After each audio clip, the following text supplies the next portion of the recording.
My word, I did it again. Oh my word, I did it again. I forgot to go hit the go live button on YouTube. Yeah, okay. All right. Wow. Boy, this streaming stuff probably just ain't for me. Um, yeah. All right. We had a stacked buy and balance on this range bar. I'm looking at a 40 range bar. We had a stacked buy and balance. You got into that, you got yourself about $400 on that. We definitely are moving up for the day.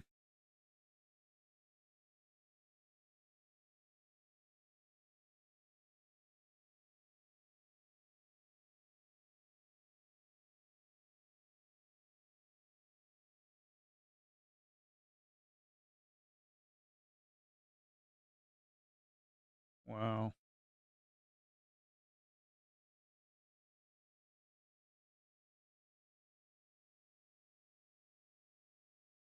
Yeah, we could drift back down to the 5-minute moving average pretty easily.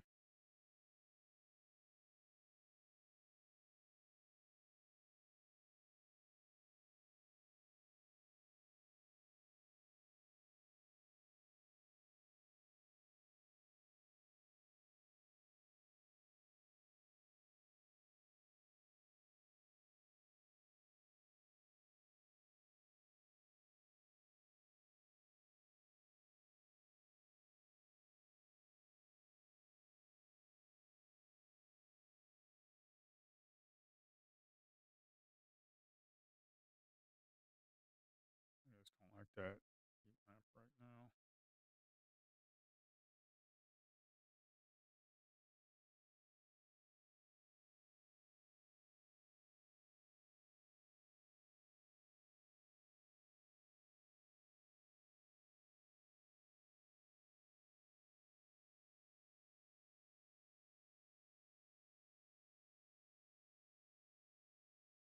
You gotta sit on your hands the first 5, 10 minutes, folks. That is just the way it is. All right.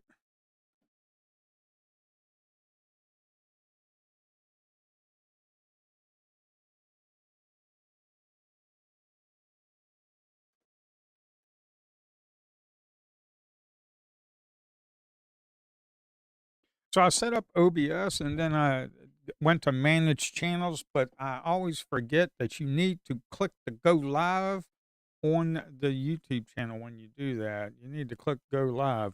Yeah, I keep forgetting to do that. That's just a stinking bummer. Uh, we had massive sell imbalance right up in here, up in this area. When you broke this area, you came back down for about 30 points. But you're counter trend trading because the 5-minute moving average is sloping upwards, and we're definitely moving up. Okay, we're definitely moving up.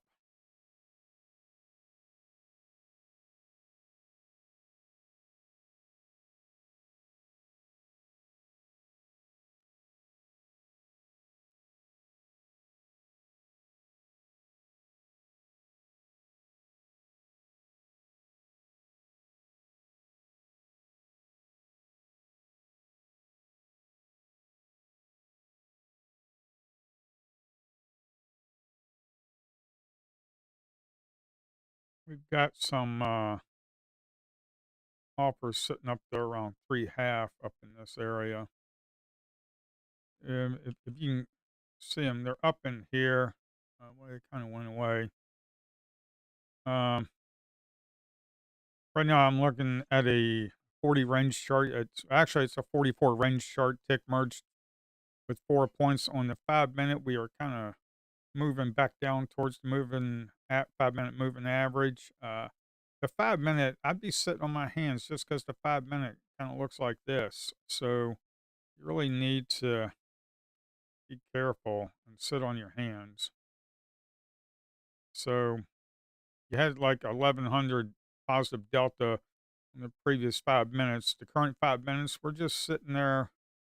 I like to take trades when the 5-minute is moving up, this nice green bar.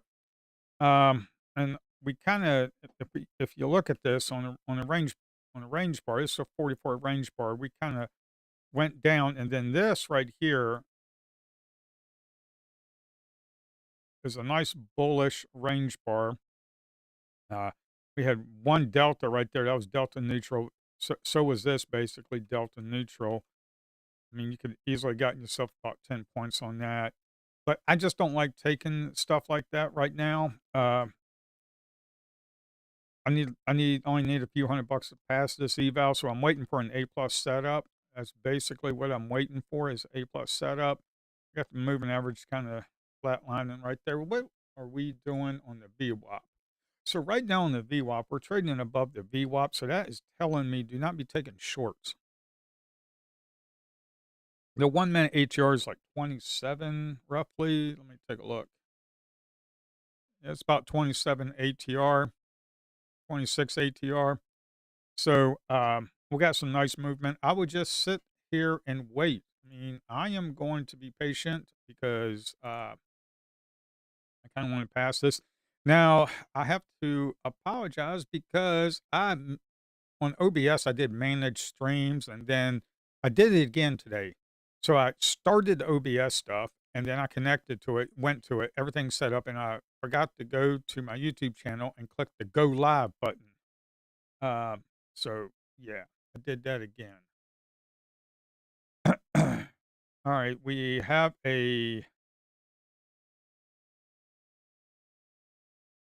I really need I really need a pullback here. Yeah, tomorrow I probably will not forget that go live. Hit the go live button. I did it yesterday, did it today. We're above the we're above the session VWAP. I would not be taking any shorts when you're above the session VWAP just because it's not ideal. You're counter trend trading. And if you do that, like if you're counter trend trading, and you try to get in on a trade like this, you got to be quick and lock in some profits, move to a break even. But I wouldn't even try that. This market will move with anything about Iran. Last night was nuts. Um, I was working on some of the code. I was working on some of the code. The live pulse now goes back 10 minutes. So you can kind of scroll back how you do with the regular modes. You can do that with the live pulse.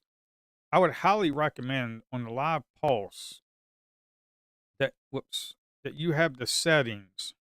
If you go to live pulse, I would recommend you have the settings depth dom of around 150 to 200 and do not, and the resting orders for like NQ, put it to like 15 or 20.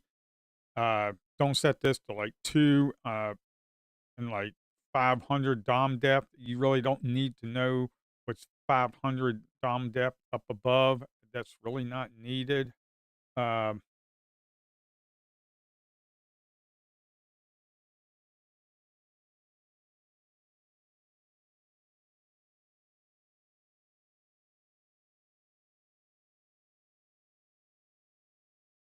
that's really not needed.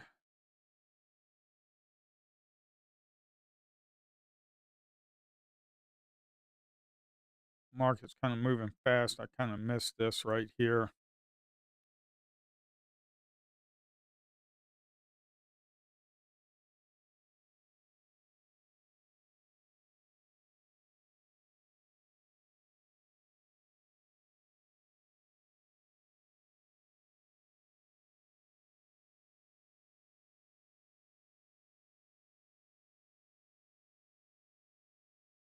A negative 85 delta on this candle on this range bar right here. I'm not really interested in that.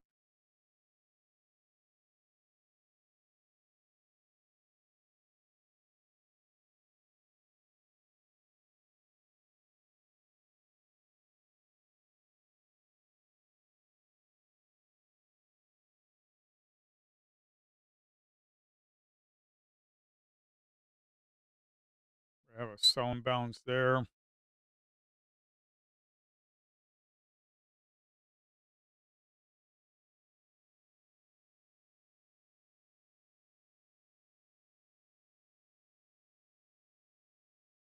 Run ATR about 26, 25, 26 ATRs. So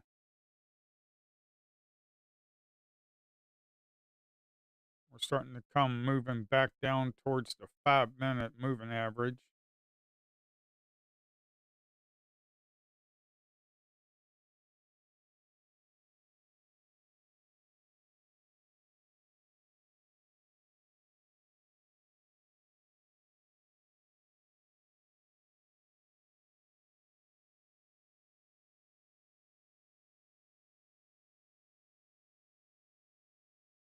We could pull back to the VWAP before 10 o'clock news. I doubt it, but it's quite far for the session profile. That's that's quite a lot.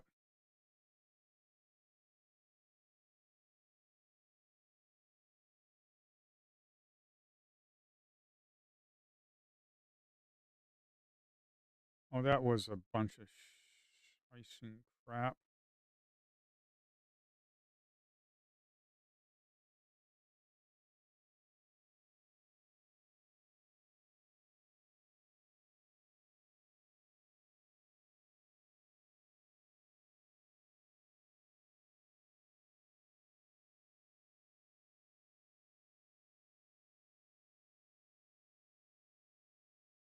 The ATR is right around 28, so you got to be careful.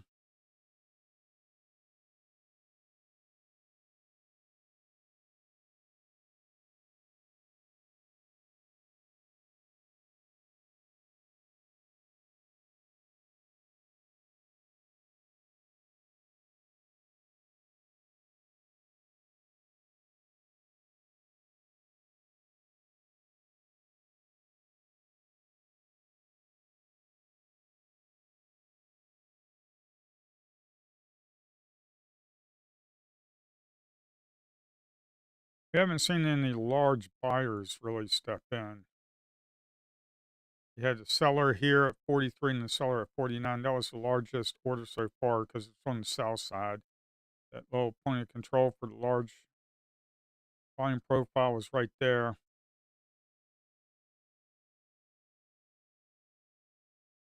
Got resting orders at about 500, right up in this area right here.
We have traveled quite far from the, we got resting offers about 80 up there, about 500.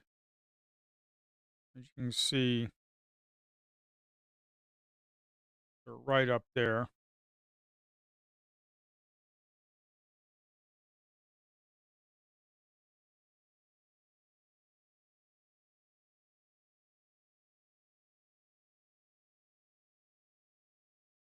So these sellers right here, about 100 lots, about 50 each. They've taken a little bit of heat right up here, about 20 points. So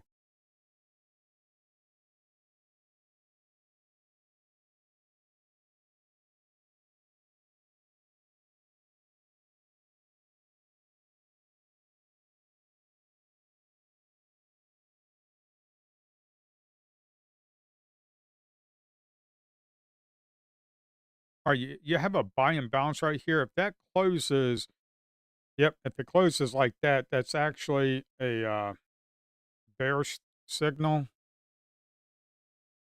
for a counter trend trade. That's kind of hard, but you can actually take this and put your stop up here. Which, well, in a raging market like that, y- you're going to get stopped out.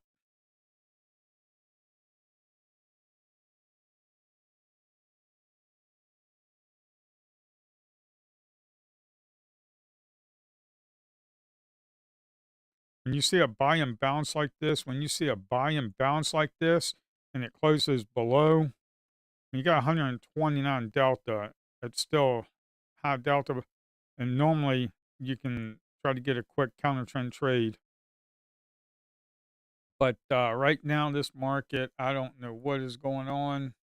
Uh, they are really pushing this thing up. They do not want to go down. We are above the session VWAP. I would not even try to go short. We are above the session VWAP. You have a sell and bounce right there. If you're counter trend trading, you got to be careful, especially with the move that we just did. Like, that's about a 12-point stop right there, and it's really not doing very much. You had 133 negative delta right there. They're trying to reclaim the sell and bounce area.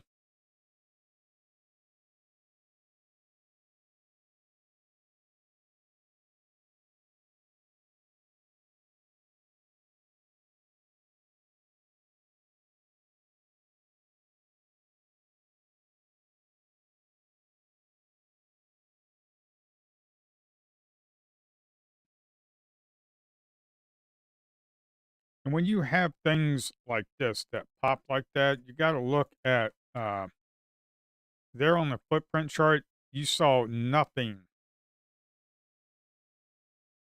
on the sell side, nothing.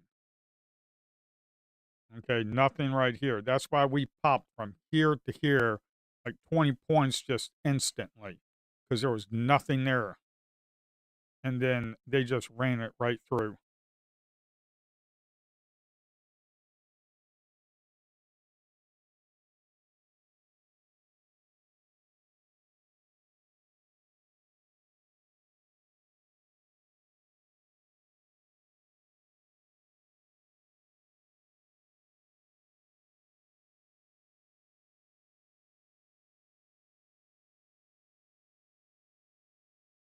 Actually, this right, this happened so fast that you couldn't even do anything. But if you're looking to go long, you see there's 43 contracts, and we closed above it. That's actually a bullish signal because we're actually moving up.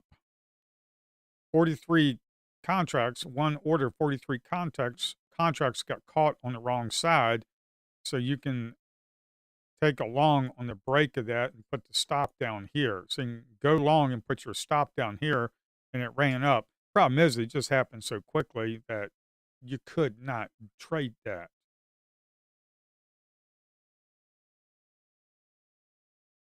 I'm just gonna sit on my hands and wait for the 10 o'clock.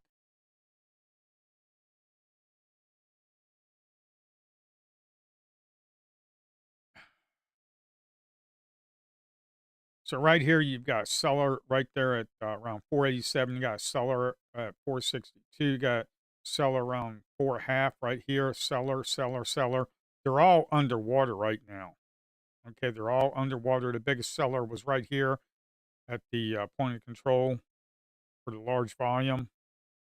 They had a large buyer. That's the only large buyer we saw was right up here about 518.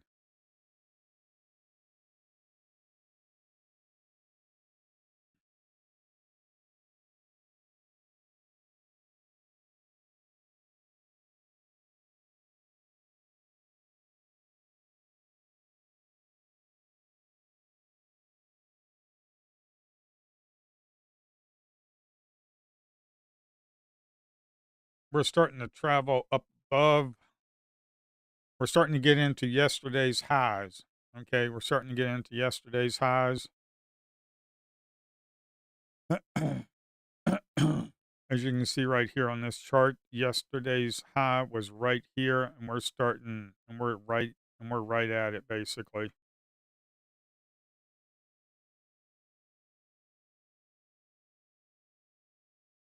I would not try to short this market because you think it is gone too high. Do not do that.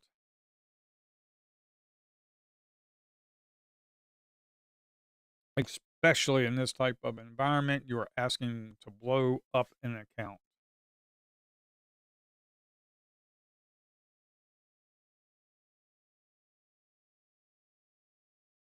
I mean, if you tried to short when it was right here, I mean, this thing has already ran 80 points and it's still climbing.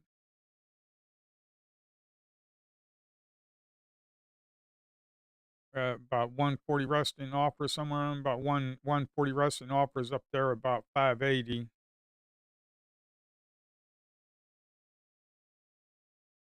We got big delta up at top up here. I mean, we're just pumping this thing up. And they are manipulating the crap out of this.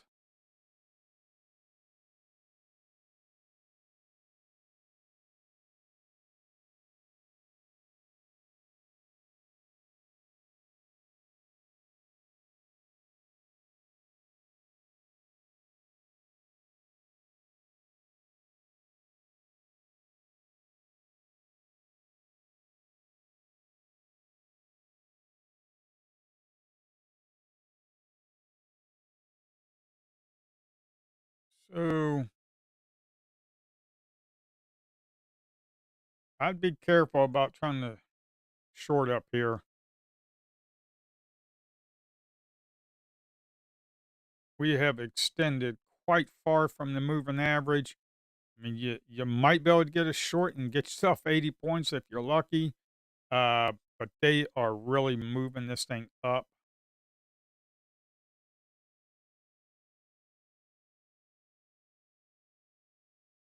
You, I mean, the ATR is around 27, 26, 27.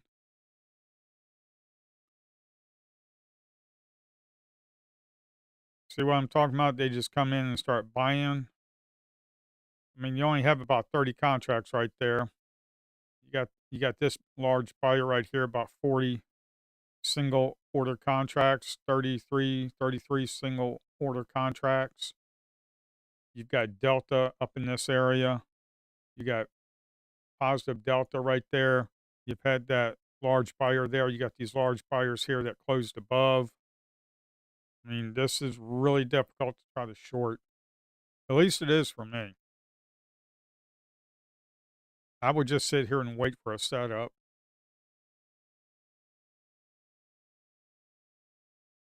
I will sit here and wait for a setup. We got a few minutes to 10 o'clock, so I'd really just be sitting on your hands, to be quite honest. The JOLTS job openings, USCB consumer confidence at 10. See what I'm talking about? They just run it down, then now it looks like they're starting to move back up. This is really difficult to short. On the New York session, you got a point of control that's down in this area.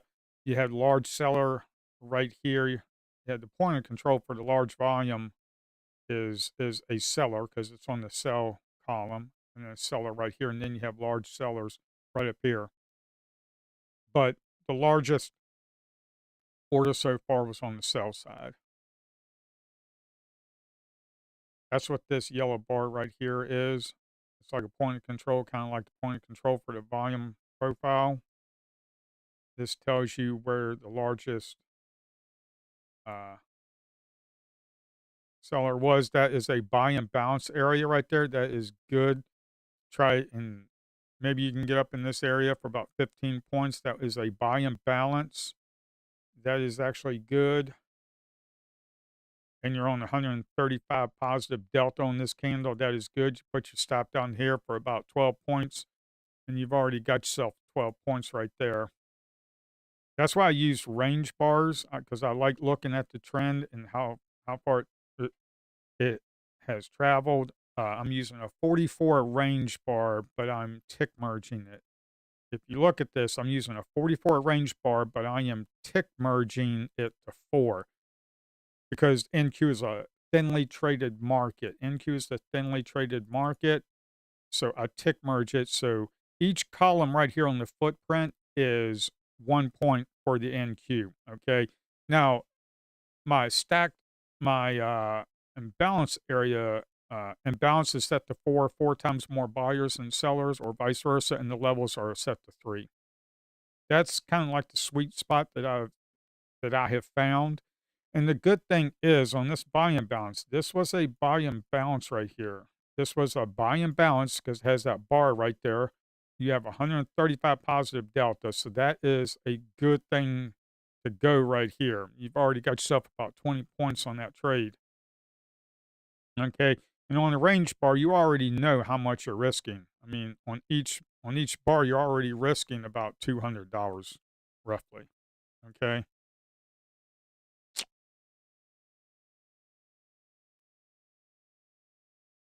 10 o'clock. Uh, U.S.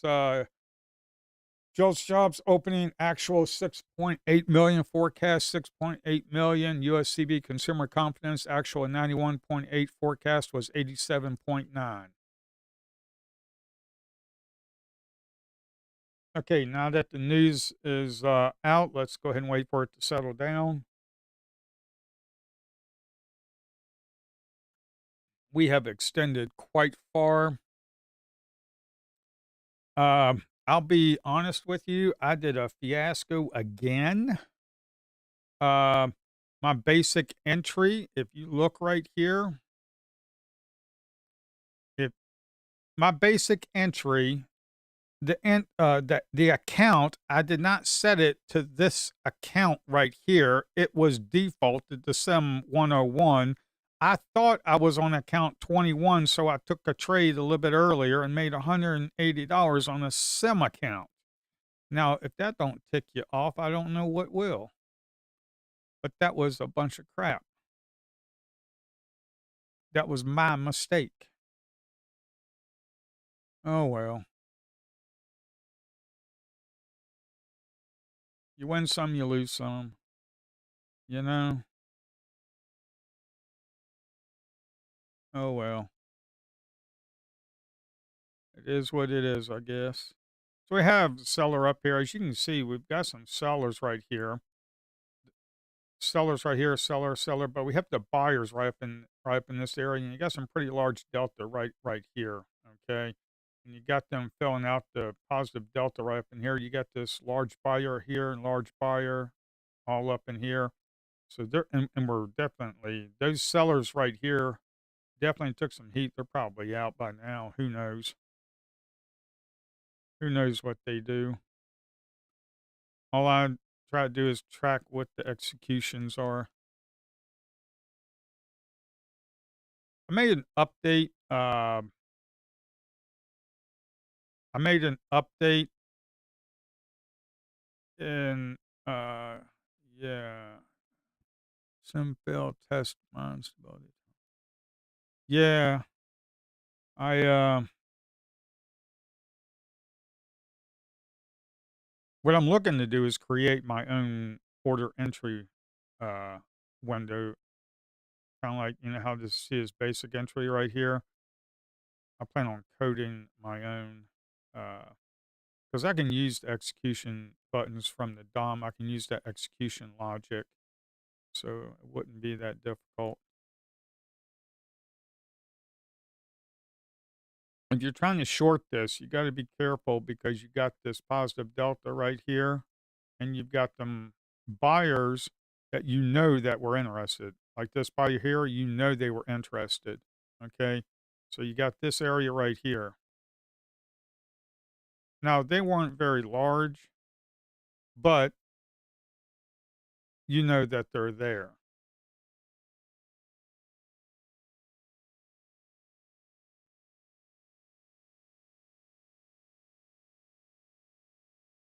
Are we going to get a healthy pullback? What I'd be looking for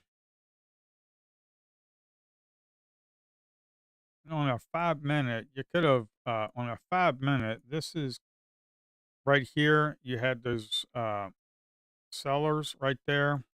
Once you started breaking that, and you had that seller right there, once you start breaking that, that 5 minute had a little pullback right here.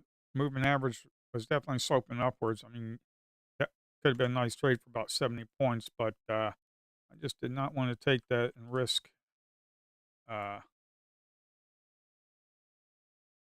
trying to pass this eval for another funded account. This, if I pass this today, that'll be like 5 or 6 funded accounts, and then I'll just start slinging those around.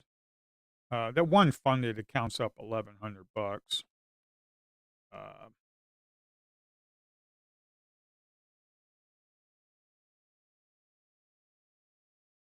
Previous 5 minute is a down candle with 187 negative delta, so we could get a pullback, but you got to think this is what you have to think about. Okay, you've got these buyers right here. Okay, they were interested in buying, and it ran up. Okay, if we break that area, we could possibly go down, but we could stop at the moving average right there. That is just something you have to be aware of. That moving average is Heikin Ashi data smoothed out with a 9 exponential moving average. Got resting bids right here around 521 right here. We got some resting bids right there. Let's see how it reacts right here. As you can see, the orders came in a little bit.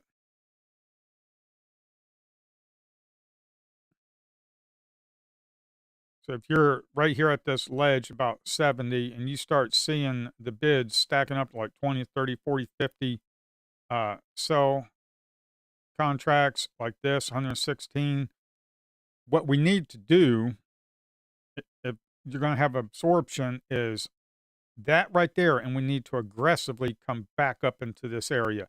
If we stay down here and keep trading down in this area, that's not absorption.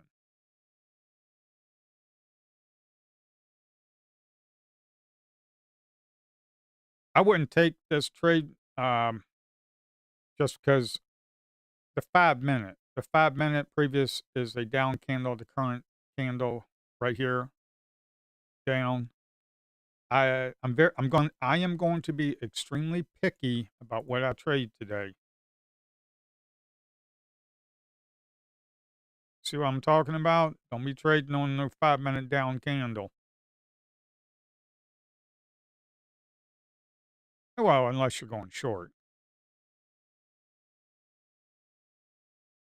But right here you had 127, you had 127 right there. We broke it. We came up to this area a little bit. That's not a whole lot. It's only about 5 points. But if you think that was absorption, you got in on this trade right here, then once you're up and it comes back down, you just got to get out. Just get out for a break even. Commissions are cheaper than a full stop out.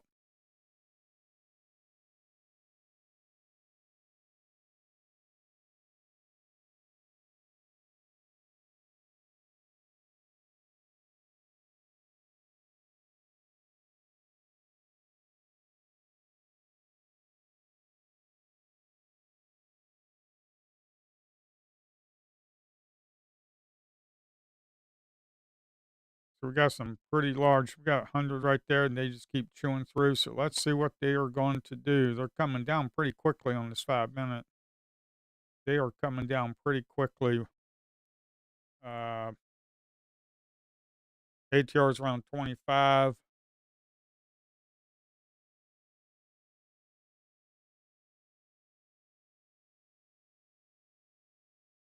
As you can see on the TPO chart, we came up here. We tested the previous day session highs right up in here. Uh,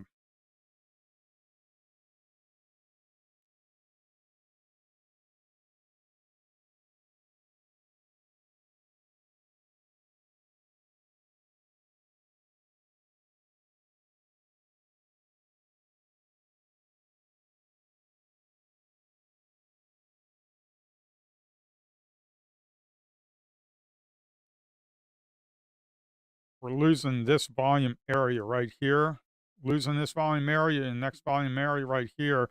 So you could travel down to that area right there for about 20 points. Seems like we're losing this volume area right here. You got the delta that's negative in this area. They could push it down here to this volume distribution area right up in there. That's how I use the volume profile.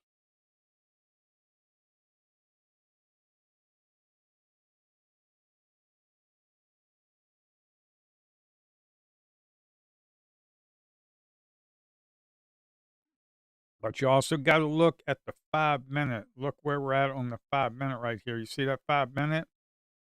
We got the moving average is still sloping upwards. So, I mean, we're like 20 points away from it.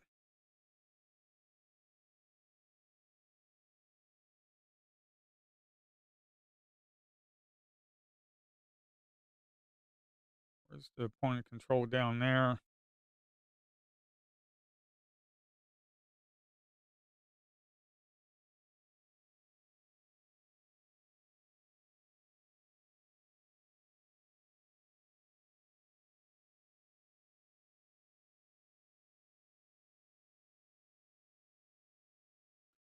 So right here is where that support would be because you have this area right here.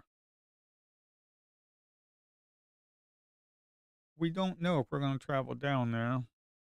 We're just kind of consolidating. Might be a 5 minute pullback and then a run back up. We have no idea.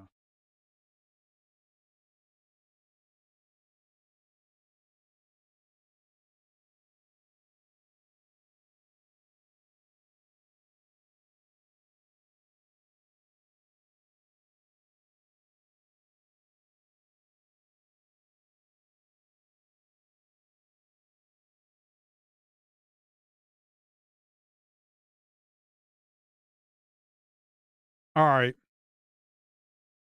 So I took a trade. Here, let me reset this. You know, this stinking edit account. I can't believe I defaulted it. I can't believe I defaulted that though. You know, this thing would have already been passed if I didn't screw up this morning. Oh well. Okay. $195. I got about 100 and a quarter to pass this thing. Uh, as you can see, it's only 100 and a quarter to pass this thing. So the reason I took a trade, there's a reason why I took the trade, okay? And there's a real good reason why I got out of the trade, okay? There's a real good reason why I took the trade and also why I got out real quick. And what am I doing? What's this? Oh, here, let's take a look at this. So right here, we were kind of basing around. Right here, we were kind of basing around. Okay. We had a sell and bounce right here. We had a buy and bounce. And we had a buy and bounce right there. It was a positive 153 positive delta. Okay. So, so that is a delta. We had 153 positive delta. We had a buy and bounce. We had a buy and bounce. That buy and bounce was more than 50% of the bar. So once we started breaking that, I just went on ahead and got in. But once we started doing that topping tail, and the sellers right there started stacking up, and the buyers weren't really getting anywhere because if you look right here on the heat map, it was right up in this area. So, and I was looking at it right here. Okay, so I was like, okay, I'm done. I'm out. So, I don't even think that's a 1 for 1, but I don't care because I just get in, get out. I trade what the market is telling me exactly at that point. And right here at that point, we got 27 to 8, 30 to 18. Yes, it was nice up in this area. I mean, it was pretty close to being a stacked and balance area right there. But 4 times more on that 8 sell right there would have been 32, and that was only 27 on the footprint, okay? But the main thing, the main reason why I got in, the main reason why I got in is because of this buy and balance, and we broke that with 153 positive delta. And I'm thinking, okay, maybe we can get a little bit, two, maybe. How come I can't move this? There we go. Okay, but you got to think we came up into. There's a lot of things you got to look at. You had a buy and balance, so yeah, a buy and balance, and then you ran up, and then you got up into this area. But you got to look at where all that negative delta is, right there. Okay, right there, that negative delta is coming right through here.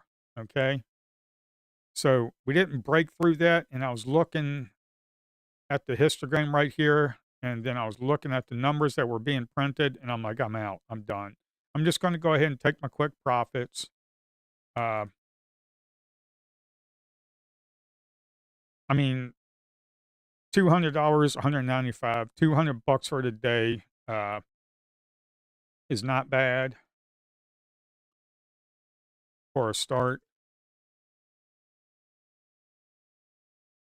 Back in the day, a few months ago, before I even started building this out to the public, because I was using this personally, to be quite honest.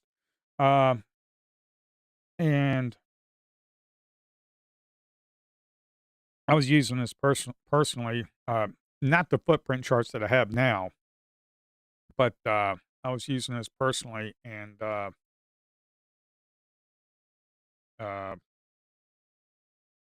I was using this personally, and a few months ago, I was cranking out like $1,000, $2,000 a day, and I was doing that using range bars. I know so many people are like, ugh, range bars, tick bars, they suck. Well, I thought the same thing, and then years ago, I started using them, and I'm like, you know what? This is actually pretty good to be hyper scalping. Okay. Uh,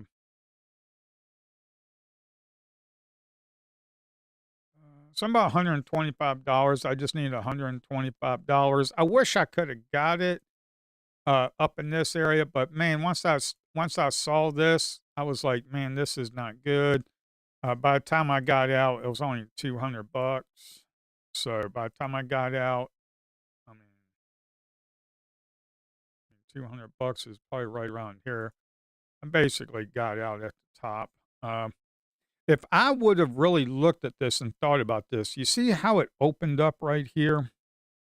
It opened up right here and it pulled back to this area. Okay. And you have a buy and bounce right here at 153 positive delta. You can actually get in right here because sometimes they'll just pop and not pull back. Then you can get in 2 contracts and then try to get yourself a nice little $500 on 2 contracts. But you got to be careful because this market is whacked out of its mind with this news and all this other crap. So I just kind of just leave it alone, to be quite honest. Um,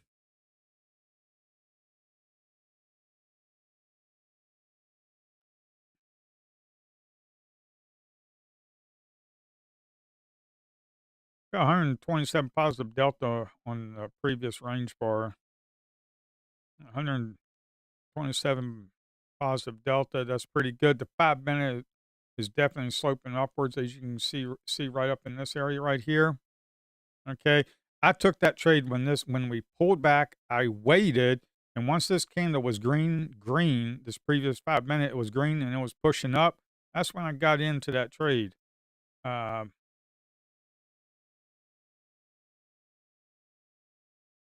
wow.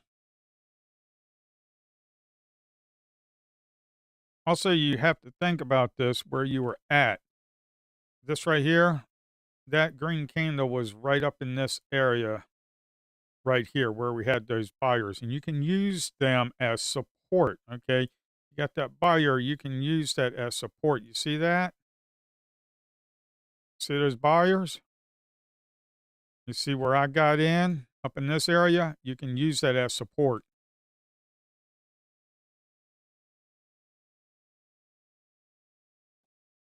use the backs of the large players. Now, I will admit this. I mean, let's take a look at this. Let's take a look at this. Uh, well, no, it's not even there.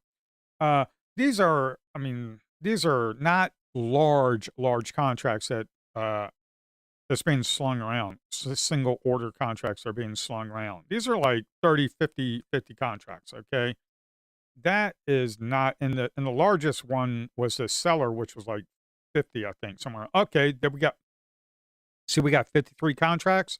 You see how the point of control flipped to the buy side?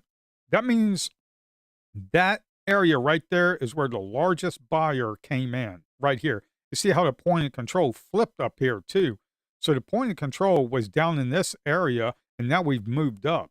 This is definitely bullish. You know, people trying to short this market right now, it's going to be difficult for them.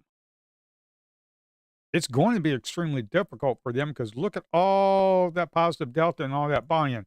Look at that 53 contracts and the point of control just flipped. It was down in this area and it flipped upwards. Okay. That's telling you why the heck would you even try to go short? Yes, on the confidence section 91. Yes, we already know that there, financial juice. Well, if you want to look at the news, you can always go to financialjuice.com. Okay, live streaming, that's me, financialjuice.com. Okay, just go to financialjuice.com and get your juicy news. Get your juicy news. Okay, let's take a look at this. This right here, the TPO chart, time price opportunity. Okay, right here, yesterday, we were right here, I don't know, right there, okay? We kinda came right up to yesterday's high. On the overnight session, we kinda broke yesterday's low right up in here. A lot of the volume for yesterday was right up in this area, okay? Kinda like a lot of the volume we're doing on this session, up in this area, okay? We're up here in the high value area right up in here, okay? Now, if we break this area, okay, and we start filling out up in here, the next area that we could possibly go, because if you look at this, this is a thinly traded volume area. We could travel up to this area, okay? Wait a minute. Why did I do that? Ah, I thought I was drawing on my platform. I hit the W key and it friggin' took it away. It friggin' took it away. Okay, now we got it back. How you get rid of all the drawings on remove 11? Okay, hopefully that makes sense to y'all. Hopefully that makes sense to everybody. Now I am going to be coding me a TPO chart and a volume profile. I'm going to be coding me a TPO and volume profile chart. But that's what I'll look at. I'm using TradingView just because I don't like, well, for one, NinjaTrader don't have a TPO chart default, not even in their order flow package that they want to charge people $60 a month for. Are they out of their minds? You know, if I wasn't yapping, I could have passed this stinking thing already. Man, if I wasn't yapping, could have passed this stinking thing already. Look at this. So we pulled back. We got it on a range bar. You got a nice old hammer right there on the range bar. Okay. Yeah, no, you possibly could come up here and do that. That's perfectly fine to do that. That's perfectly fine. You might need to change that shortcut not to close everything. Yeah. Well, I use Control W for this to clear all my windows. Yeah, I'm gonna have to change that. In the long term, I'm gonna have a little bar here to the left where people can click on icons to be able to do this. Maybe I need to do Control 1, 2, 3, 4, 5, something like that. Um, what I'm gonna do is like you came up here, you had a little pullback, you had this right here that was kind of delta neutral. Uh, and you have a nice little pullback, you can get in here, put your stop there. You know that this right here is like a $200 stop, and you kind of run up here. But I really don't like this whole area, to be quite honest. I just really don't. I need to change that to control 1 and 2. Maybe control. I think Ninja Trader has theirs defaulted to uh, uh, control Q for the crosshair. Maybe I need to do control 1.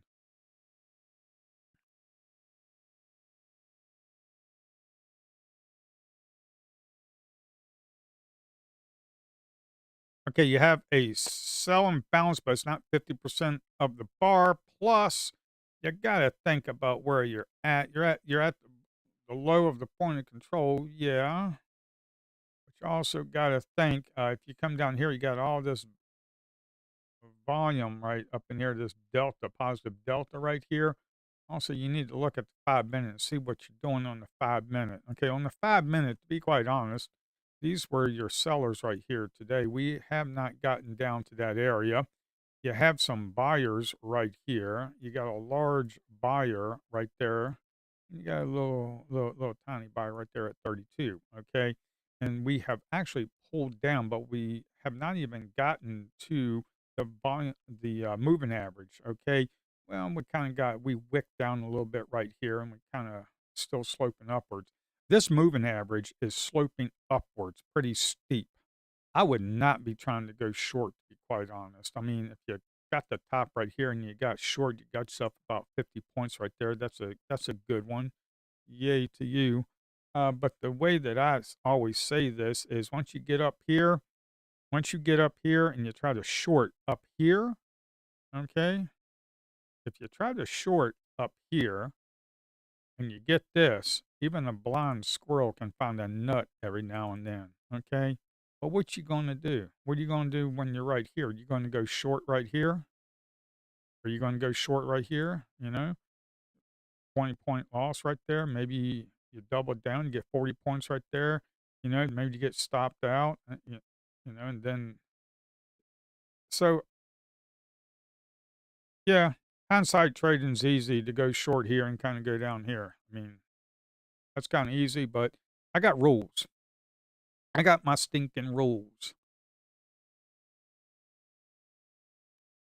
That reminds me, now that this is pretty much locked down, pretty solid, what I really need to do is put out a video of how I set my charts up. You don't need to use a range bar, okay? I'm just using it today past this eval. Um, I got $125 and then I pass this mother lover. 125, 125, and I pass this bad boy. 125, I passed the bad boy. That's like 7, 8 points, man. That's like 7, 8 points. That's not that bad. 7, 8 points. Just give me a 10 pointer. 10 pointers are usually pretty easy to get. I usually set my 10 points. I sell some and move to a break even when I'm multi contract trading. That's just me. And how I got those $1,000, $2,000 days months ago, a few months ago, is I would do stuff like like this right here, that buy and bounce that I took. When we broke that right there. As soon as we got 10 points, what I normally would have done is I just would have sold it, moved to a break even, and then a break even plus one because I wanted to cover commission slippage, and then I would have gotten stopped out, but I would have made like $200. And then I just sit there and wait for the next buy and bounce. Okay. And then I just do that. Okay.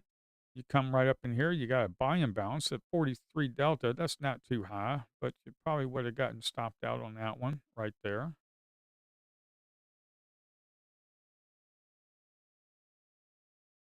Right here. I mean, this is up at the highs, man. Can't be doing that. I can't be buying up here at the highs. I mean, even if you bought up at the highs, no.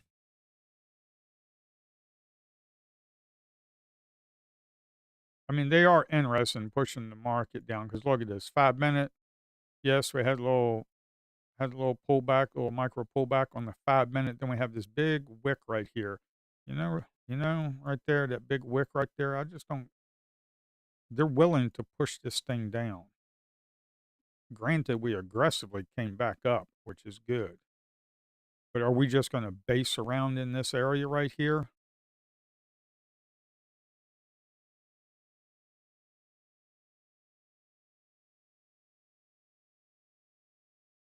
I might not be able to pass the eval today. I might have to just go over to my funded account.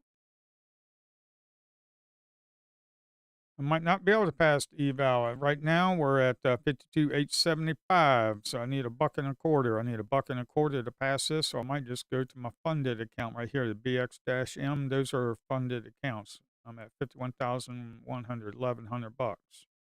I need to get a payout on that thing. I need to activate a couple more, and I need to get aggressive with one of them and get conservative with the others. But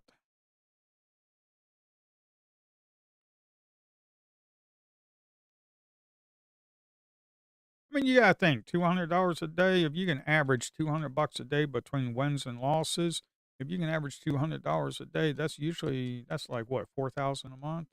That's a pretty good. That's pretty good. I mean, if you live in DC like I did uh, a while back, that ain't too good.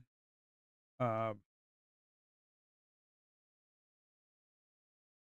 but $4,000 a month, if you average a couple $100 a day, that's not bad between your wins and losses. Some days you're going to have bangers. Some days you're going to have losers. As long as it all averages out, you got to keep your losers small. Yesterday, in the same account, on this same account that I just need a buck and a quarter to pass. The same account, I was down $400 in the morning. It almost came pretty close to my stop limit, my personal stop limit. Uh, and then I made back, I don't know, $600, $700. Yesterday I only made like a couple $100. That's because I had to dig my butt out of a hole. So, okay, here's the thing. You got that buy and bounce, but here's the thing. Yeah, you could probably get that buy and bounce and probably get yourself about 10 points, but I'm not going to be taking it. You want to know why? Because we're in a 5 minute down candle. 5 minute is moving down. I don't like that. You see how it's struggling? I don't like that. I don't like that. I want my money quick. I want it quick, quick and quick, quick, quick. We had the triple buy and bounce, which is really good, right up at the top, really good. But the 5 minute is right up in this area. The 5 minute is right up in that area. I just don't like that. That 5 minute is right there up in that area. I just don't like that. And plus, we got look at the delta on that 5 minute forming candle. It was like 100 negative delta. I just don't like that. Plus, let's look at the heat map. It's kind of heat map is looking semi good. You probably could have taken that. Yes, I could have gotten it passed, but it wasn't ideal for me, folks. It really wasn't ideal because the 5 minute, folks. The 5 minute really needs to shape up for me to do stuff.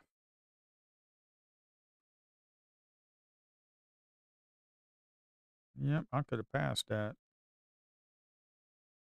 That would have been a good one. Been another funded account. Now it's green. But I need a pullback. Oh,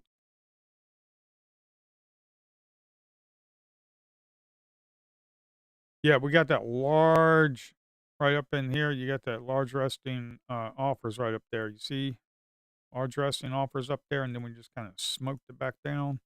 Yeah, this is not the kind of action I want to be trying to trade when I'm trying to pass a funded account with a buck and a quarter to go. not the type of stuff I really want to do. And we're right up here at the stinking highs, too, right up here. We got all this positive delta, which is really nice. Look at all that positive delta right there. We just had 47 contracts kick off right here. That was pretty nice. But the thing is, we kind of went down a little bit. And if you really look back, we are just consolidating. Look at this up, down, up, down, up, down. You know, you need to stay away because look at the 5 minute. 5 minute, look at this. You know, you want to come down to the area like this right here. Okay, you come down to the area, wait for it. Just sit here and wait. You know, it could come back down to the 5 minute, and we could actually break this area later this afternoon and move 50, 100 points, 500 points. We don't know. You know, we just don't know. Right now, like I said, didn't like this action up here because of this candle, because we're all up in this area right here. But you got to think this right here is support. So is that one, that 50. It ain't big. You know, the institution market makers really ain't playing that much today. They're not slinging around the size. They're not slinging the size. They're not slinging the size. We got some wrestling offers around there, 520 up in this area. Got about 90, 93 wrestling offers up there. Yeah, you had a sell and balance right here. You had a sell and balance right here. Yes, you could have gotten yourself about 300 bucks on that, but we're in a range. Okay, we're in a range. I don't like the ranges. You know, my moving average just ain't working on a range bar and tick bar, to be quite honest. Where are we at on the VWAP? We still above the VWAP. Session VWAP, we still trending up. We are really just sitting here consolidating.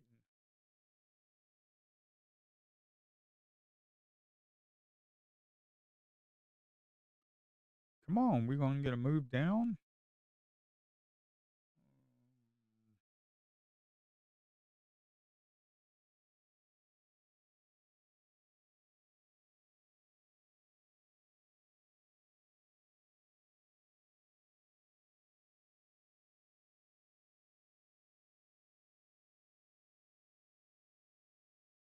Twenty-three 400. Are we going to get down there? Just speak consumer confidence. We don't have very much.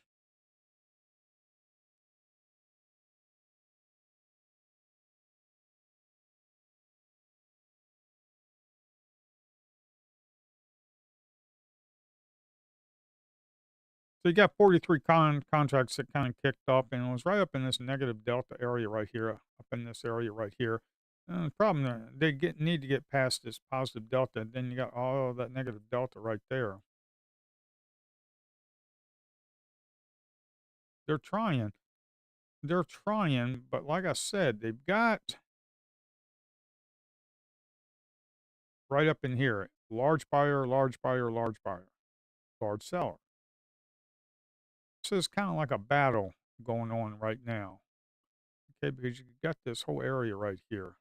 Positive delta up here up top, negative delta down below. Okay? We're right here at the low right there. Now if we break this area right here, where's the next? So if we break this area right here, this distribution of area right here, we could come down and the next area would be right up in here at about 480.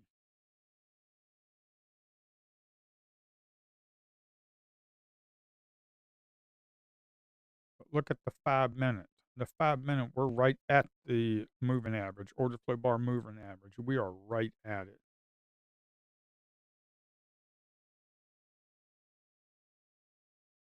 Okay, we're right at it.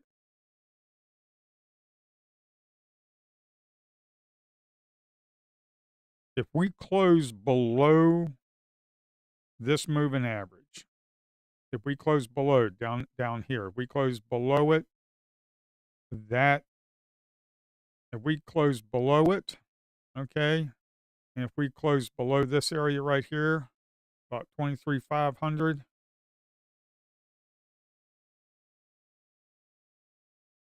then we could be going down a little bit. Right now, this is auction market theory. Okay, auction market theory, it was by Peter Steedmeyer, I think I pronounced it right, Peter Steedmeyer. Auction market theory, the market runs up, and then the market likes to balance around. Okay, and it will go up, down, up, down, up, down, kind of like pisses off new traders. And also, what does that kind of look like to you? Kind of like a bull flag, to be quite honest, on a 5 minute. So that is what the market likes to do. The market likes to find value. It found value to the upside, and then it kind of balances around. Okay, up, down, up, down, up, down. Sometimes it will poke its head down below, and then it comes right back up. We might poke our head down here, but if we aggressively come right back up into this area, that's just the way it is. Right now, we did not close below it. Oh, sort of, not really. You just got to keep an eye on it. And look at this right here, this previous candle, previous sell candle, 500 negative delta. That's quite large. But this candle right here, we had negative 750 delta, and we moved up.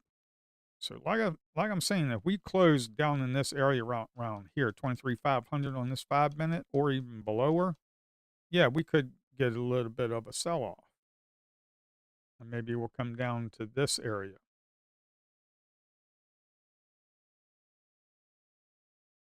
Not looking too hot for the bulls right now. But I was extremely picky this morning. Um, I was extremely picky this morning. So I really, maybe if I was a little bit more aggressive, I could have passed it already. But I was a little picky.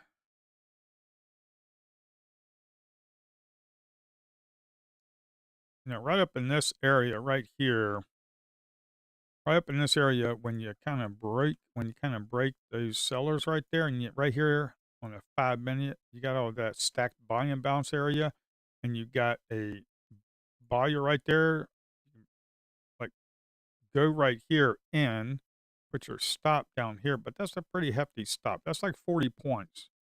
Okay, that's like 40 points.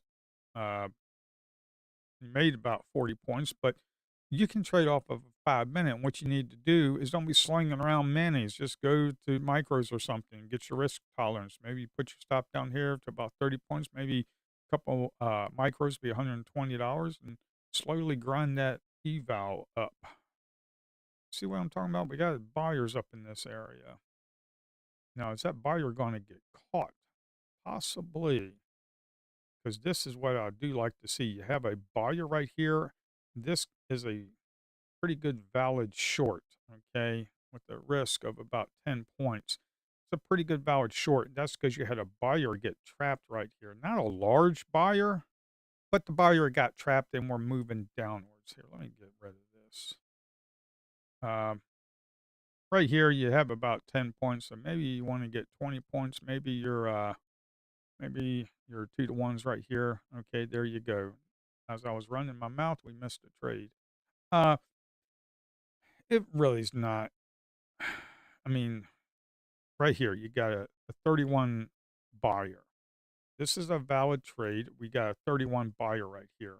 Okay. If you can't get to your 20 points, do not be a you know what about it, because right here, you got 41.79 buys right here. Okay. Now you got it. Now you got it. Okay. You might want to peel yourself off a little bit right there. Pay yourself and move your stop up to here. Okay. Do, do, do. So we had a buyer. We closed below it. We've got a negative 46 delta. Okay. You can enter right here on this candle. You can enter here, put your stop up here. Okay. And then you came down and you got your 2 for 1. You peel some off and move to a break even. That is a extremely valid trade. I missed it because I was doing something else. You see, if I wasn't streaming, I could possibly go back to my good old days, making all the money that I want. Um, okay, so where would I get out? Because we missed this trade because I was running my mouth. We had this area right here. This area right here, we kind of auctioned around a little bit, and we're actually breaking that area. And then we had a 31 contract, one order execution of 31 contracts. We broke that with somewhat of decent delta, negative delta, and kind of come down. And really, I'd probably just get out about here for about 12 points, to be quite honest. Okay. You got to let the trade breathe at least a little bit. But once you start coming down and you see these sellers right here coming down here into this area and not getting anywhere, okay, because on the heat map, you had some buyers right here sitting on the books. We came down here, the sellers uh, were pretty like 72, 86, 85, 26, 30. They were kind of, kind of, you see all them sellers right there, but they really couldn't get past this area right here. And then we kind of bounced back up, little absorption area, not much, but a little absorption area. That's probably where you want to start taking your profits. Come down here, okay, start peeling off some, and then you come down to that area right there where they were sitting on the books. You might want to go ahead and really tighten up the stop. That's how that's how it's done. Um,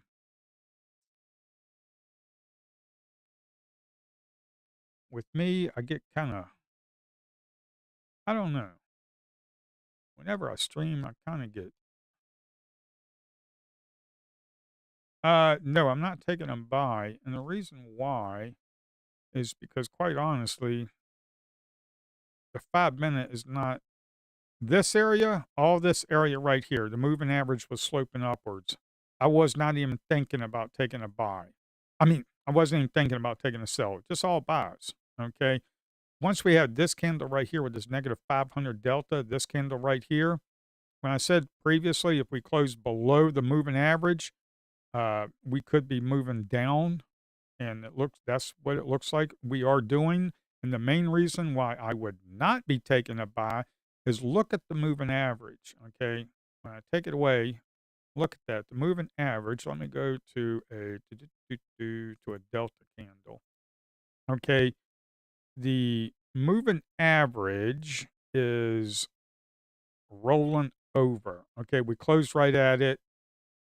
We're flatlining. We have all this negative delta right here. You had that 31 contract right there that got caught. Okay. And then you had all this negative delta right here. You had that 31 contract get caught, and you could have get yourself a nice little short, and then you have some positive delta come back up here, probably to stop you out. But I'd be looking for a pullback in a short, okay, because your moving average is sloping downwards. This order flow bar moving average, it is a Heikin-Ashi chart smoothed out with a 9 EMA. Okay, it's smoothed out with a 9 EMA. Okay. Uh, so no, I would not be looking to buy. I need to buy when I am above this moving average. I need to look to buy when I'm above this moving average. When you come up to stuff like this, see where that 31 contract, 31 orders were right there, and it got caught, and you could have gotten yourself a little short. That's what I look for, is trapped buyers and sellers. You look for trapped buyers and sellers. That was a trapped buyer. Put your stop up here for about 10 points, and you got yourself roughly about 15, 20 points if you get the low. And then we kind of came right back up here. When you move right back up here into this area right here, which on the 5 minute, which was this area right here, you can go for a run up. You can consider this as a pullback. And then you break this area, you can go short and put your stop right there about 10 points and get yourself about 25 by $500 move. This is why I like using range bars because of stuff like that.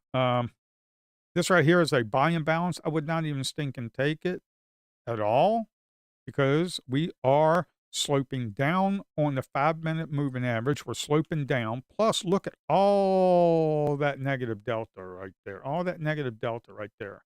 There ain't no stinking way I'd do it. I wouldn't be taking that buy right there. There ain't no stinking way. All this negative delta you got to chew through on a 5 minute, there's no way I would be taking that because look at all that negative delta on a 5 minute. You don't see that on a regular solid chart. Okay. You don't see this on a regular solid chart. When you go to volume, this is volume. Okay. All negative volume. Okay. When you look at delta, you can see where the sellers are in control and in the candle. Okay. Uh, yeah. For the 5 minute, I have I've tick merged the 5 minute to 1 point. Okay, to 4 ticks, I just tick merge it. You don't have to, but I do. You can actually even go higher if you want. You can probably do 8 if you want. I just tick merged the NQ. Uh,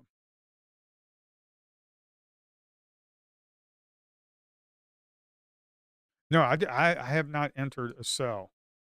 I've just been kind of walking through the market. Like right now, I would only be looking for shorts right now because you're below this moving average right here. You're below this moving average. Was it 23, 4 half, 460?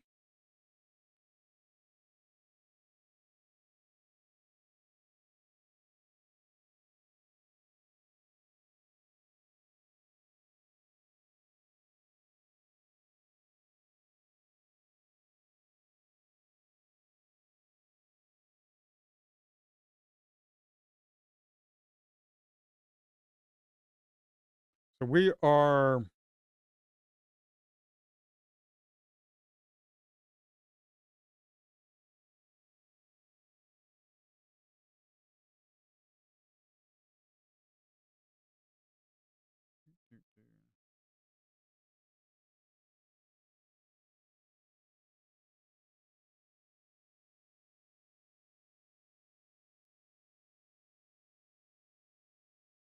IRGC, there's something, IRGC.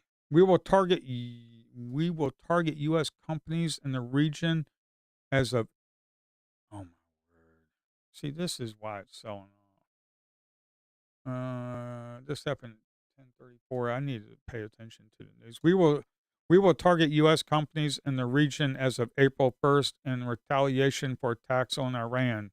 State media. See, this is. You see,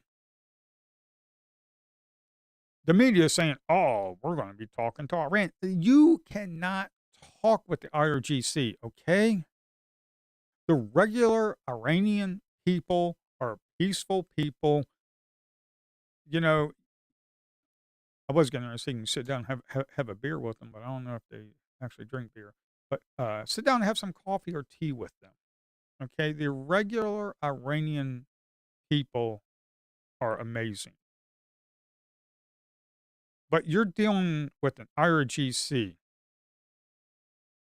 That's totally different. Totally different. You cannot I don't care what I don't care what the Republicans or the Democrats say, you are not going to negotiate with them. They're not gonna deal with you.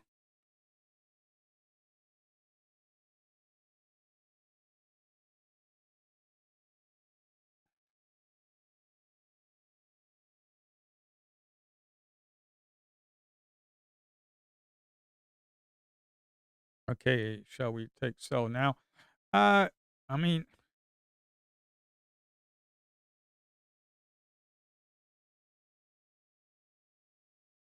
okay, on the 5 minute, this is not a signal service, okay?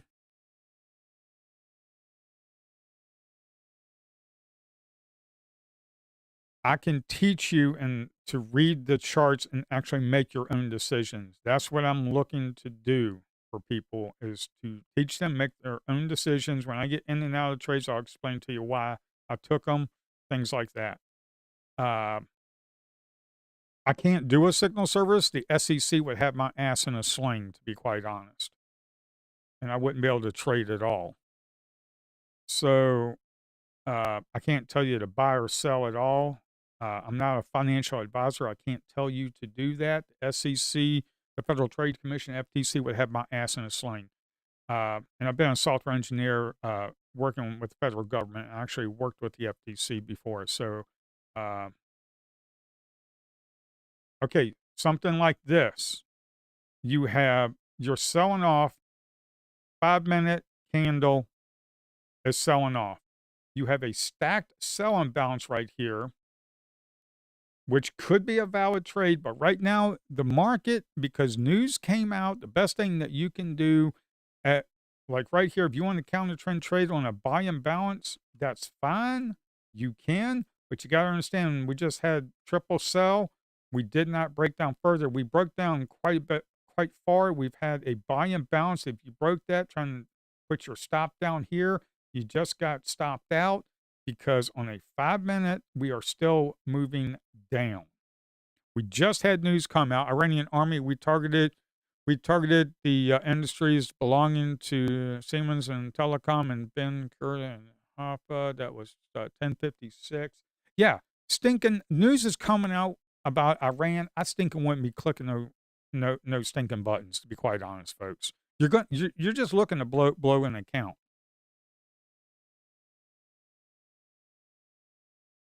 When you got news coming out like this daily, news coming out daily, that's why I'm not aggressive with trading right now, is because until this Iran crap gets under control, I'm not trading my full size and I'm not trading aggressively.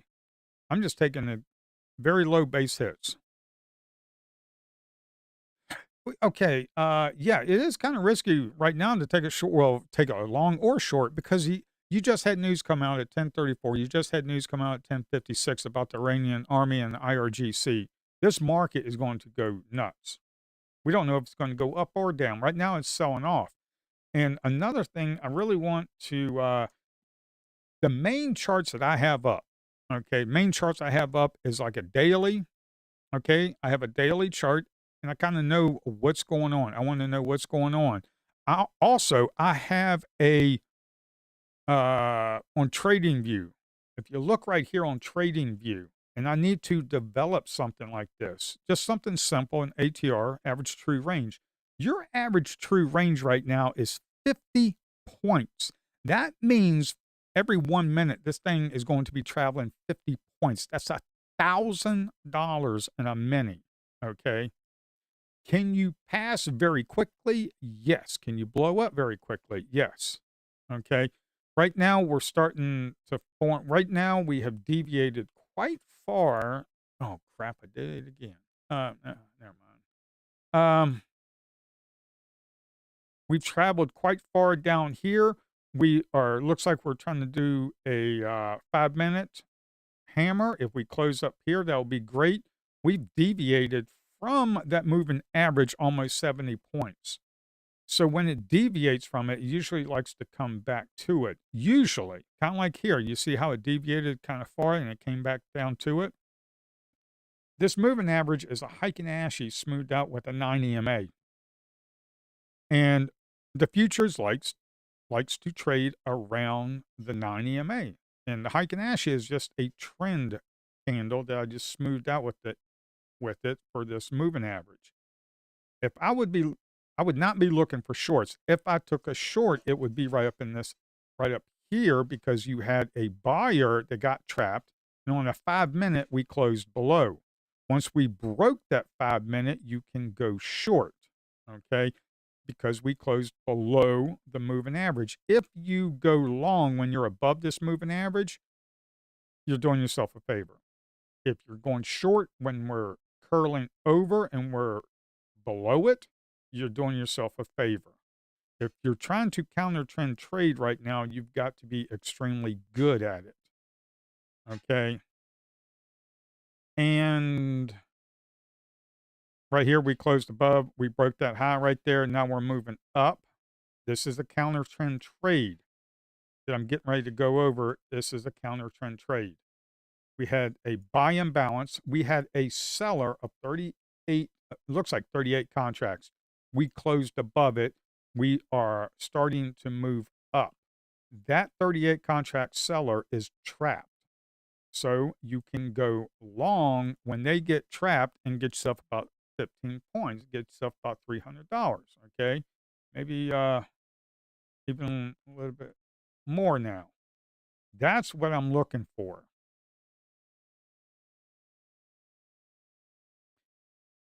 If you just take a 5 minute and trade with the green candle going up, and you take trades like this, trying to find trapped buyers and sellers, and they're there at least once, a couple times a day, they're usually there. We had,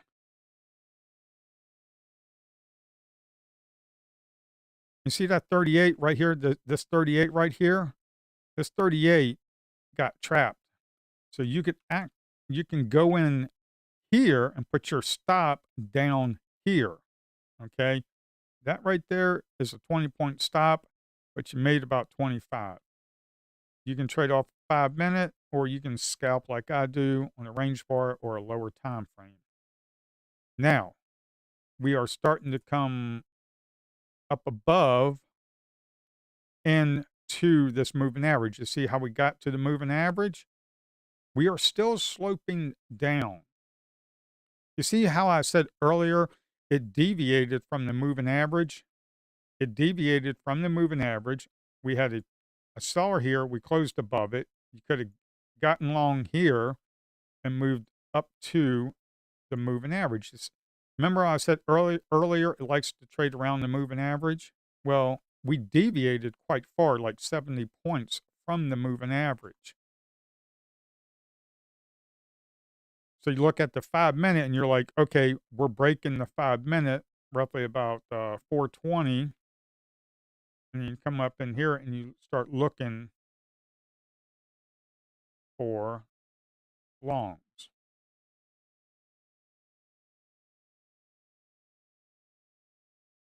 But we are came up to this moving average. We are still sloping downwards.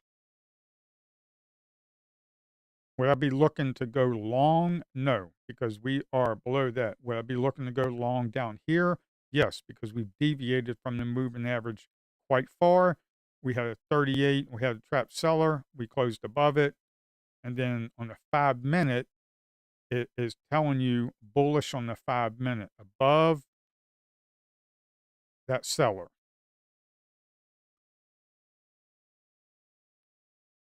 OPEC, Iranian army, we targeted.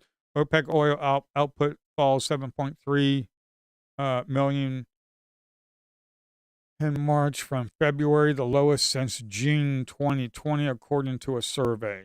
Boy, I bet oil is going nuts right now.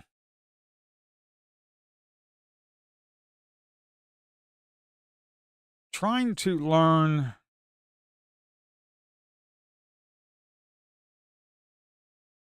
trying to learn order flow is going to take quite a while. Uh,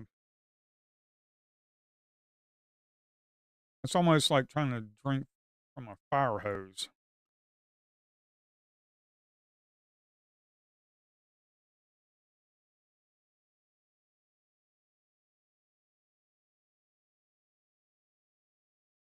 Right now, this news, 11 o'clock. I was wondering when the news would come out because it comes out every stinking day. Like I wouldn't try to be going short right now because we're in a large green candle, okay, and the delta is positive 540. We could run this thing right back up to the highs today. Okay, I'm not trying to get a move from here to here and make 100 points. There are some streamers that can do that. Okay, and if I'm trading off the 5 minute, I could possibly do that. I usually trade off the 5 minute and enter on a lower time frame and get my quick scalps. Now, since the news is all crazy, I've only been doing one mini and just getting quick base hits because of this news stuff. It was about a week or two ago. I was slinging three minis on NQ. I took profits. And the third one, I moved to a break even stop market. It ran right through my stop market and smoked me. So, I mean, just because it within seconds it just went straight through. Uh, and it's very hard to trade now. That's why I size down. You got to buy and bounce on a 5 minute. It looks like we're getting, if we close above this area right here, you don't chase. Don't try and chase and try to get up here. Okay. When you chase and then all of a sudden it works out and you're like, oh, I made 50 points on that. I'm going to start chasing. Yeah. And then you get smoked. What the heck just happened to you, Trading View? Wait for a pullback. This buy and bounce right here could be support. All this delta right here, all this, that buy and bounce, that little thin bar right there, the dark green, that's a buy and bounce, more buyers and sellers. All of this area for the delta could be used as support. So wait for a pullback. If we hold this area, then look for a long on your lower time frame.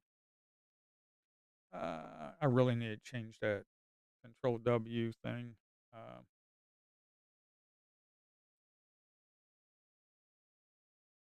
Here we go. Let me rename this. See what I'm talking about? Wait for a pullback. Don't be chasing. Um,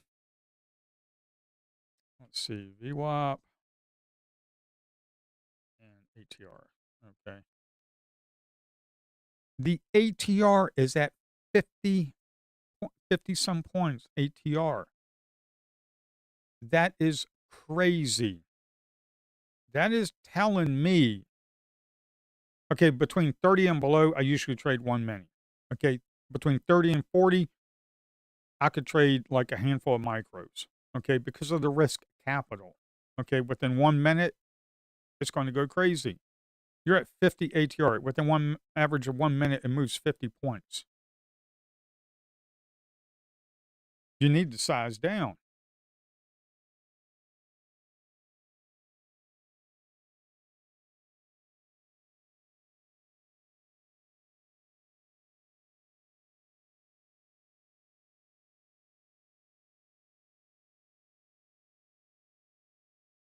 So right now, we're coming back down to this delta area right here where that buy and balance was. Okay. You need to see, is it going to hold? Just sit and wait. I know a lot of people want to just trade all the time.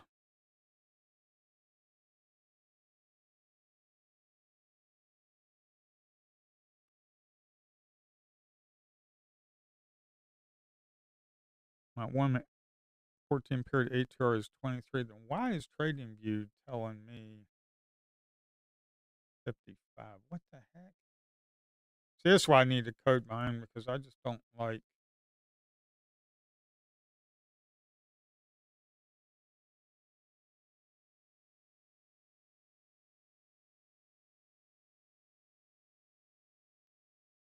This is what I'm looking at on TradingView. I mean, ATR, simple smoothing. Is there a different ATR I should be using? I just need to write my own tonight, to be quite honest. Oh, yeah. Oh, crap. That's right. 5 minutes. Jeez.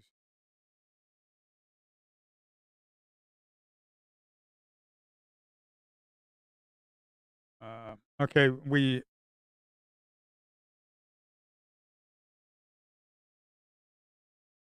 We held this area right here on the moving average. It's starting to flatline. When it flatlines like this, I don't go long or short. Uh, Here, let me put this back. I need to stop using two stinking platforms.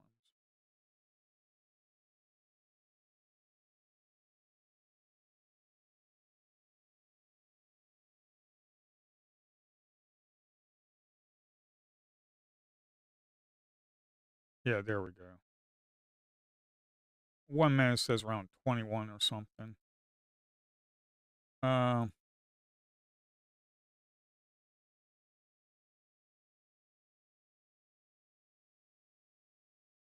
okay, we've got a lot of positive delta in this candle in this 5 minute. That is looking really nice. We got a lot of positive delta real quick.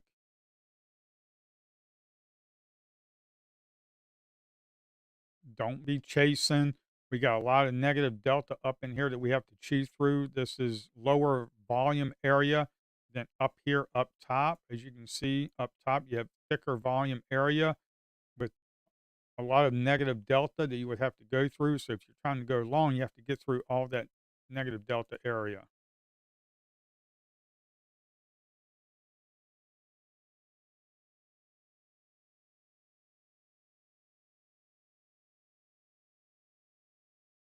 We got news that just came out. OPEC oil outputs. Yeah. We got news came out. We got the administration saying that they're talking with Iran. You got the IRGC that says, no, we ain't talking with you. Uh, we're going to be blowing stuff up, I guess.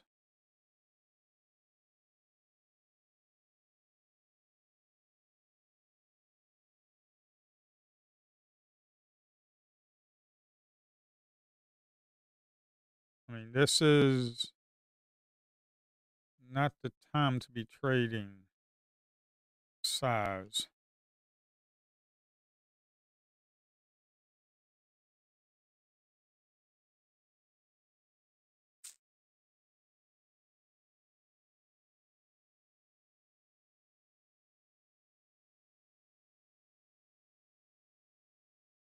You got 33 resting offers up here in this area. We're getting ready to come to. You got about 37.40 up there, about 520.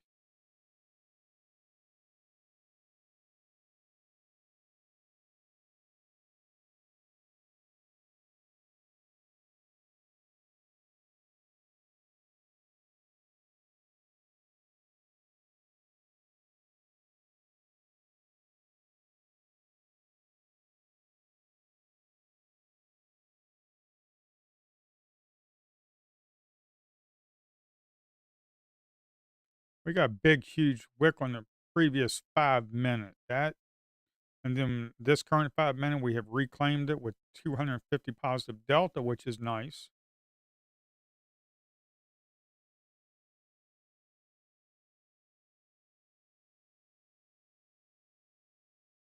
We're back into the area where the large buyers were up in here. We still have to get through this negative delta area right here. There we go.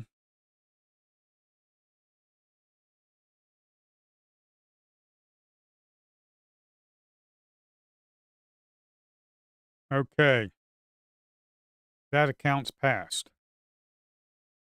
Okay, boy, I caught that very quickly. Um, okay, so this account passed. There's a reason why I took this trade. Okay, as you can see, it's 53,000. So I got another eval that's passed. That makes me I don't know, 5, 6 funded accounts. I have no idea. Um, uh, so the reason I took this trade and the reason I would still be in this trade, there's no reason to be in the trade because, $360, I passed it, $53 is done. Um, the reason I took the trade is because if you look right here, let me come down here. Let's look at the larger time frame right now. Okay, if you currently are in this trade right here, if you lose this area right here, you might want to get out and just take your money. Just take your 12 points, get your base hits. You gotta sell and bounce right here up in this area. Okay. You gotta sell and bounce right there. Right there, you gotta sell and bounce. We had a triple buy and bounce. It wasn't ideal, but I took the trade and got long right here. I would have actually been out of this trade right here for about $300, but I just as soon as I got my 10 points, I closed it. But the reason I took this trade is let's look at the 5 minute. At the 5 minute, let's look at this. 5 minutes. Remember when I said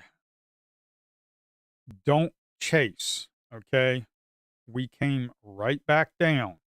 I said don't chase. Because when you get rewarded, even a blind squirrel finds a nut every now and then you'll start chasing all the time. You don't do that crap. You sit here and wait. We closed above the moving average, the order flow bar moving average. We closed above it with a wick. I do not like that. To me, that is bearish. I don't like that. But on this right here, the moving average is starting to curl back up. Okay. We have a large delta right here, positive delta. Okay. We have 39 contracts, sell contracts that kicked off here, something around 30 or something that kicked off right here. We have large delta right up in this area, positive delta. We had buy and balance right here on the 5 minute. Okay. And then you switch over here. You have a 30 contracts. I can't see. That's small. They're slinging small size today. Okay. They're slinging small size. And probably the reason they're doing it is because of stinking news, more than likely. You had a seller right here. We closed. Now we are starting to move upwards. We're getting ready to break that area. We have a seller right here. We closed above it. That seller got trapped on this candle. We had a triple buy and balance area. Okay. That's telling me trap seller in an area where we have buyers. Okay. In an area where we have buyers, you can use them as support. You get in right up here and this area right here, you can get in when you get a pullback to this area right here. If you get a pullback to this area, you can get in again. Your cost average would probably be down here. You get out when you see uh, you get out when you see the sell and bounce right up in here. Okay. You get out when you see the sell and balance. Okay. That's just the way it is. Take your base hits and build your accounts up. Yeah, it didn't even go back that far. Okay, take your base hits, build your account up. Would I be taking this trade right here, this buy and bounce? No. Why? Because you are in a balanced area right up in here. Up, up, down, up, down, up, down, up, down. Do not take that buy. Okay. If you take that buy, it better be on this candle right here. That delta better be friggin' amazing positive. And hopefully you have enough to actually get yourself 10 points and peel some off and move to a break even. See how we poked our head down and kind of aggressively came back up into the balanced market area. Like I said earlier, the market likes to find value and it balances around. It's just basic auction market theory. We were coming out of market found value to the downside. It kind of based around. We were starting to break out of that. Okay, you had a trapped buyer, about 30 contracts. We closed above it. Okay, We had triple buy imbalance. Okay, triple buy imbalance with a positive 138 positive delta. I'm using the back of that buyer and the back of that positive delta to put the odds in my favor to come up and get my money of a buck and a quarter to pass it. And as you can see, that one's passed. I got like 3 more I need to work on. I got 3 more. I wanna have like 10 funded accounts, but I got a few more I need to work on. I need to work on this funded account. Am I going to be trading my funded account today? No. There's a reason why, because it's 11:20 and my stats tell me that I'm usually profitable in the morning. I usually give money back in the late afternoon. So if I still want to be clicking buttons and be active in the market, let's say I'm up $500,000. Then if I still want to click buttons, I'll go trade 2 or 3 micros. Okay. I don't be slinging around minis because on average, I lose money uh, late afternoons. Okay. You're coming down to the point of control down into this area. Okay. You're coming to the point of control down this area. You really don't want to be taking uh, longs up in this area, to be quite honest. It was the only reason I took this is because the 5 minute was kind of really shaping up to be really good. Okay. The 5 minute was shaping up to be really good. That's why I took it.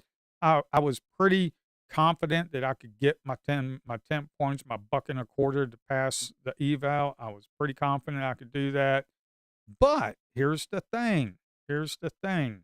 I was also knowing that when I got in, uh, we were moving up. Okay. I'm not looking to get the move from here to here and get 60 points. Okay. Can I get a move from here to here and get myself 20 to get myself $400? Absolutely. Can my batting average be 60 to 70% and actually make quite a bit of money doing that? Absolutely. Taking base hits? Absolutely. When the ran crap kind of calms down, I'll go back to slinging 2 or 3 minis and getting runners. Until then, I'm just going to be slinging minis around, getting base hits. If I was wrong when I got in here, I was absolutely getting out right here for a $250 loss. There was absolutely no way I'm going to let this thing get out of control. Because even though I was a buck and a quarter close to passing, if I would have got hit for $250, that's no big deal. Actually, really one good winner could actually pass it more. Okay. Don't enter a trade and then you got to adhere to your stops. If you don't have any self discipline, you're not going to make it in this industry. It's just not going to happen. And if you actually try to full port and try to buy the tops and sell the bottoms, like I say, blind squirrel can find a nut every now and then, but you're just a full port gambling degenerate when you do that. And I know that might sound mean to say, but I really don't care because I'm not here to be your friend. I'm here to tell you the truth. This industry is brutal and you have to be disciplined. I blew up personal accounts before micros came about, before the fake prop firms came about. I was trading micros. I mean, I was not trading micros just because they weren't around. And what I would do as a software engineer, I would throw in $3,000 and into an account, $3,000. I think I was using Daniel's Trading. I would throw in $3,000 into an account and blow that up, and then a few months later, I throw in another three, blow that up. I eventually learned how to trade. Okay, and you got to have some self discipline because if you don't have self discipline, you're gonna blow up. Okay, these sellers right here are gonna are taking some heat, but right now it's 11:20. We got news that came out. I'd be extremely careful about all of this. The reason I took this trade is because the big delta, and it was just a quick short trade to pass the eval. As you can see here, I need to work on this funded account. I need to work on this funded account. It's up $1,100. Got a handful of fundeds. So now I'm going to work on 2 or 3 fundeds and just trade them on stream. Uh, this is not a signal service, but I'll teach you how to trade and try to keep you in the right direction. I can't do a signal service. The SEC would have my ass in a sling, and then I wouldn't be able to trade. And I need to trade. That's how I'm paying the bills right now.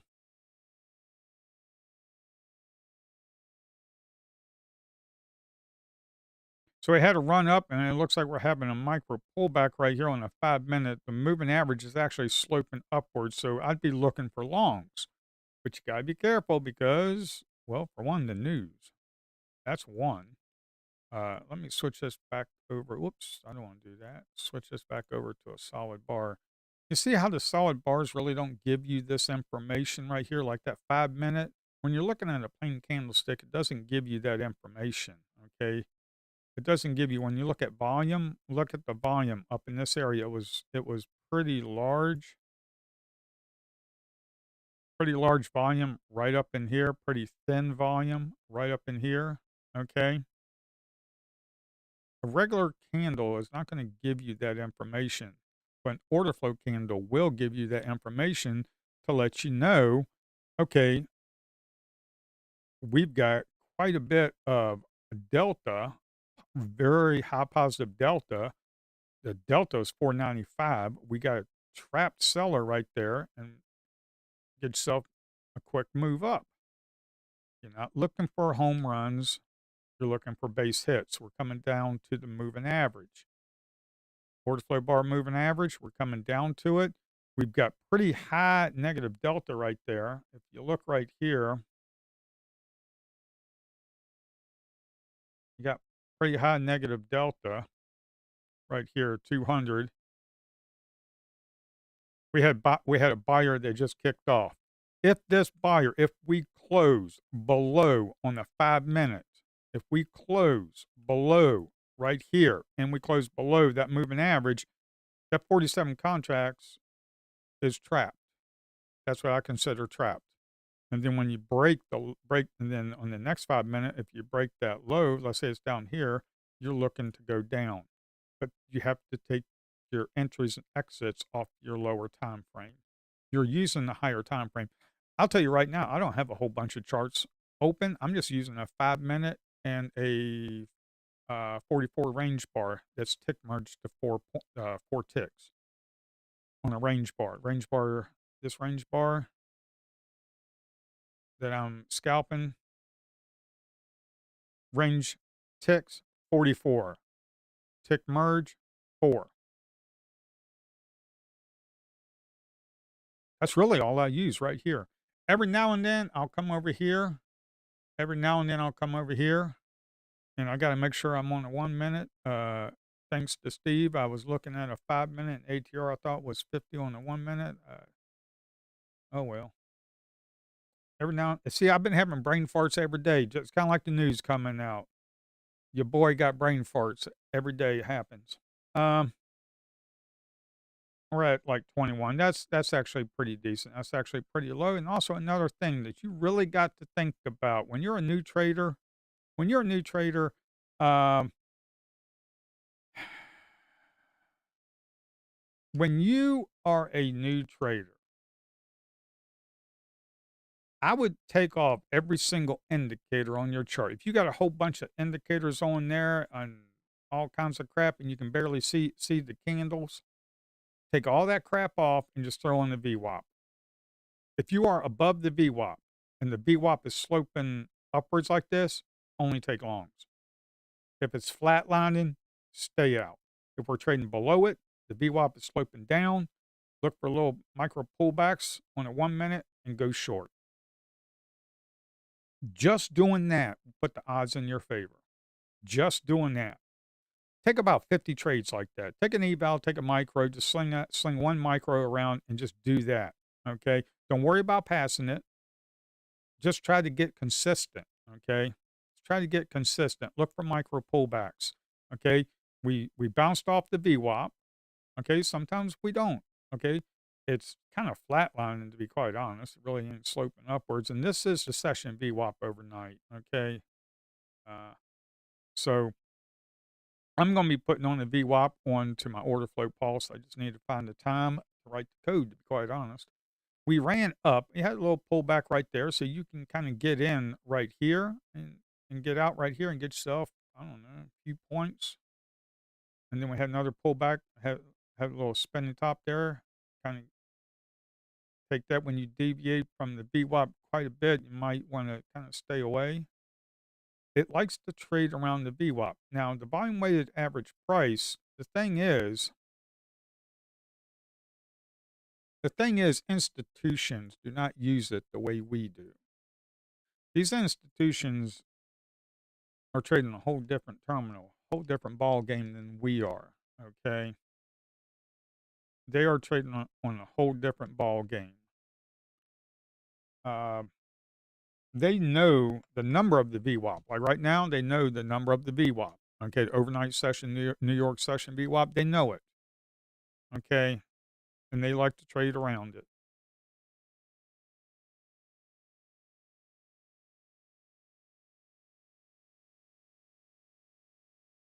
So we kind of closed right at it. You got to kind of have this seller right there, 47. I'm sorry, 47 buyer right there is kind of trapped a little bit. We're kind of flatlining on this, so this is a little risky trade to take. But if you come up here and you take about a 13-point stop, because right here you still got all that negative delta right there on that 5 minute, and you got that positive delta right there. If we kind of get up in here, you probably travel a little bit further, okay? But you got to. This really isn't like a big. Now that 144, if we close below it, now that 144 definitely is a big trapped seller. This 47 is not, okay? But if you want to take it, you can take it. But you just got to know you got about a 15-point stop, and then you come down here to about 10 points, okay? Personally, what I would do, get 10 points, like I always say, trade like a monkey, see banana, take banana, move to a break even. Peel off a little bit of that banana, just peel it off a little bit and take a bite. You know, if you get stopped out, who cares? You paid yourself a little bit of money, that's fine. You can always get right back in. Last week I tried to go long, I think it was like 4 or 5 times. I tried to get me along to get like 25 points I was shooting for. Did not happen in one trade, but it happened in like 4 trades. I mean, it was nuts. And I was getting pissed because it wouldn't move for me, but I was taking 2 or 3 points here and there because I had a very tight stop because of the whacked out market and the news. And I eventually got me my points. Took me about 4 or 5 times, but I got it. Okay, see how that 47 right there, that buyer, we closed right at it. Okay, we closed right at it, but we got all this negative delta on a 5 minute. I'm looking on a delta candle on a 5 minute order flow pulse chart. When we break that low, you come down here. Right now, you'd be roughly at about 15 points. Okay, when your stop was about 15, you got yourself a 1-for-1. Okay, the thing is, you got to be very aware that this large buyer right here, okay, if they start taking some heat, they're going to get out. Okay, you got to think about this. Are they going to take this much heat? About 60, about 60 contracts, about 60 points. Okay, you got 144 contracts that kicked off in one order. Okay, that's institution market maker. Okay, for each point, it's $2,880 times 60. That's $172,000 worth of heat they are going to be taking. Okay. And I know some people are saying, oh, well, they don't care. They got billions. No, they do care because that 200,000 5 times with, crappy trades like that, it's gonna equal up to about $1,000,000 loss. Also, you gotta think about the person behind that 144. It could be an algo, who knows? But those algos are not turned on and let run by themselves. They're managed by traders and quant engineers, okay? So they're managed by traders and quant engineers. You have a trader that takes a 60-point loss and loses $200,000. They don't want the risk desk calling them saying, you know, you got yourself a buy and bounce. You come up here, up into this area right here. You got yourself a quick 10 points right there. Happened pretty quickly, though, to be quite honest. Um, I'm done trading for today because I passed an eval. We'll move on to Wednesday. Okay. We had that 144 buyer did not get trapped. The moving average upwards, then it flatlined, then we closed below it. Then we got a positive delta with a stacked buy and bounce on a 5 minute. That's telling me I really don't want to be going short, to be quite honest, because the odds are not in my favor. Even though you might get a quick 10, 15 point short, that's fine. You can do that if you want. For me, that would be a counter trend trade. Why? Because you got these large buyers right here. Okay, you got to get through that 144. That's a lot of financial interest for an institution right up in here. Okay, now we come back down to this area. Are they going to sling in 50, 50, or 200 contracts? Okay, we don't know. Right now, I'm looking at this and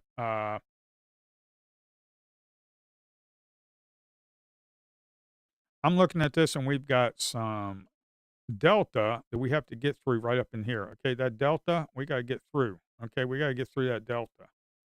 See that negative delta on this candle? We got to get through that. Okay, we have some positive delta right here, but we kind of sold off. We have a big wick on this candle. We're breaking that. That is bullish. You got a large buyer right here. You're going to use the backs of that individual, and then you can get in here, put your stop down here about 30 points, and maybe run it up to about 30 points up in this area.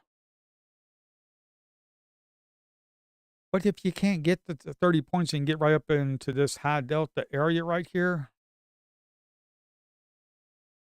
don't be a jerk for just 1 point, man. Just don't do it. Just take your money and move on.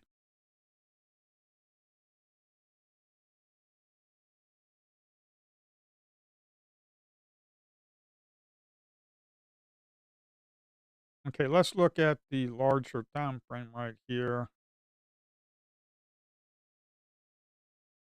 All right, right here, the point of control for the large volume bubbles. We had the largest volume buyer right here at this area, up about 475.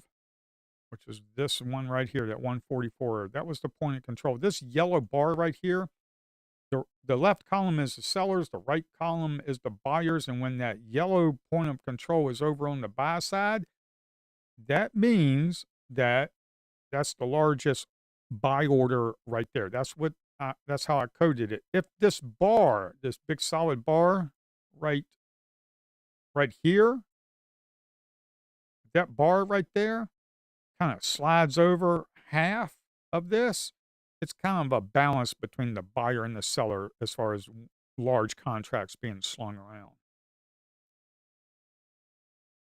Okay. I'm hoping all this makes sense. Eventually, you're not going to come to this channel and listen to me for a couple of days and start slinging money and making $1,000 a day. It ain't going to happen. Okay.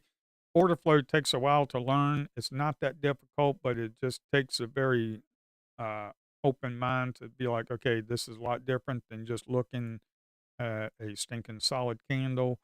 Uh, it's a lot different. Okay, it's a lot different than just looking at a single candle trying to think you're going to be trading whatever.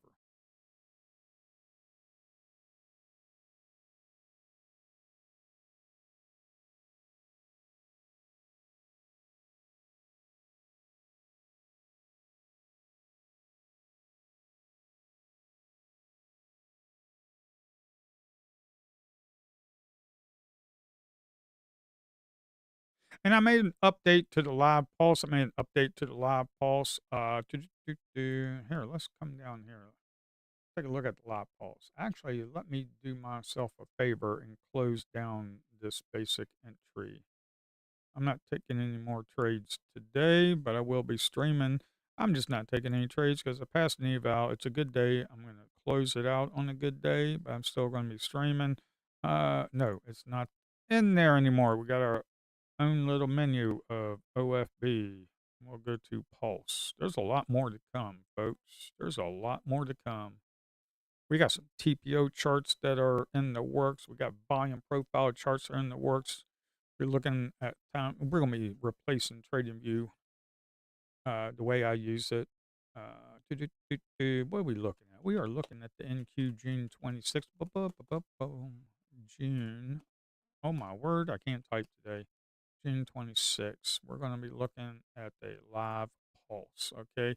Click apply. Sometimes when you click apply, uh, the heat map won't show up. This is kind of a quirky little thing. You just have to come in here and click save. And make sure the show level 2 data for the heat map bid ask a DOM is enabled. Go ahead and click that. And now you should be getting your heater map. This is just a little quirky little thing with the settings. I don't know why it does that. I just haven't had the time to look at it. It's just little quirky friggin' things that I got to work with.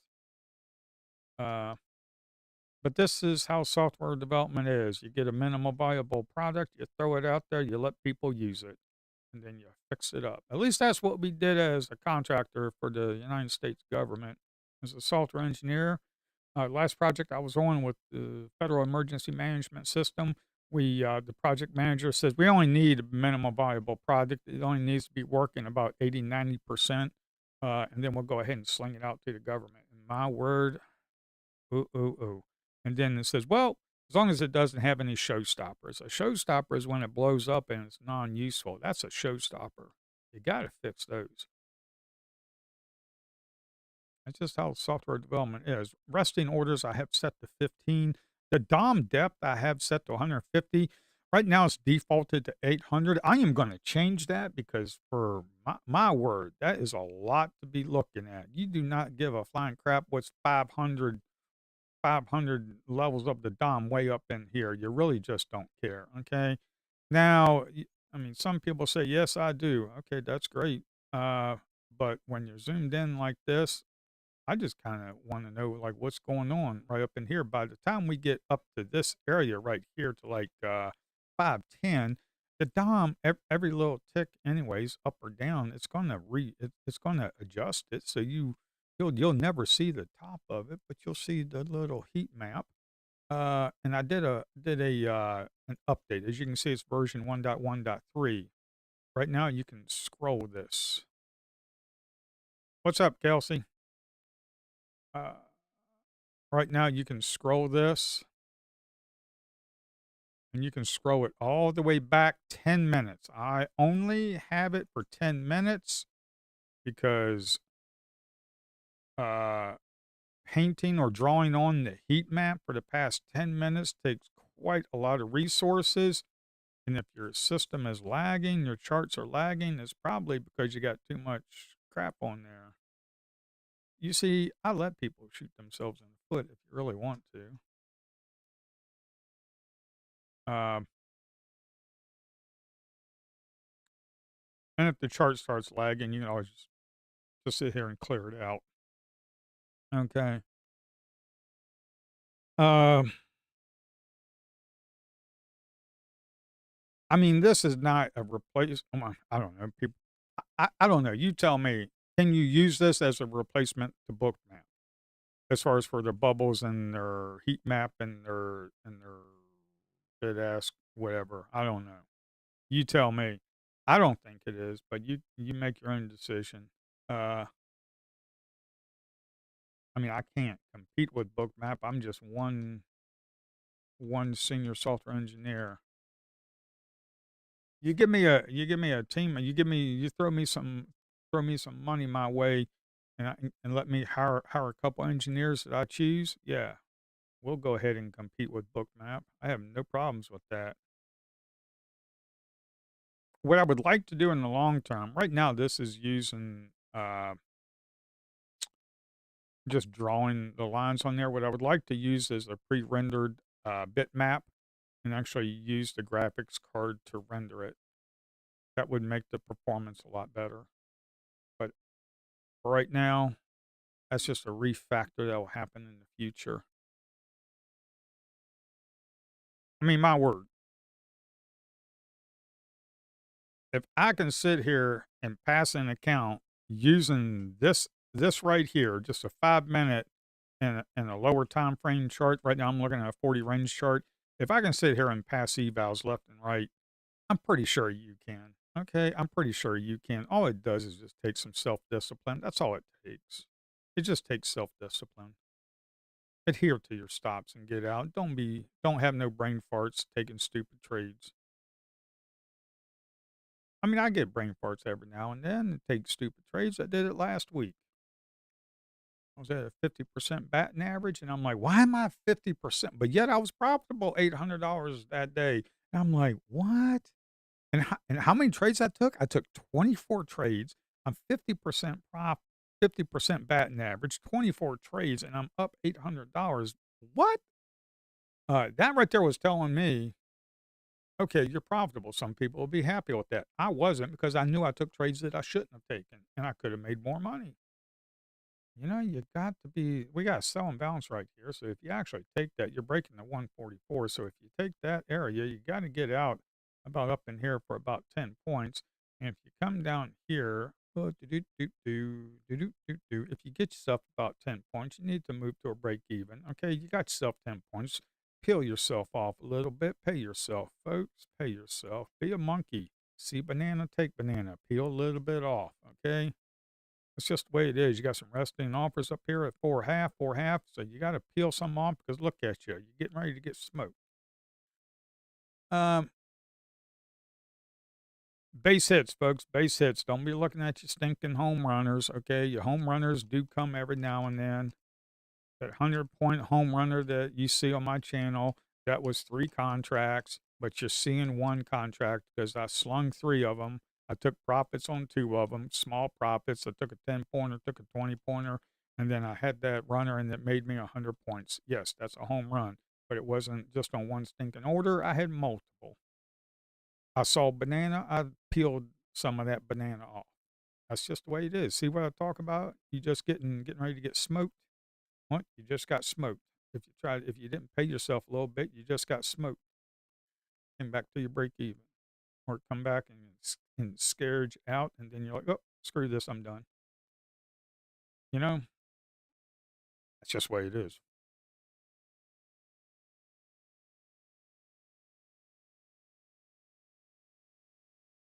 I mean, how much? I mean, if you got in here, you're not going to get the whole move. But let's say you came right up in here and you got yourself 10 points. I mean, come on, man. I mean, 10 points, 1 minute, that's $200. You do that about a handful of times during the day, that's $1,000 day, okay? That's $1,000 making a base hit. You wanna do $1,000 a day? Don't do it on, like, 4 or 5 slinging 4 or 5 minis around. Start getting your base hits, build up your eval, okay? Build it up using micros, okay? Build it up using micros. Build it up using minis, okay? Taking your base hits. Get about 50 trades in. Get about 50 trades in. You'll start learning. You'll start learning. Pretty soon you won't even care about taking a stop out like me. That account that I just passed today, this account right here,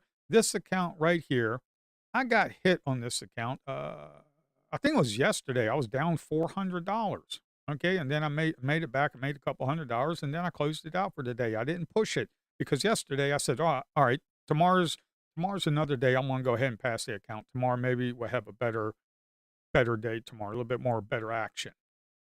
And look what happened. It's done. Okay, but I got hit for about $400 in the morning. Why? Because I had a brain fart. This is a double buy and balance area. If you take this, you got to understand, folks. You got to understand you are below the moving average. It is flatlining. That is a counter trend trade.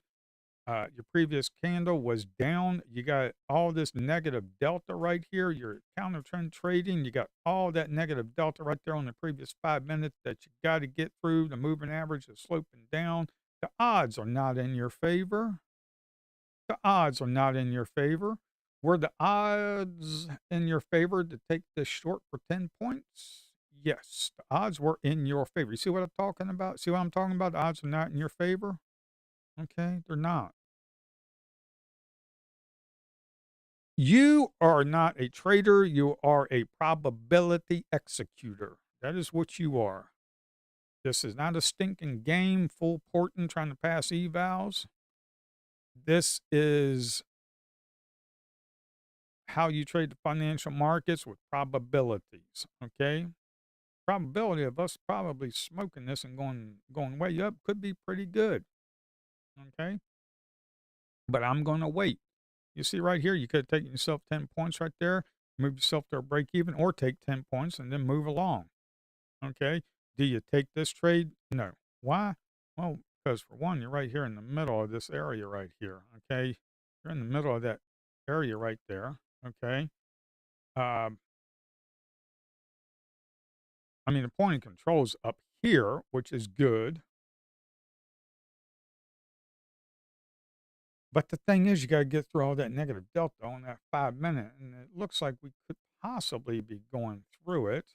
And see right there, that negative delta, we got through it. We need to close above here. Okay, we need to close above here. You're not looking for the whole move, you're looking for a piece of the pie. Okay? You're not looking for a whole move, you're looking for a piece of the pie. You got some support right here at 480. Okay, you see this right here? You got a little bit of support right here. That little ledge on that histogram, that is this little heat map thing right here. You got some support right there for going long. Now, do you chase? Not really. Me personally, I just wait. I just wait. Me personally, I just sit here and wait. I just sit here and wait. Like I passed that eval earlier this morning. It was like 2 trades, okay? Actually, it was quite funny this morning. It was quite funny because I showed it. I took a trade. I made like 200 bucks. Okay? Actually, it was $180. Okay, I made $180. And then I looked at it and I'm like, why is that not on the account that I'm trading? No, because the basic entry had defaulted to some 101 and I executed the trade thinking I was on my eval account and I wasn't. I was like, okay, no big deal. I wasn't pissed off. I was like, all right, whatever. Move on. Um, Actually, I don't even think I took a loss today. I think it was just 3 trades, 3 green. Um, Now I took two trades and then I passed the eval. Um, and I just sat here and waited. I just sat here and wait. I mean, a bunch of trades went by, and I was like, yeah, whatever, no big deal. I'm sitting here waiting for my A plus setups, and sure enough, one of them happened, and boom, got it. I had to sit there and wait. How long did I have to wait? Here, let me look at the executions. The time. That was around 11:15. Okay, got me a little 10-pointer past eval, real quick. Got me actually 11, 12-pointer. Um, Yeah, it was like, and you know how long I was in the trade? You wanna know how long I was in the trade? Here, you know how long I was in the trade? About 5 seconds, 4 seconds right there. In, out. Got my money. Coulda made more, but hey, I just passed it. So I'm in, I'm out. I'm done. Okay? In and out. Take your base hits and move along.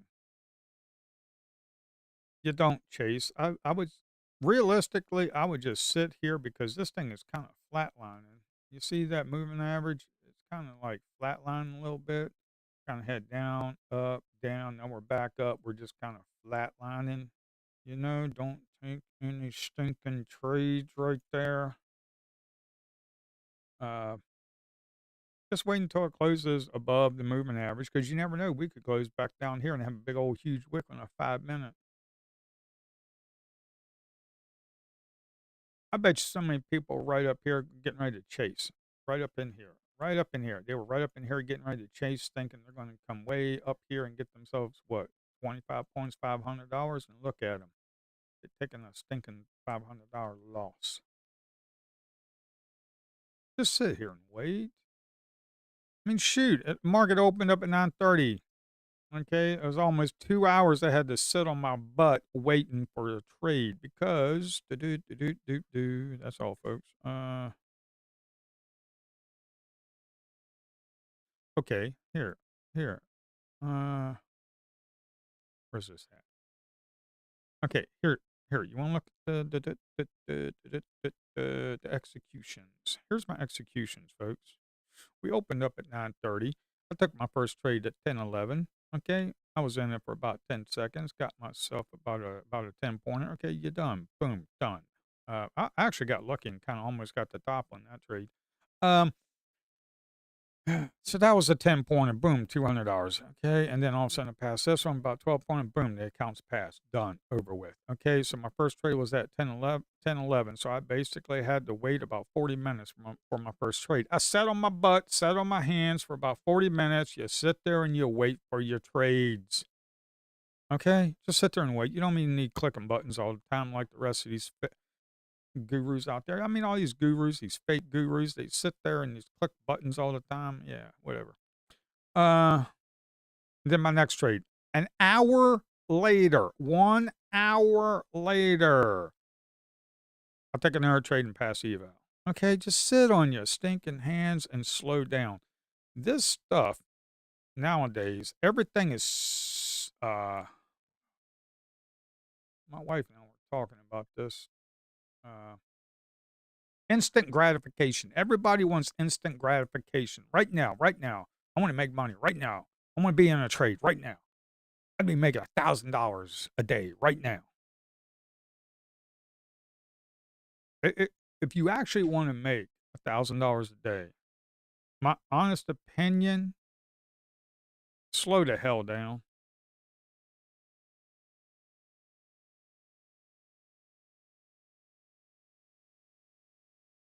Right now, you'd probably be looking to go short right now.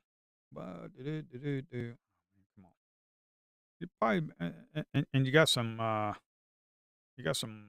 offers right there. So if you actually get in right here, you got to understand right there at 4.5 right there, you got some resting bids right there. So as soon as you get to 4.5 and it ain't breaking, you cut the trade, take your freaking 5 points, whatever it is, you take your 5 points and you move along.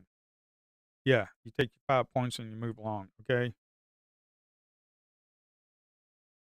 Because you got them sitting down here at 4.5. You got about 30 of them, about 29 bids sitting there at 4.5, okay? And you got a selling balance, okay?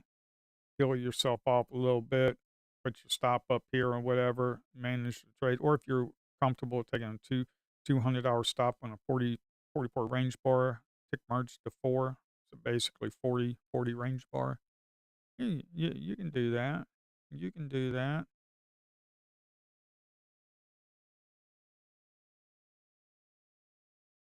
The 5 minute is sloping downwards. As you can see, remember what I said?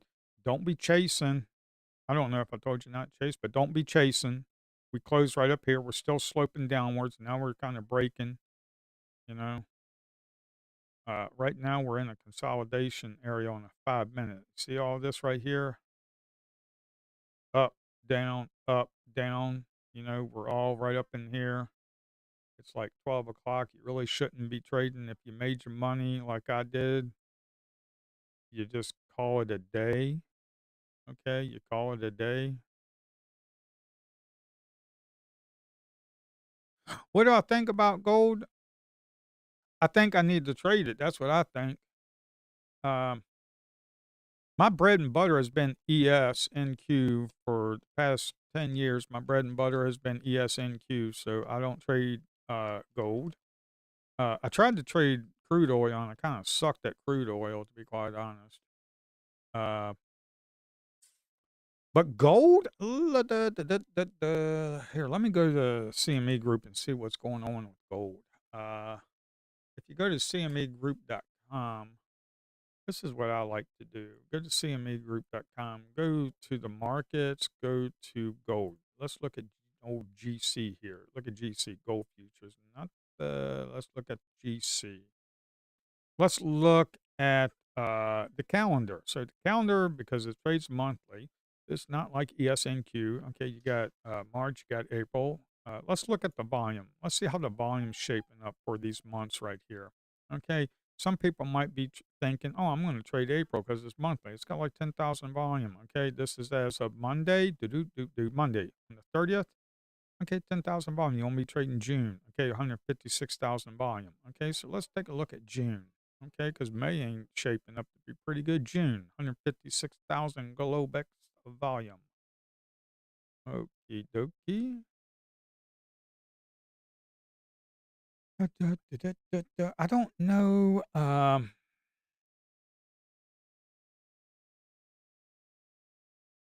Here, let's take this off. Let's bring up another order flow pulse window. Let's look at GC. Well, I can't type again. GC June 26. Let's look at it on a, I don't know, 1 minute chart. I think that will be good. A 1 minute chart. Let's just click apply. Let's load the history. Let's see what we got, folks. Uh, let's see what we have here. Uh, I don't know if you need to tick merge this or not. Probably not. I don't think so. Probably not. This is volume. What the heck is up with the volume? Well, if you get a white window, close it out and open it back up. It's just a race condition between drawing the background and drawing the form right here. I haven't been able to figure out that race condition because the background and the data right here, the form is actually racing against each other, and the background loses the race. It's a race condition. I tried to figure it out. I couldn't fix it. I gave it to AI. I was like, "Can you figure this out? Because I can't." And the AI couldn't figure it out. So I don't know what the heck's going to happen. I'll eventually get it. Uh, large volume, minimum volume. Let's just set that to 2. Resting orders by 10. I don't think you need to tick merge it. We don't need no stinking 800. I need to actually get rid of that and default it to something a little bit better. Uh, the volume profile, we could probably merge that to 4. I get that a little bit looking a little bit better. Order flow pulse license required. Yes, because it's a new ticker. If you ever get that, this is something that I put in this morning, last night, and this morning I released it. Order flow pulse license required. That's just because you're on the new ticker. Just go to orderflowbars.com, go to the profile page, click on indicators or review products, and then copy the license key. Copy the license key, go to settings. This is not ideal. This is something I need to take care of. Okay, now the license is activated. I want to redo how I'm doing the license, but this was the best way that I could get it done pretty quickly. Okay, like I said, minimal valuable product, and then you kind of wrap it up and polish it up later. Let's go to minimum volume 2. Did we merge that? Yes, we merged that. So now the profile looks halfway decent. I don't even know what you would do for, here, let me go to the settings. Let's go to colors.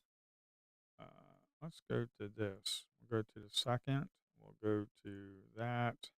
We'll go to the buy. We'll go to the second. And we'll go to the blue violet. 12 o'clock. And balance. I think it's the second. I don't know. I don't know. I think I have it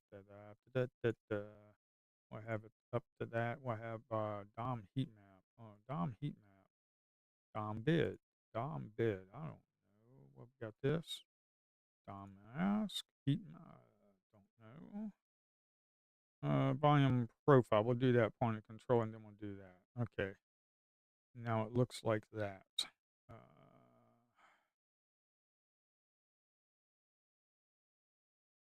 Here, let's close out the 5 minute.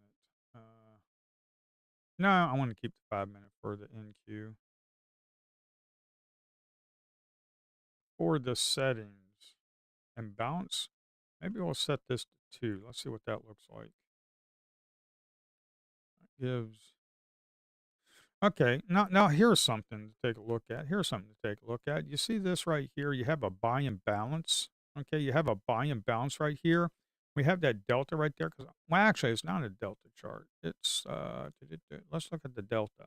So you have the positive delta up there, and plus you have a buy and bounce right there. But high delta got the buy and bounce, but we closed below.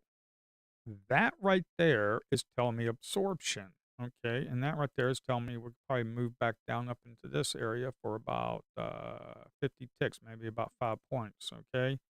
That's what that's telling me. Now, I don't know if that's going to happen because I don't even know what a 5 minute looks like, to be quite honest. Let me switch over to, I don't want to set up a 5 minute because it kind of takes a while. I'll just do it real quick on trading view. I don't even know what a 5 minute looks like right now. Okay, 5 minute is looking kind of like in a consolidation area, to be quite honest. That's a 5 minute. This is trading view. It's kind of looking kind of in a balanced market area. Maybe you got some longs earlier in the morning and you had a pullback to the standard deviation of the VWAP right here, and you had kind of break of that and kind of get yourself maybe half that move. Uh, See what I'm talking about? Looking at the 5 minute. I mean, this is like I wouldn't be taking this trade right here, trying to go short, to be quite honest. Um,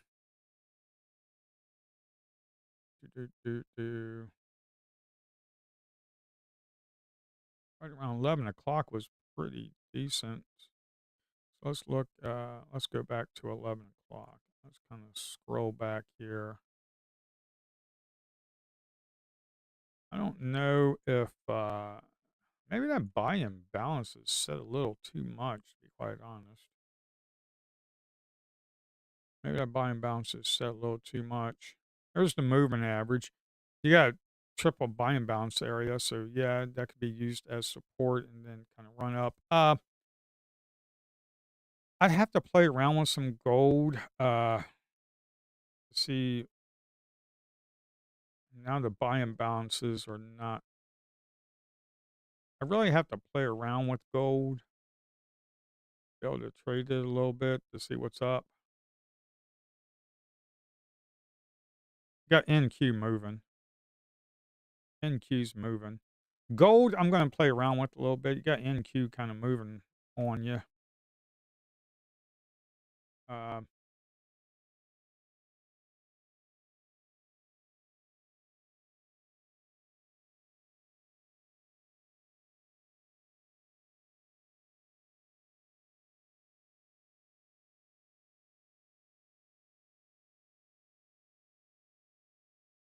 and see, even on the, you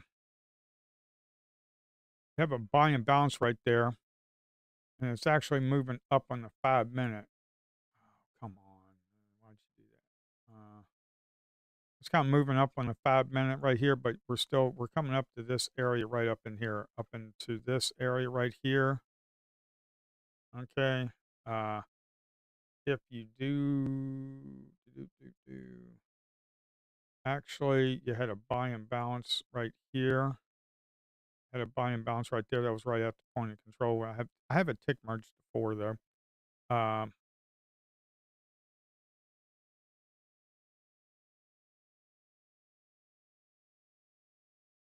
what you really want to possibly look for is a run up and a pullback. You have a 3 bar pullback right here. And that pullback, 135 negative delta, but this pullback right here closed red, but it was basically delta neutral, which is nice. That one's 39. Okay. Then you had this one right here. This right here closed with 43 positive delta and we closed right here. Okay. Open and close right there. That's pretty good.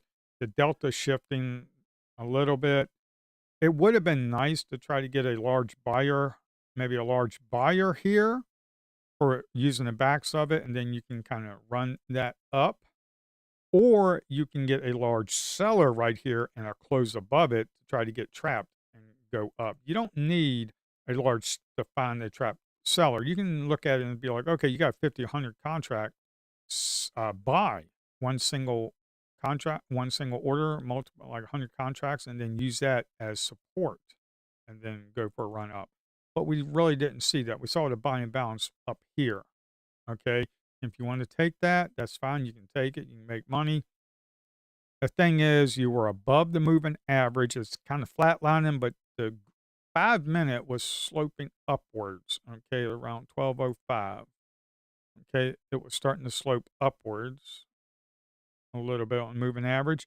But the thing is, the 5 minute is green. Okay. 5 minute is red. I would not be taking longs. Always take your longs when the 5 minute is lining up with with your, let's say, your 1 minute. Let's switch to a 1 minute chart. Um, I switched to a range chart because I just wanted to pass eval because I trade off of range charts. Uh, that's usually my bread and butter, the hyper scalp. Um, like the eval that I trade later on, probably next week. Uh, I mean, I'll trade a 1 minute. Yesterday I traded 1 minute. This is just today. I wanted to trade a range bar just because historically that's where I make most of my money. Hyper scalping, the $100 to $3,000 days were on 40 range bars scalping, taking multiple contracts and getting 10 points, peeling off a little bit, and then immediately move to a break even, get a little bit more, peel another one off, and then get a runner. That is where I have made most of my money, is like that. What are we looking at? At a 1 minute, let's go to a solid candle. We'll just load the history right there. That's just way too much. Uh, the Dom depth is there.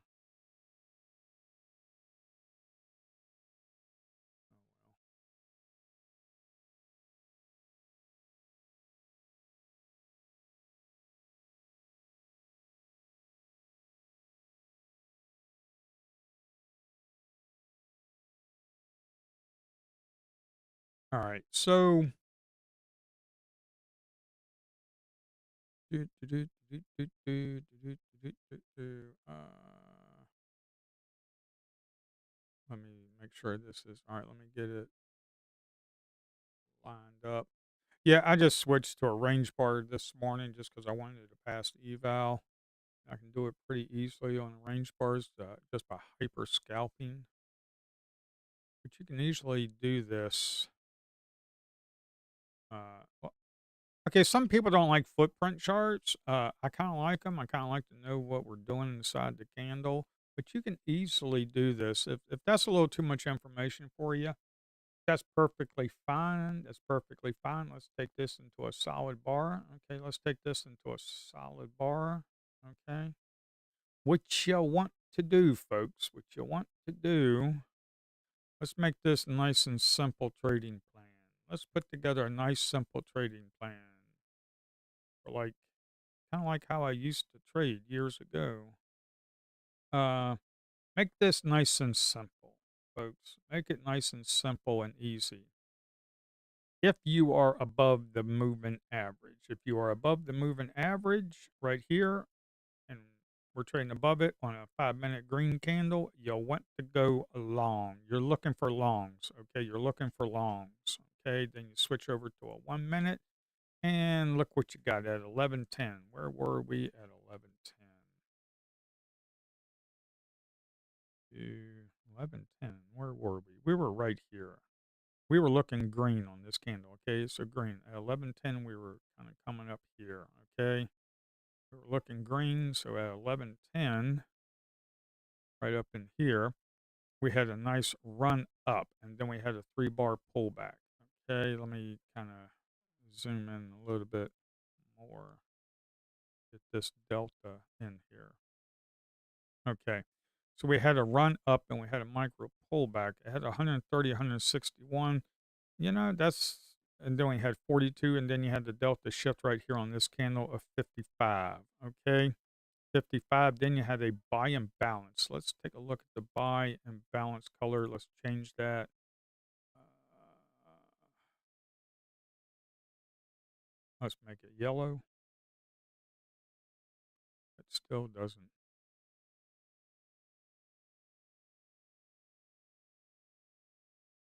It's still not showing up all that great.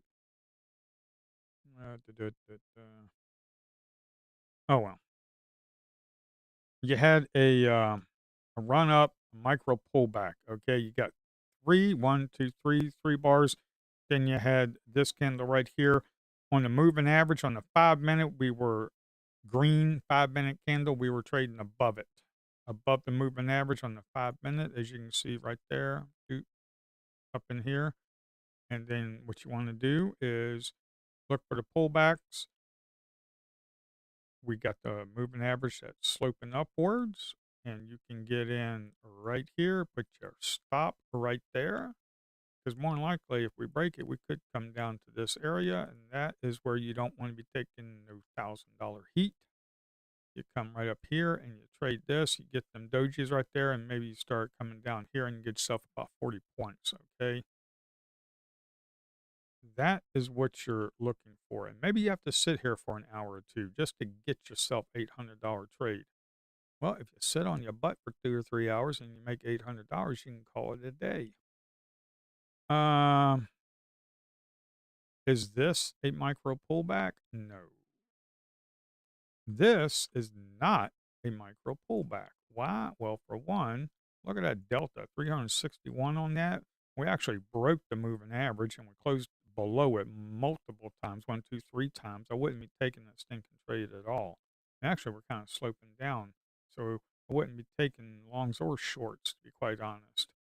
Kind of happens on a, yeah, I don't go back too far just because of the candles. That's what you kind of want to be looking for. It's kind of hard to be taking these micro pullbacks because right here you had a run up, you had a micro pullback. The delta was halfway decent. You could get in here and put your stop down here, but the bad thing is you're right here in a bounced area where you're going up, down, up, down, up, down, and you're in the middle of that stinking consolidation and you're trying to go long. Okay. This is not an area I want to trade. No, no. Okay. Even though it looks good and you get paid this time, the next time it's going to come down to the low area. And also, here's another thing. Let's say you take this good trade right here, and you come up here, and then you come up here, and you make yourself about 40 points, $800. Why are you going to take a stupid trade like this? Why are you going to take a trade when you're right in the balanced market area, okay, and you're trying to make a trade to go up here? And let's say you get stopped out down here, and you give back half of your profits. That's idiotic, in my opinion. If you're green for the day, you really only want A plus setups. Okay. And if you do take a trade like this, let's say you do take a trade like this, and you want to trade it, don't go in 1 minute and get back half your profits. Go in like three to five micros and trade it. Okay. Have two execution windows open, one for a mini, one for micros. You don't have an A plus setup, jump to a micro. Trade about 3 to 5 contracts. That way you don't get back all your profits you made right here. It's just self discipline. It's all about capital preservation and self discipline. And if you don't have those two in your sights, you're going to have a hard time.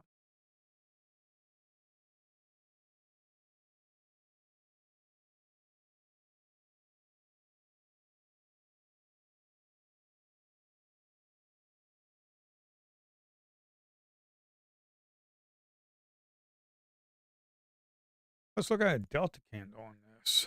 Okay, so a delta candle on this trade that you would be looking to take. Okay.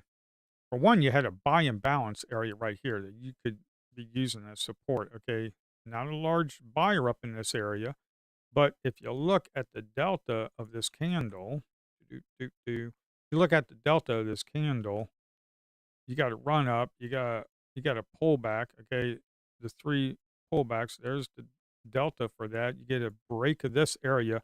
You see this large delta right up in here, that's forming right here. Let's say you get in right here, okay? You got all that positive delta, okay, and you keep coming up, coming up. Let's say you get out on the break of the low right there. That's 47 points, roughly 45 points, okay? You probably could have got yourself 50 pointer if you got lucky, okay? If you got lucky, you had another buy and balance area right here. And here's another thing. Once you get advanced enough and you really want to trade like this, once you get advanced enough, what you can do is get in right here, put your stop down here. You're in the trade. You have big positive delta right there. You got a triple stacked buy and balance. You've entered here. You can enter again right here. Your cost average is going to be right here. So now you're in two contracts making 30 points. Okay, let's say you get two contracts, you get 30 points. That's a $1,200 trade. Add to your winners and cut your losers. If it gives you the opportunity to add to your winner. Okay, this trade was 50% of the right here. The triple stacked buy and balance was 50% of the bar, and we closed above it. You can enter like on a slight pullback if you look for a pullback, or you can just enter right here. You've already entered one mini right here. You're in profit probably. If you're if you're and if you're in two minis, you take some, you move to a break even. Maybe you take some profits here. Okay, I don't know. And then it pulls back, maybe you add to it, but your cost average is down here. And then you get out trade. I mean, that's how it's done. Okay, if it gives you the opportunity to add to your winner. And the 5 minute, that was on like 11:15, somewhere around there, 11:15. I don't know. It was right up in this area right here. Okay, it was right up in this area. Okay, nice green candle on the 5 minute. It's above the moving average, and you're above the moving average on the 1 minute. They are aligning. They're not contradicting each other.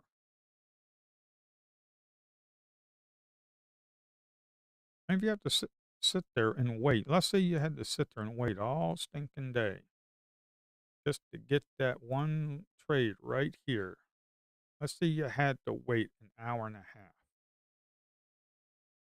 You know, some people would just come to a stream and be like, "Well, how come you ain't taking no trades?" Well, because I'm sitting here waiting, man. I'm sitting here waiting, man. I had a buy and balance that was kind of low on the candle. I don't like that. Let's say you entered right here at 11:10. The market opened up at 9:30. It's about an hour and 40 minutes later, and people are like, "How come you ain't trading, man? Man, this stream's boring." And then all of a sudden, you pump out about friggin' 50 points, and you make yourself $2,000 on mini or something. Or let's say you got in here and you added to the winner, and your cost average was right here, and you got yourself like 40 points, and you walk away with $600 profits, and you're like, I'm done. It ain't no stinking boring anymore, is it?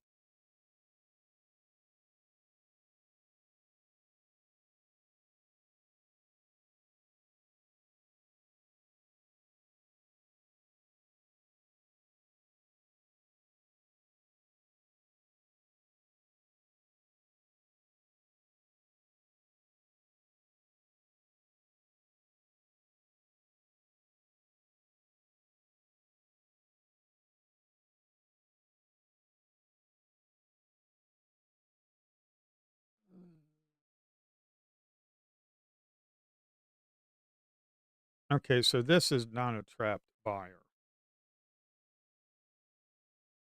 That buy right there, 34 single order contracts of 34 contracts, that's not a trapped buyer, probably because for one, we were moving up on, yeah, we're moving up. I had a nice big green bar. We had 266 delta on the previous. We came down here, we kissed the moving average, and we moved back up. That's not a trapped buyer. And also, another thing that's not a trapped buyer is because we closed above it. We closed below it, that could be considered a trapped buyer. Again, we had a move up and a pullback.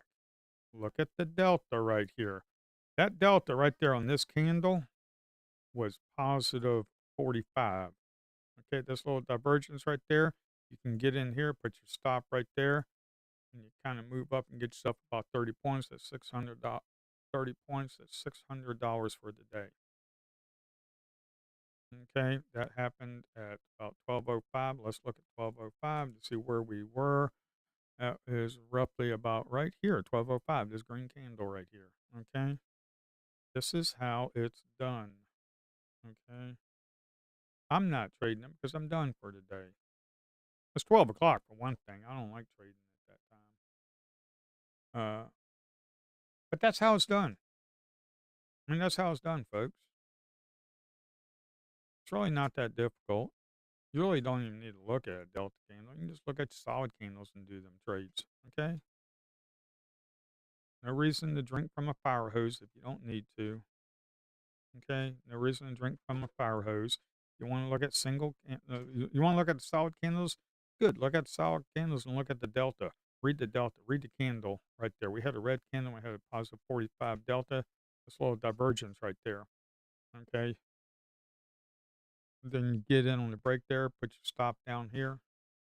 Same type of trade we just took right up in here at about 11. Like right here, you take this, you make yourself about 40 points. That's about $800. Let's say you take this trade right here, and let's say you net yourself about 20 points. So you don't get the whole move. Let's say you just get it from here to here, and you get yourself about 25 points. Well, that's fine. That's $500. Okay. I mean, you made yourself over $1,000. You just have to sit here and wait. Sit here and you wait for 2.5 hours to get two trades, and you make yourself over $1,000. I mean, that's just how it's done. I don't know a different way that I can explain this. I really don't. Hopefully, people are taking this information and learning. Here, I'll be right back. I gotta find out what's for lunch.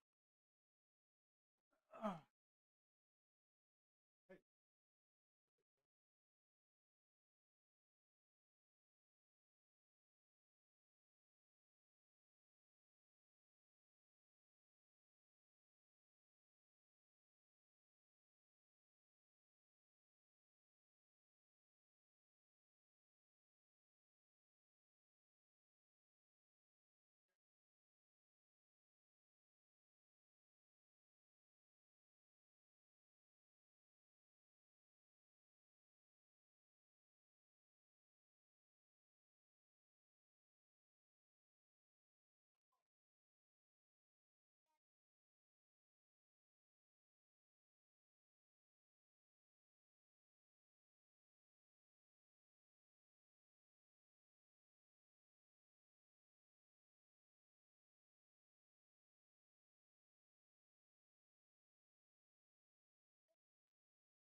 Oh, yeah.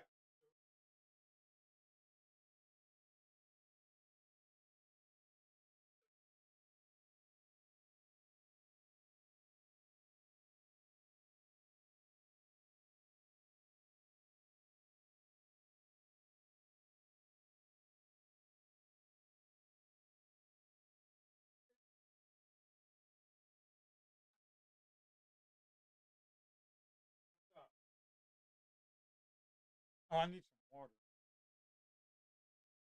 Oh, you give me water? Okay, good job. Ah, all righty.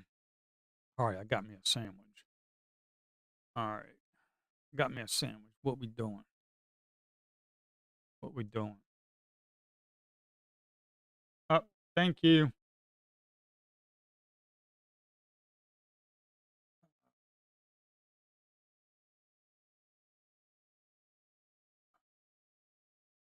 Oh, I got that crunch bar in there for later. Yeah. No, no, no, no, no, no. There was 3 crunch bars. You had one last night. I get one, and you get one. Okay? Yeah, yeah. I'm trying to negotiate with my 5-year-old with with a crunch bar. She likes to tease me. Yeah, I know you're smiling at me. She's in my office hanging out 'cause I got the door open. She knows she can come in. Um,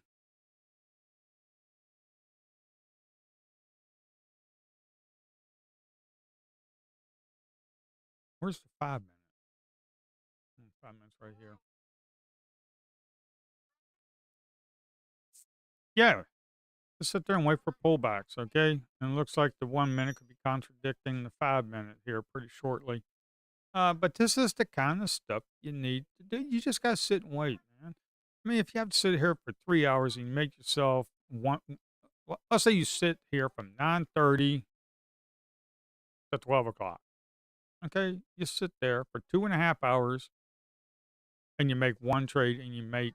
All right, let's put it this way, because so many people want to be like, "Oh, I got to trade, I got to trade, I got to trade." No, you don't. Hey, I used to be like that. I used to be like, "Oh man, I got to trade. I'm a I'm a scalper. I gotta be trading all the time. I gotta be making myself 50, 100 trades a day, man." For one thing, you're gonna drive yourself nuts doing that. Uh, Second of all, you just need to calm down and wait. And let's say, okay, here's the deal. There's 2 trades that I showed you. $1,000 trades, okay? $1,000 trades. Let's say you weren't even that lucky, and let's say you made $500 on them, okay? Let's say you were a little bit slow, you had a little brain fart, and you kinda missed your entry a little bit. Let's say you only made $500 on these trades, okay? Okay, these were the trades where the 5-minute green bar was green. We were above the moving average of the 5 minute. We came down here and we got this trade right here for, let's say, 25 points. Let's say we got in, let's say we got in here and we got out here for about 20 points. Okay. You didn't even get the whole move. Okay. You got like 20 points. But then earlier you took this trade right here. That was the same stinking thing. Maybe you got in a little bit late. Maybe you didn't add to the winner because you had that triple stack buying balance. Let's say you got out here for about 40 points. Okay. 40 points. Actually, you didn't even do that. Let's say you got in at 30 points. Okay. 30 points. Let's say you got in at 30 points there. And then right here, you take this trade right here. Maybe you get 20 points. That's 50 points. Okay, 50 points. You didn't even get the whole stinking moves. Uh, you got 50 points. That's $1,000 for 2.5 hours. Let's say you didn't even get that. Let's say you just got half of that because maybe you, I don't know, maybe you just didn't feel it. I don't know. Let's say you got $500. Let's say you do that average about 3 times a week. Let's say you do it 5 times a day, but you're not going to always have winners and winners. Okay, you're going to have Probably with me, I got 60 to 70% batting average. Let's say it's $500. Let's say you only trade four times during the week, and you get like $2,000 times 4 times 12. You got yourself roughly about $100,000 a year. Okay, and just sit on your stinking hands for 2 or 3 hours and take about 1 or 2 trades. Slow down. Don't worry about the instant gratification that most people are looking for in trading. Everybody wants instant gratification. They got to be in trades. They think that they're day traders and scalpers and they always constantly got to be in the market. No, you don't. You just sit there and wait. Okay. You just sit there and wait. Let's say you got to wait 3 hours, 4 hours. Hell, there was sometime last week I had to wait 4 freaking hours and I got myself one good trade and made myself 25 points. Awesome day. Throughout the whole day, I was lose, win, losing money, break even. And then all of a sudden, I missed a trade. And then I told the stream, I was like, you know what? I missed a trade, big deal. There's one right around the corner. And about 30 minutes later, it was a 25 pointer. And I was $500 green for the day. And then I shut it down. And I had to wait stinking 4 hours to do that.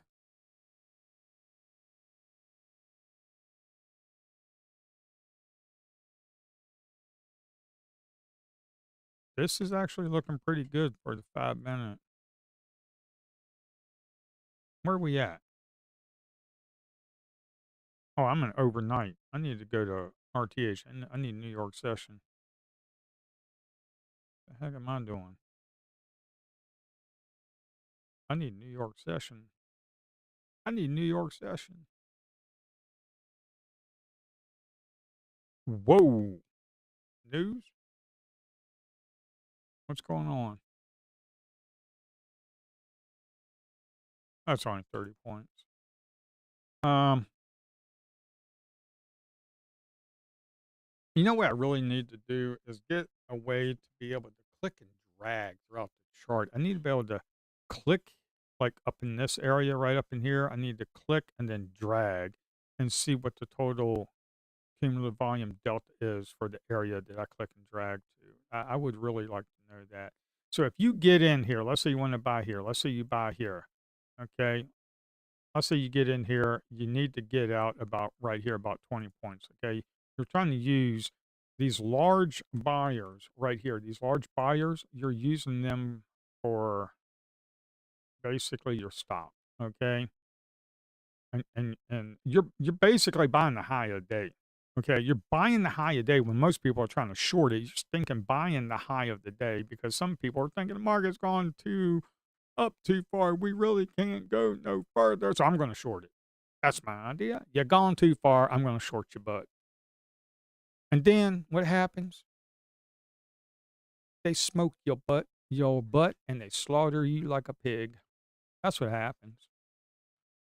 Because right now we have some large stinking buyers up in here. I can't even read the whole.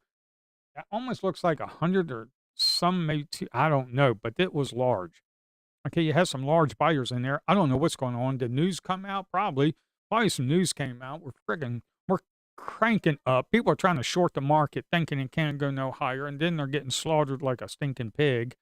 But if you would have gotten in here and put your stop down there for about 20 points, you're up about 100 points, okay? You gotta click the button, folks. You gotta click the button. Don't be clicking it now. I'm just saying, this is the kind of stuff you're looking for. This is the kind of stuff you're looking for. We got a top and tail right up in there. We need to switch to a stinking delta chart, to be quite honest. Okay, you got large delta up in here. You have some large buyers right there. Uh, looks like 100 and some back in there, about 40, about 200 buyers came in here, had very large delta come in here. We kind of broke that high right there. This area right here, here's the thing about using a delta chart that you're not going to see on your regular candlesticks. My gosh, we keep going. And I had my friggin' entry. I can't do this. 1240. I had my stinking. I could have traded a funded account and got me some stinking really good money. But I'm happy I traded I traded past an eval, got me another funded. Tomorrow's another day.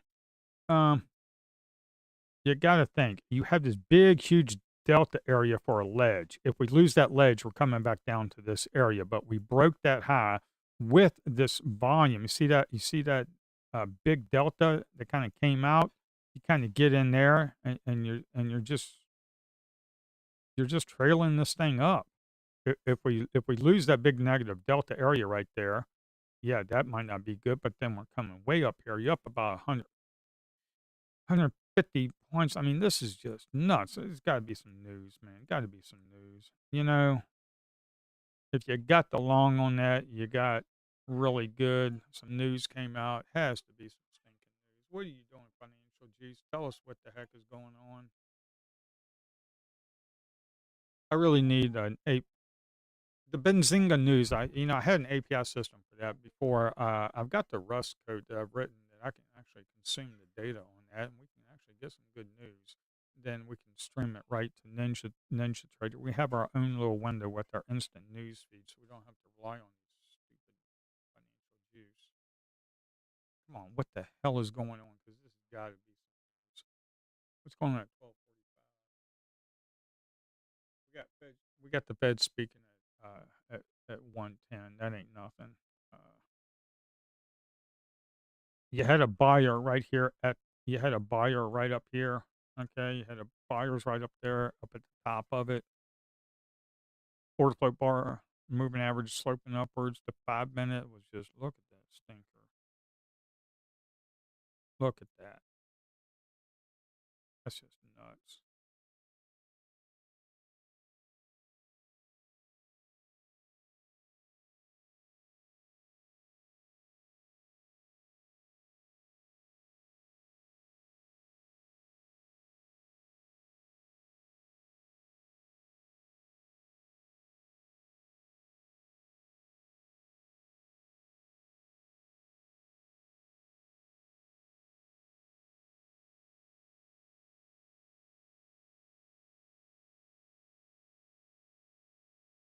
This is the kind of stuff you want to see. You want to see large. Okay, for one, you had a seller, 34 contracts. We closed above. We have large buyers up there. That 34 contracts, they're going to see that. They're going to cover. And we kind of ran up here about 200 points. That's massive. You got a doji candle forming in 1 minute. You got trapped buyers up there. It could fall back down into this area right here. That's a counter trend trade, and you got to be willing to take a stop out.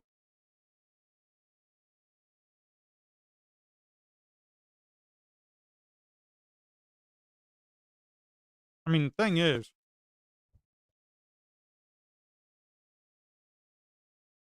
negative delta on a 63, but we closed positive. We had a doji candle on this 1 minute. Had about 130 contracts up here, buy contracts. Okay, 130 buy contracts. We closed below on an indecision doji candle. You're breaking the low of that. You can go ahead and go short. If you're in the money about halfway, okay, you need to just take your profits because for one, that right there is about a 20-point move. Go ahead and book yourself $400 and just be done with it. Okay. If you're willing, just do not let a winner turn into a loser. Okay. That's just idiotic in my opinion. Because when you're in a raging market, something happened. Iran's president, whatever, we're ready to end war, but want guarantees. Okay, but earlier he had the IRGC that says they're going to be blowing crap up. I mean, who knows?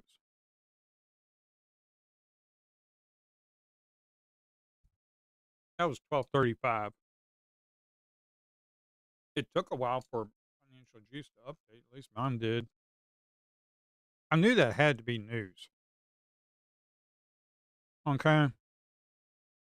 Well, you're getting that pullback. Me personally, I would have taken my 20 points and just moved on.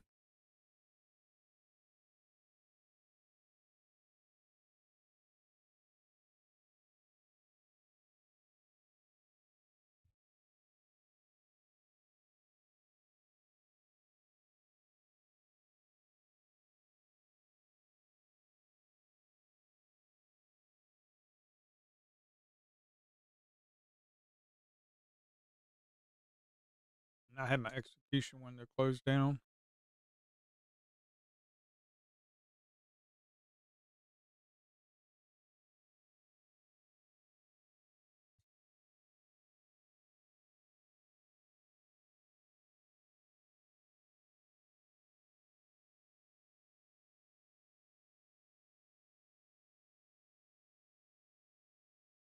So we had a huge rally, 200 points off the news. Iran's president, we're ready to end it. Well, yeah, because you're tired of Scud missiles up your butt.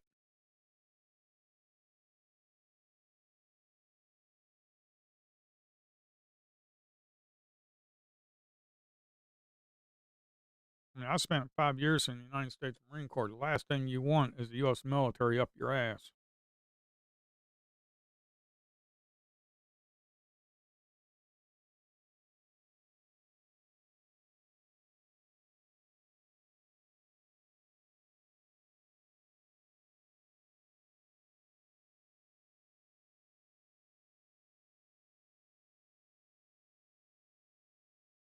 The only problem is the Iranian people, they need freedom. I just want everybody in the world to live in freedom.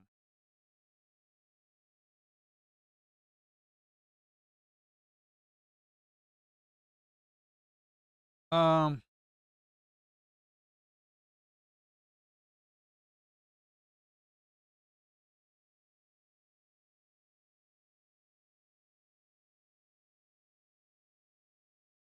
we got 103 contracts, 33, 130 contracts that got trapped up there. We closed below it, indecision candle. You close the short, you get to the moving average, and you just close it. Okay, that's a counter trend trade, and you got to be quick.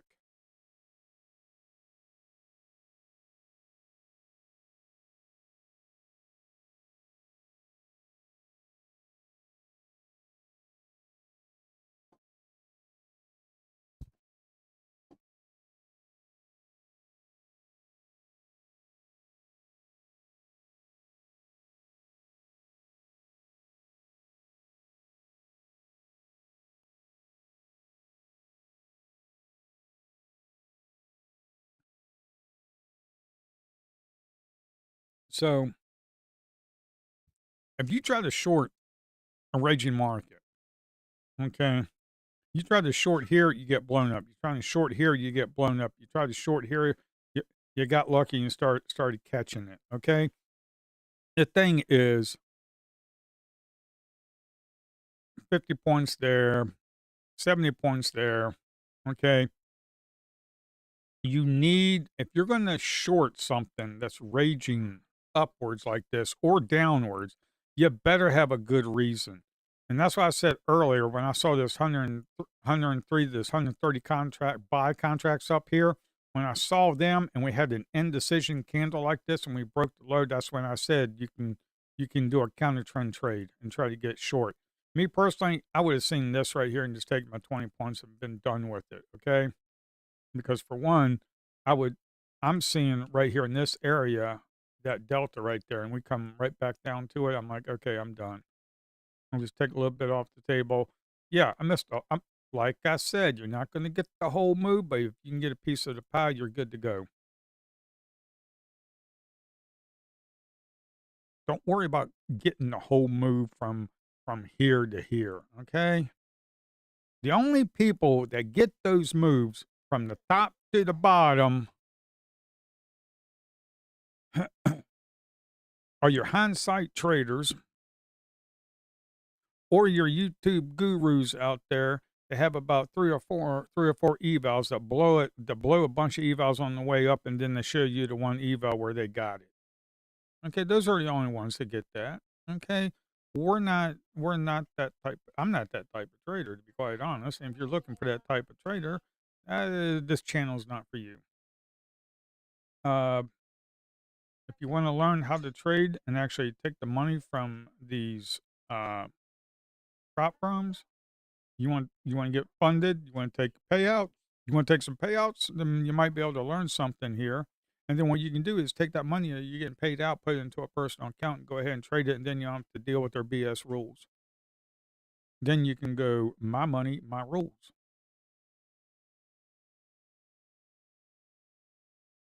Or you can do what I do, just throw it into an IRA account.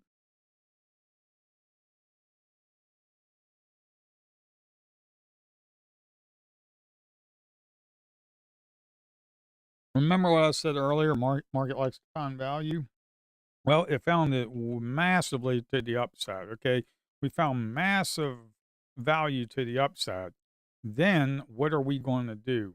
Are we going to balance in this area? Down, up, down. Are we going to balance in this area? Because that's what the market likes to do. Just basic auction market theory. Market finds value. Market likes to balance into an area. It needs to auction around. Okay. Could we go down? Sure. Could we keep running up? Sure. But we do not trade in this area right here. That is a no no. We had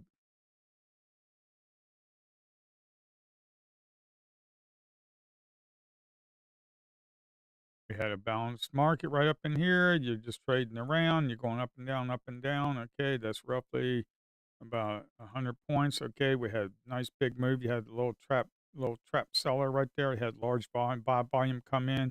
You buy on that, and you put your stop down here. You're using the large institutions. These are not. This is not retail traders slinging around 50, 100 contracts in one execution.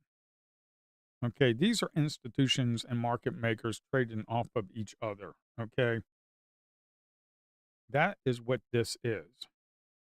This could have been a market maker that sat there and maybe, let's say BlackRock says, "Hey, I want to sell like 500 contracts," and then a market maker would be like, "Okay, I'll buy your 500 contracts against it." And now look what they're doing. They're unleashing it into the market. They're just waiting. And if they're wrong, that's fine. They're hedged. Maybe they break even. Maybe they lose a little bit of money. But this is institution market maker activity. You don't have retail traders slinging around 50, 100 contracts. And if they are, then they're a rich mofo. And they might as well be with the big dogs.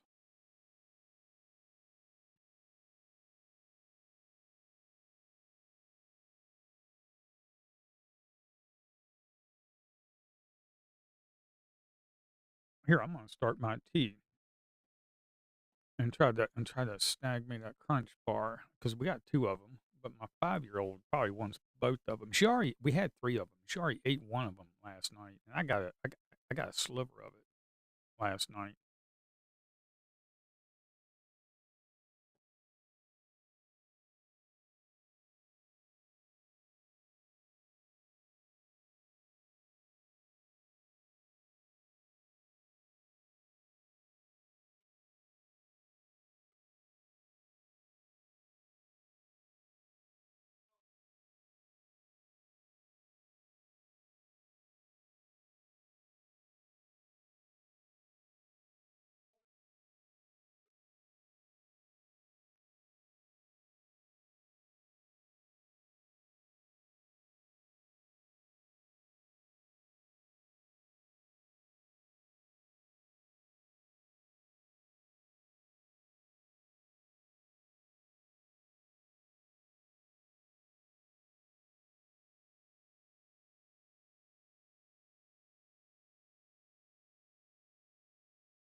Alrighty.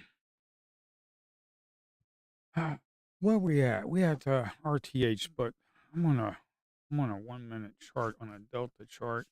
Uh, let's go to a footprint chart. Let's see what this is like. Holy moly, that's smack dab right in your face.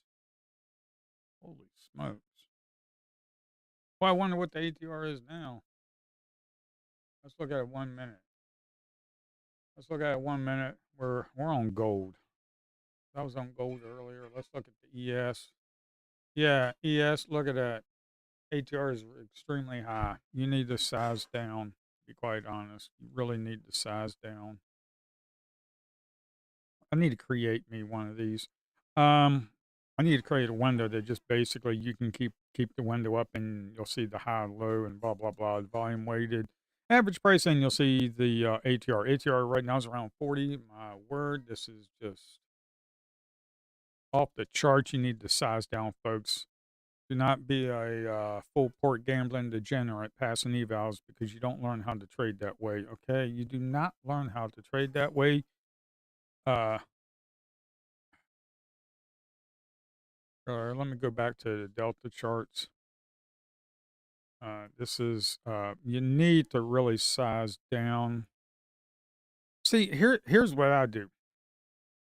If I'm like below 30 points, I can trade a mini. Okay, if I'm like 20 to 25 points, I can trade like a couple minis. Okay, but if you're like 30, around 30 to 40 points, you really need to size down. If you're used to trading one mini when the market's not volatile and there's not a lot of news like it is right now, and you're trading one mini, and all of a sudden the market volatility picks up, what you need to do is you need to size down. Okay, go to micros, trade a handful of micros. You need to size down. Months ago, before I even started all this, when the ATR was like between 40 and 50 ATR, I wouldn't even trade at all. I would just sit there and look at the market. I would not even trade.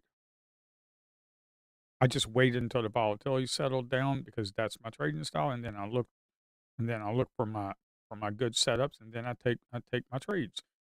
Okay, and if it's volatility is kind of low, I can go in 2 or 3 minis. You know, that's just the way I trade. I do not trade full port gambling degenerate style. That's not me. Been trading for 10 years. I didn't trade like that when it first came out because, for one, the prop firms weren't around. These little fake prop firms were not around. The micros were not around for me to trade, so I had to sling around one mini on the ES, and I blew up a few accounts doing that, and I finally learned. I finally learned capital preservation and self discipline.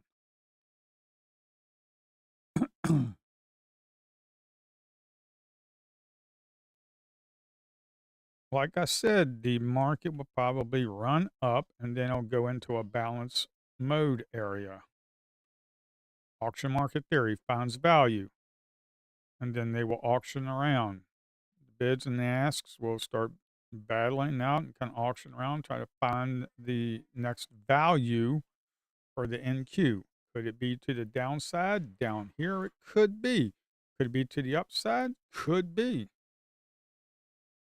My thoughts are I would not even try to short this market right now.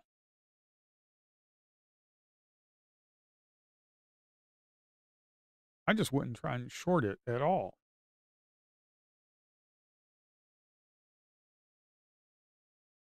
So that's just me. I wouldn't try and short this market at all. Look at the 5 minute. Look where we're at. Okay, we got we got we got a spending top right here on a 5 minute wick up top, wick on the bottom, and the other 5 minute right there. Wick. Here, I gotta go get my tea. Wick. No, just sit on your hands and wait for a good trade. Yeah, I'm coming.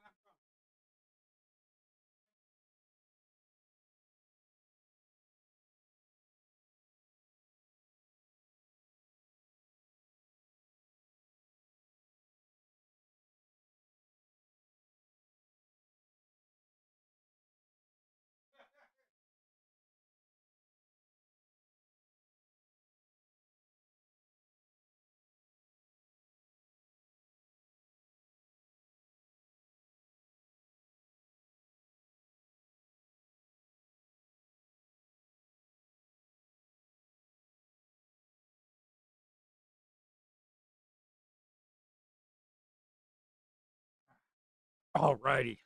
I got my tea, and I was able to get one of the crunch bars without my 5-year-old seeing it. I had to use the wife as a decor. She had a I said, "Hey, can you occupy her?" While I grabbed the crunch bar. So the wife kinda occupied the 5-year-old, and then I stole me a crunch bar. She got hers left. We actually had 3 of them, but she ate one of them last night, gave me a sliver of it, so I get me 1 crunch bar, and she has hers. But she loves to tease me. So we got 49 buy contracts. Okay, if you really wanna get in, you could get in on the break of that. I mean, you got 148 delta right there. You got the 600 delta on the current 5 minute, but you gotta understand if you get in here, where's gonna be your stop? Your stop's gotta be pretty tight because we got some delta up in there, some negative delta. More than likely, if you lose that, you're going back down into this area. And why the heck would you want to take a 40-point stop out is beyond me. But you get in here and now you're up about 15 points. What you want to do is move to a break even. Just move to a break even and protect your capital. Okay, capital preservation is key. That's the one thing that's going to keep you in the game. If you blow an account, you're out of the game. When I started trading years ago, 10 years ago, and I blew up, well, guess what? I couldn't trade no more. I had to wait until I saved another few $1,000s and throw it into a personal account and blow that shit up. And then I finally learned capital preservation. I'm like, if I keep blowing up, I'm not going to be able to trade. So then I just, you know, tight stop, little small moves, get myself, on the ES about a point or two, make myself 50, $100, and just kind of slowly build up an account. All right. And that's what you have to do here. Okay. You just have to slowly build it up. Okay, we got the moving average sloping upwards. We got the 5 minute moving upwards right here. You got this right here, that buyer, this right here, those buyers, you're using them as support. Okay, so you broke the high of this candle right here. You're looking at this delta right here. That's pretty good. So then you're running it up to here. You got yourself about 30 points. You really need to start trailing it, and you really need to start trailing it because right now you got this negative delta right here. You got this negative delta right up in here. If we lose that, more than likely, and we lose this positive delta area right here, more than likely you're going back down to probably up in this area. Okay. And why would you sit there and give back 30 points is beyond me. But this is how the sausage is made, folks.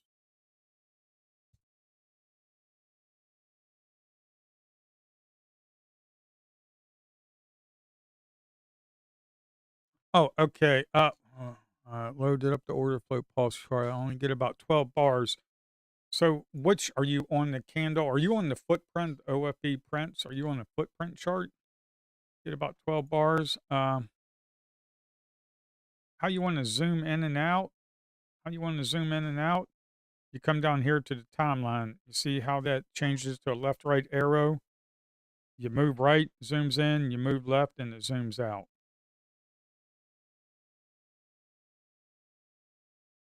You move left, kind of zooms out. It only goes back about a couple hours because this is a order flow chart, and there's a lot of data, and you just can't keep all that data because it slows the system down.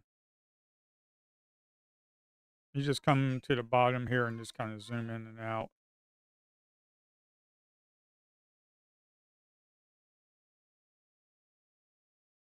What do you think what do y'all think I should do? Do you think I should take because right here you can do the same thing with the price chart. Should Because right now if you scroll the wheel it goes like this. Okay. I mean, you can actually control click and then go back if you really want and then double click. Should the zoom in and out, what's up? He's ready? Okay, thank you. Uh, if you scroll the mouse wheel up and down, if you scroll the mouse wheel up and down, it could zoom in and out. Okay. I mean, if you're on the Delta chart and you're only seeing, uh, are you on, what mode are you using? 1 minute, 2 minute, 30-second, minute, 2 minute, 5 minute? You just kind of zoom in and out like this.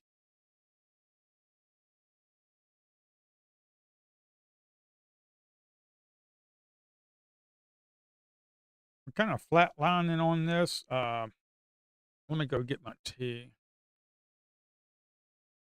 Yeah, the 1 minute. Are you able to zoom in and out like this when you grab the price line?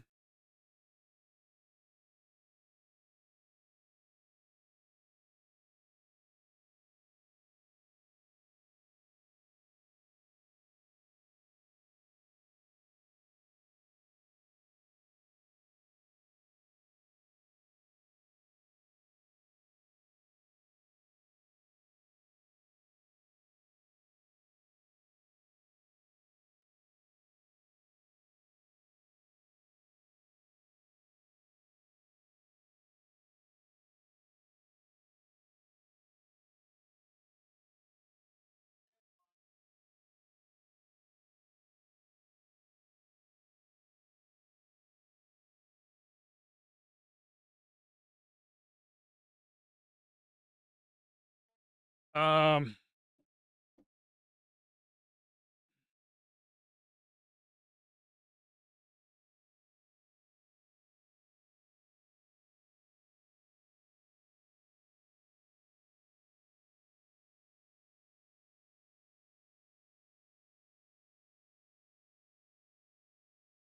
I'm using Bullnox.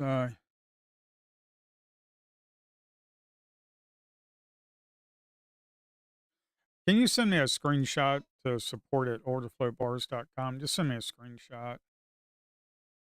Um,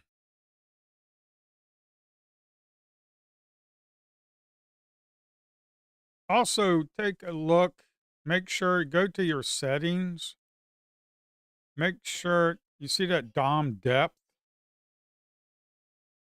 If the, here, I can't focus with all this going on. Thank you.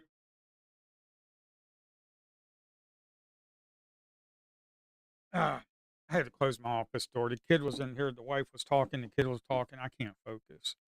Um, uh, the DOM depth. If it's set to 800, it's going to be a little too much. I don't know if it's set to 800. If you save and apply, it kind of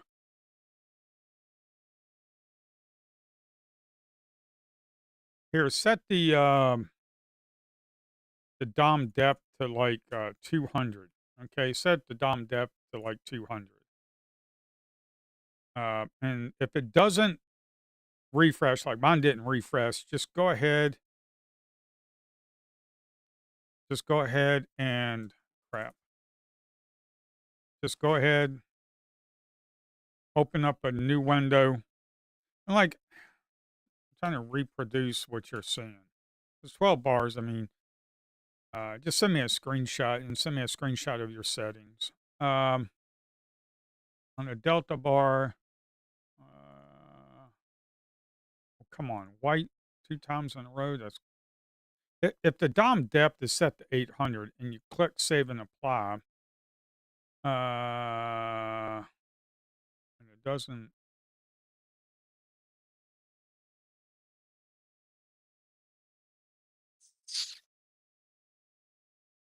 and I click apply,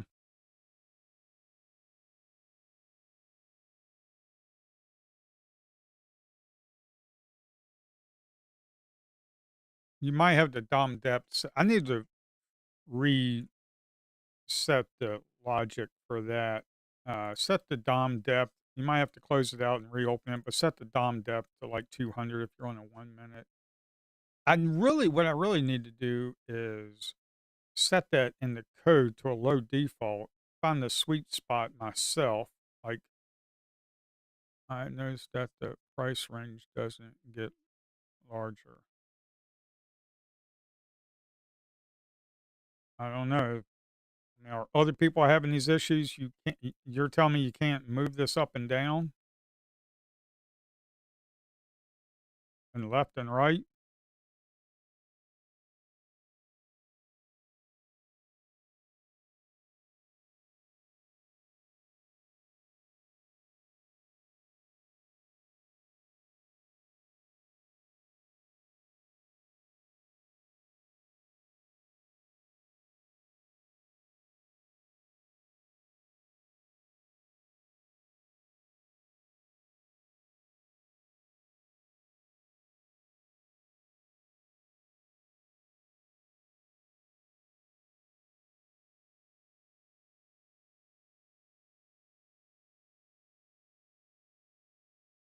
that the price range doesn't get larger.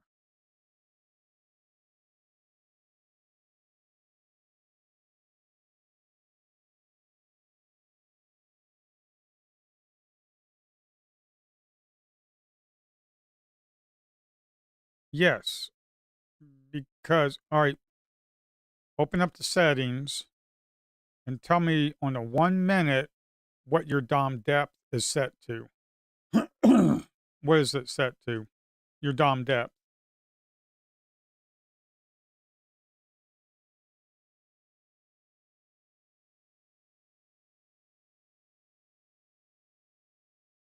Yeah.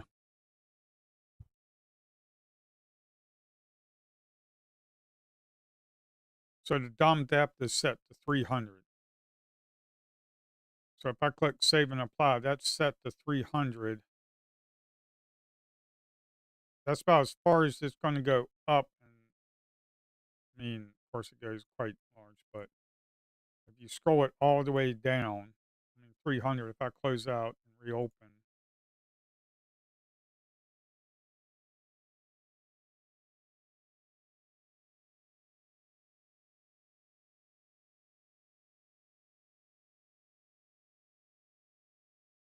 the DOM depth is set to 300 on mine. And I scroll down, this is about what you're going to see.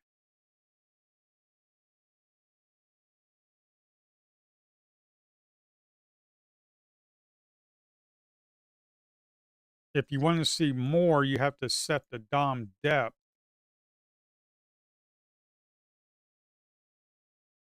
Let's say we set it, I don't know, let's set this to 200, save and apply. Yeah, because it's capped. It's capped. That settings is going to, your DOM depth sets the DOM up here. How much price from the top of the price to the bottom of the price. That's like 200, roughly about 200. If you set it to like 600, you're not going to be able to see very much. If you set it to like 100,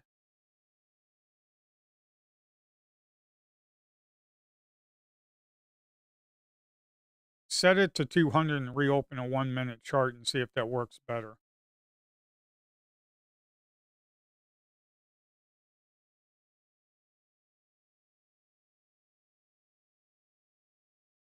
Sometimes I even have this set to 150. If I set the DOM depth to 150 and I close it out and I open another window and I open another window and I click apply, my DOM depth is set to 150 and I can scroll not very much. Okay. So if I set it to like 100, I'm not going to be able to scroll because it's capped at about 100 from the price up and down. Okay. But if I set it to like the DOM depth, the depth of it from top to bottom, if I set that to like 300 and I click save and apply, now I'm able to go a little bit farther down.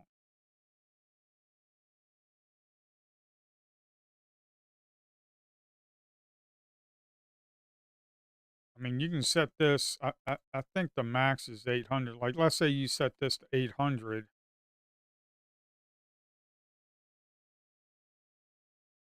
Uh, well, I don't even think the price, because the price only goes back about 2 hours. So it really depends on how far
If you're looking to try to get the whole days of a 1 minute, this chart's not going to give it to you.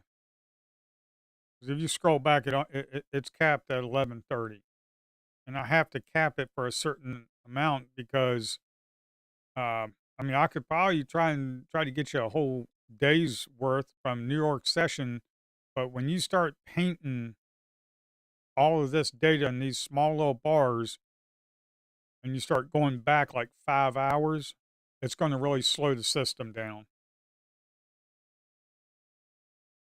In the future, I'm going to be creating just regular charts with the large bubbles and things like that, just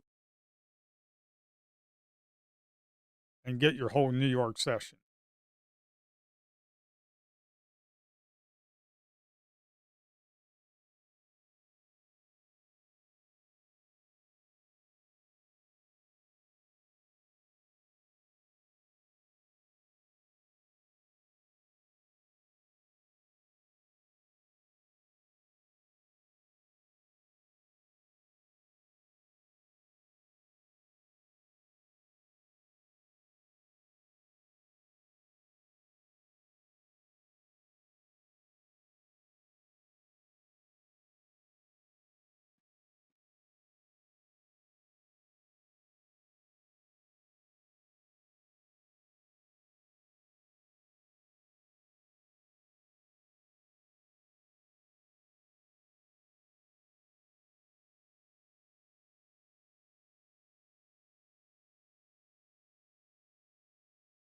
What I'm going to do tonight is I'm going to go through and actually look at each setting.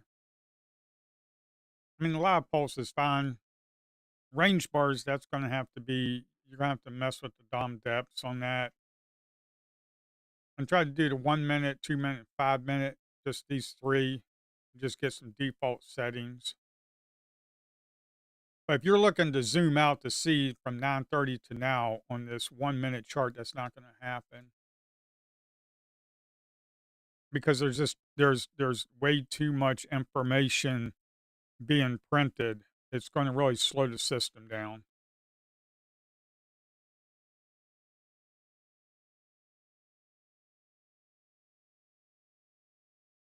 You're not gonna get, um,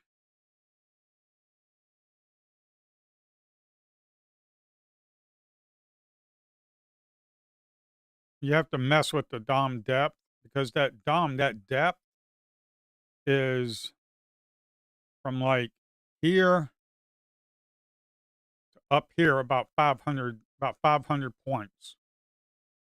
So the DOM depth has to be set. See right here, a DOM depth of like 800. Well, if I set it to 500, yeah, that's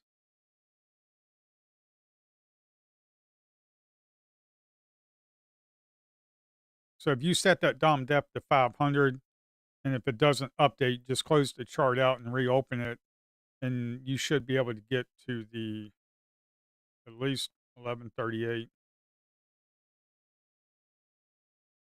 But it's going to be capped because all this, like these delta, all these little tiny bars and the bubbles and all this histogram stuff, all this takes up has to be painted on the screen. And once you start going back, like to 9:30, I mean, I could possibly do it, but I'm trying to.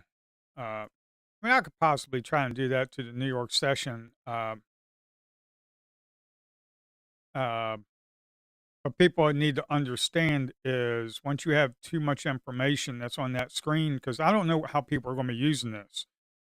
I don't know if people are going to have 4 or 5 order flow pulse charts open and with histogram and heat maps on all of them, and then wonder why their system is crawling.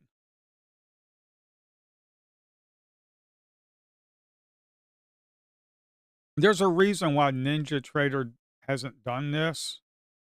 Uh, One, because of innovation. I don't think they're innovating that much. And second of all, this is very difficult to do performance wise because you can't give everybody like 12 hours of data on a order flow chart because there's just it's just too much resources being used.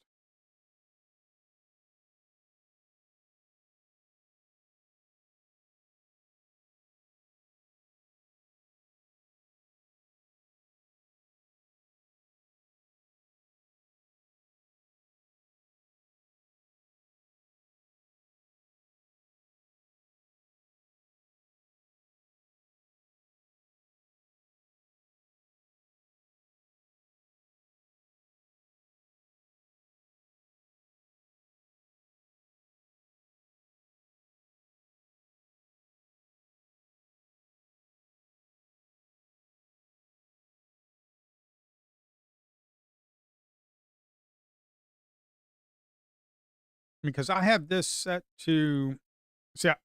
I say I go to show level 2 data, and this is depth of 500. Okay, and I go to show level 2 data.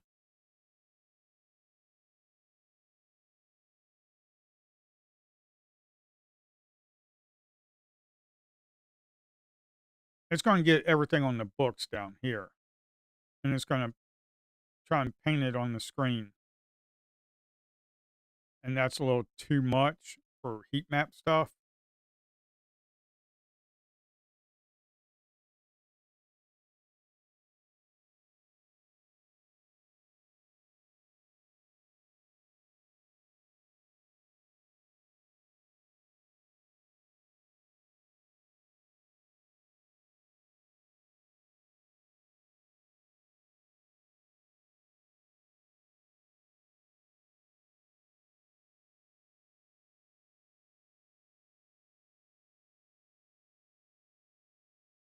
Now the 5 minute is able to go back.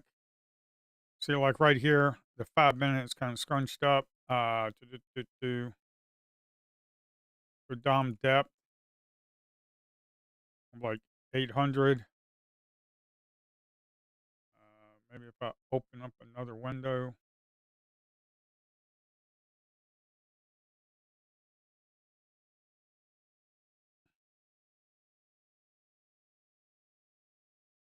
And I probably need to refactor the code a little bit.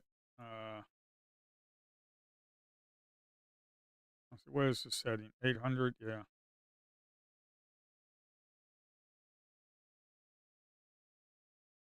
Loading history, there we go.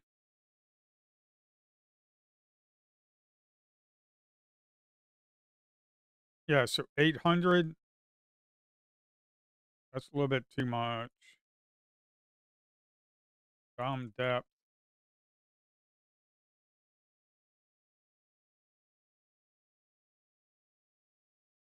Now, if I go to 200, it gives me a little bit more. That's kind of weird. Yeah, I'll probably have to mess with the DOM depth. No, that's why.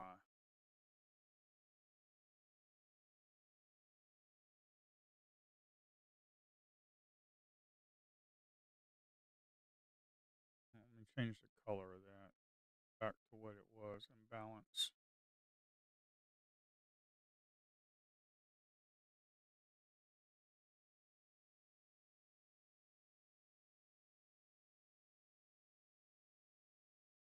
Yeah, I'm gonna have to do a video on all of this. See, this chart, this is going back to 400 and 400. It's going back to 420, about 4 o'clock in the morning on a 5 minute. I mean, you see, it uses up a lot of resources. Now, if I switch to a solid candle and it's not painting all that delta on there, it's able to relieve the information a little bit. It's able to relieve it, and it's not as consuming so much resources.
So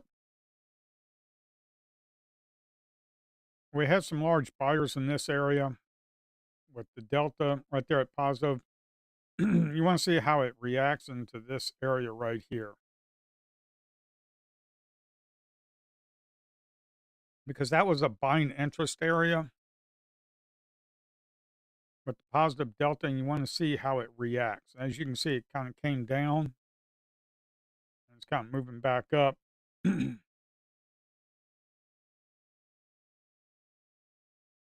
also, you have a buyer in that area with this positive delta.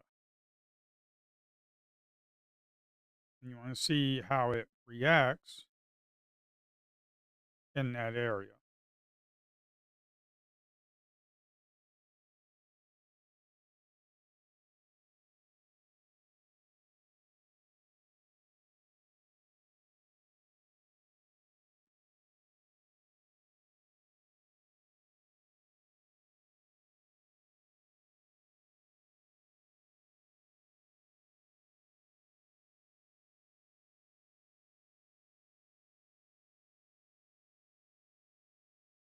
But since we had such a large move in this area right here, since we've had such a large move in this area right here,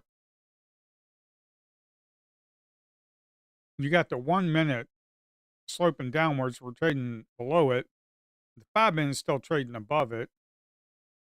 So they're contradicting themselves. And between the 1 minute and 5 minutes, I really just wouldn't be taking any trades. Now, if that 44 right there gets caught, that actually might be a trade.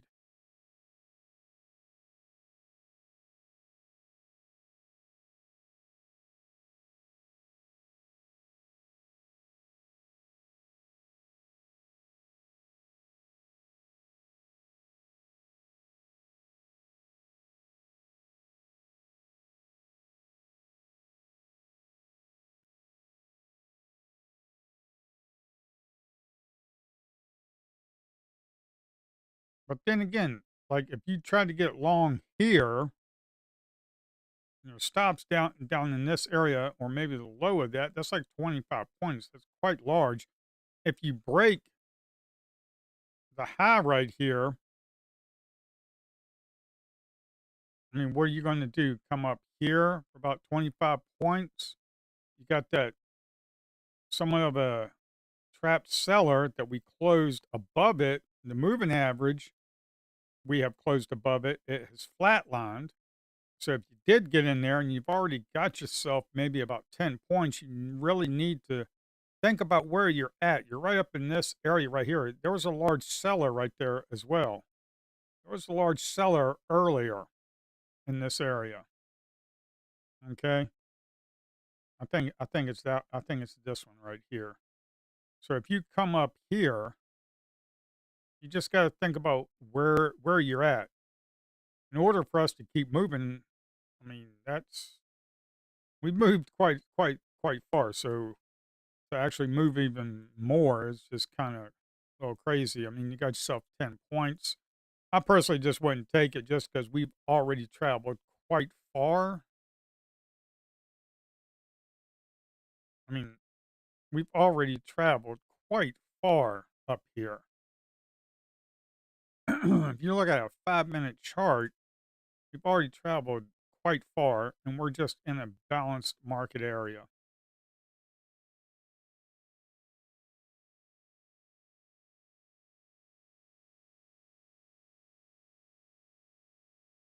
I know that's a buy and balance with 59 buy contracts, and that is if you close above it, that's good sign of moving upwards. But again, we have traveled quite far, plus you're at the top of the range there. Not an ideal trade to take, and if you do take it, don't take it with the normal size that you do. Just size down.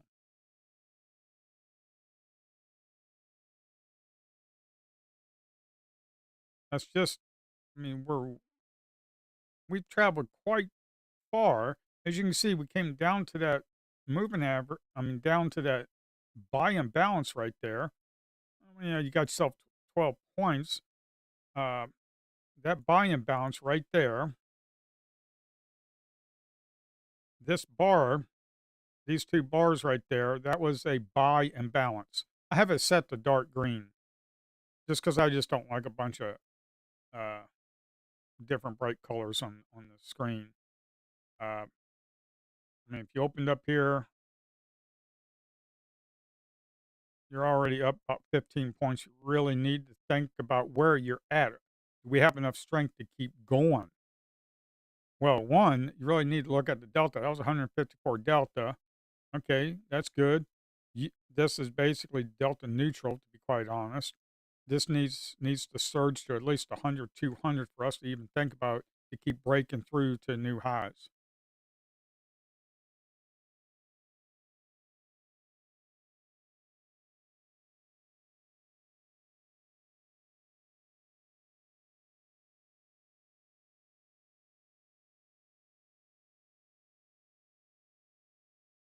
I don't even have a heat map on.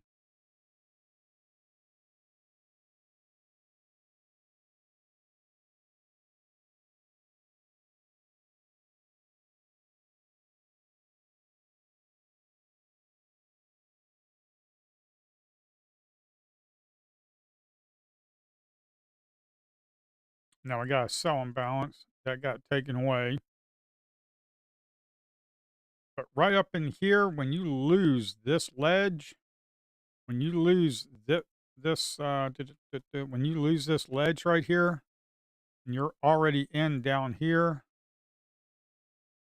and you've got 15 points and you're down to 10 points, just take your profits, move along.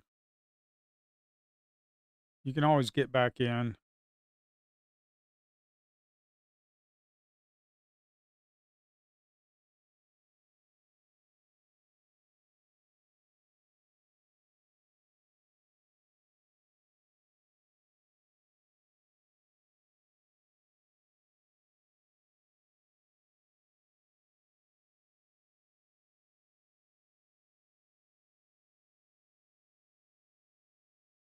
I normally like trading on a range chart. Let's take a look at the tick chart too.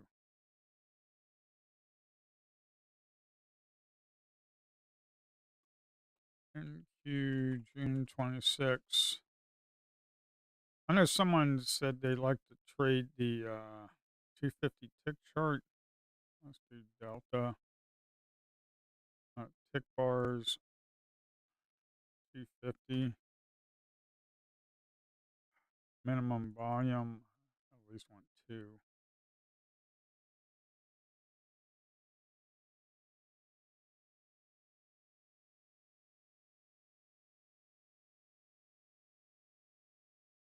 I would try to get this.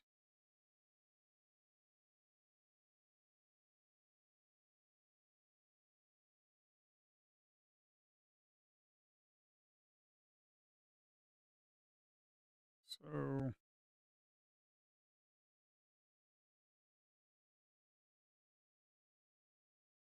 NQ June 26. Let's look at a tick. 250. Let's set this to 200. Go ahead and click apply.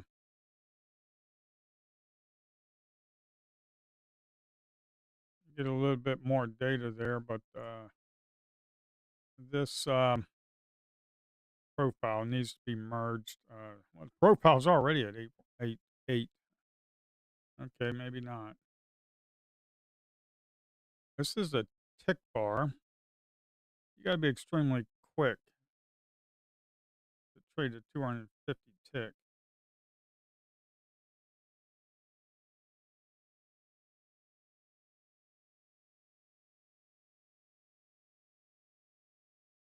See how you had that buy and balance? Okay, this is pretty quick. Do, do, do, do.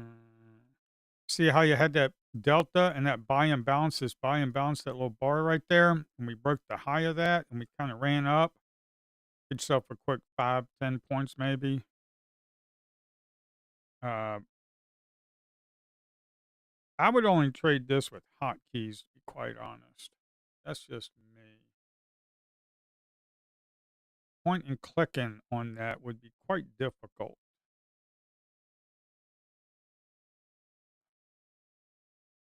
That's how I normally would cranked out quite a bit of average on $1,000 days using range bars.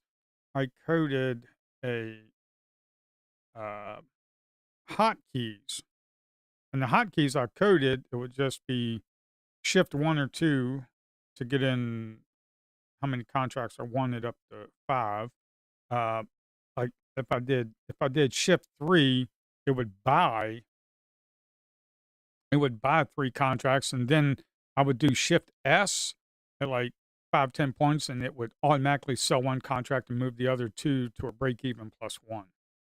And that was all done with hotkeys, and that's the way to go.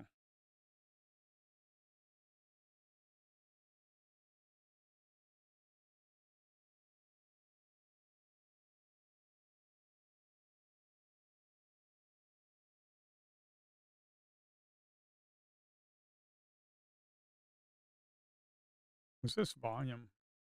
Used to be delta.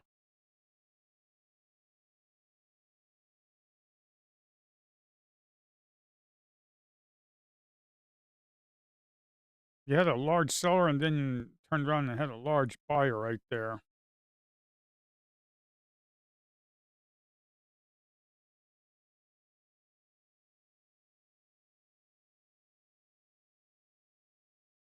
Let's see what I can do. It's like 140. I can at least mess around.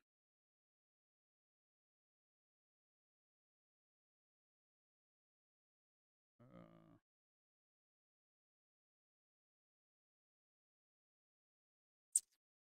Here, let's take a look at just a 200 tick chart. Let's see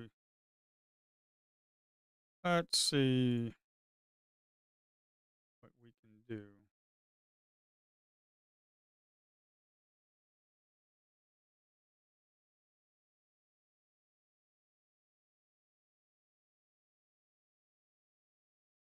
I'm just going to mess around with this on a sim account just to get used to it on a 200. I'd trade the NQ, I trade the ES on a tick chart because I think the ES is quite good. I don't know if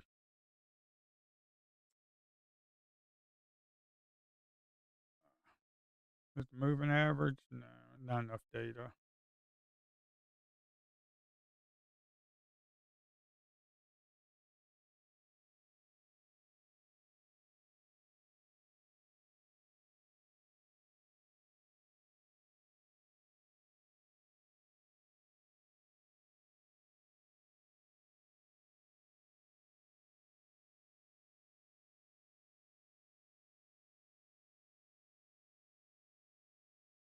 Well, the 5 minute is moving down, so I'd be looking for shorts.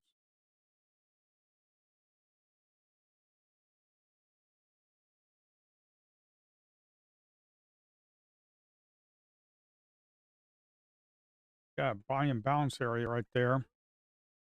Let's say we do.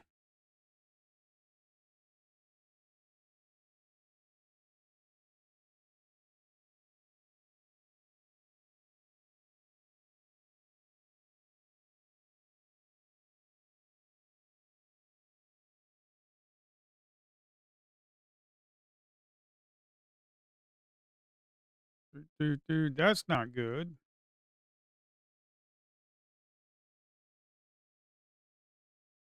Okay.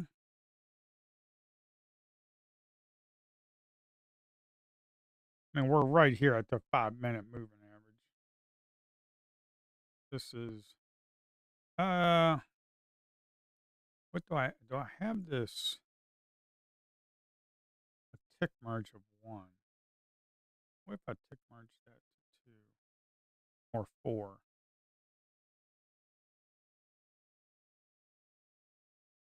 No, it's a little bit better, I guess.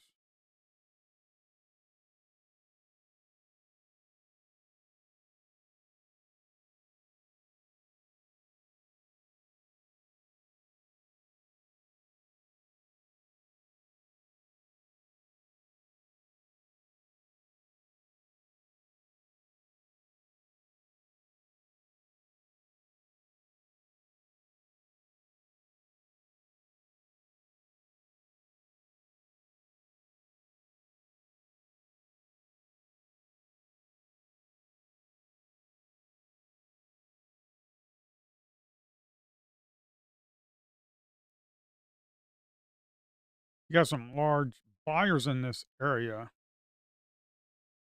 So trying to go short right here in this area is kind of difficult. It is quite difficult to try to go short in this area. If we lose this 780 area, this 230 delta, we could travel down here. We could travel down in this area if we lose that area. Right now, you got all these buyers, large buyers that are protecting, defending that area. If we lose the 780, this delta right here, the 235 delta, if we can start trading below where the 74 is, then maybe we can travel down here to 760.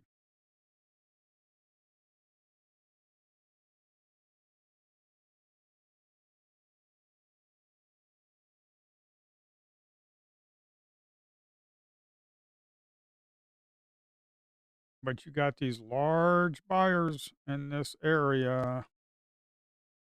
You got large buyers in this area that are defending it.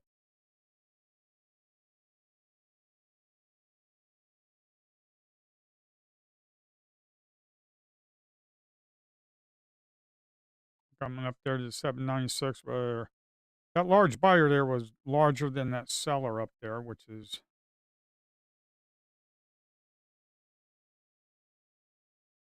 doo, doo, doo.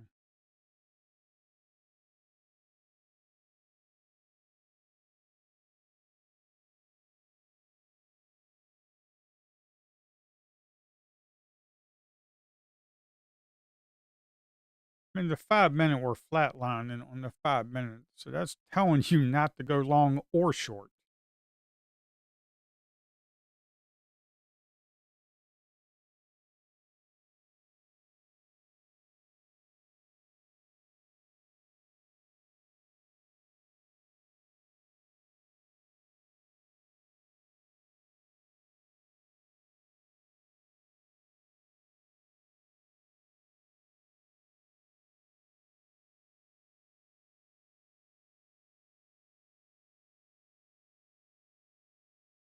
And so I bought quite a few contracts. This is just a sim account. I'm just messing around with the tick chart.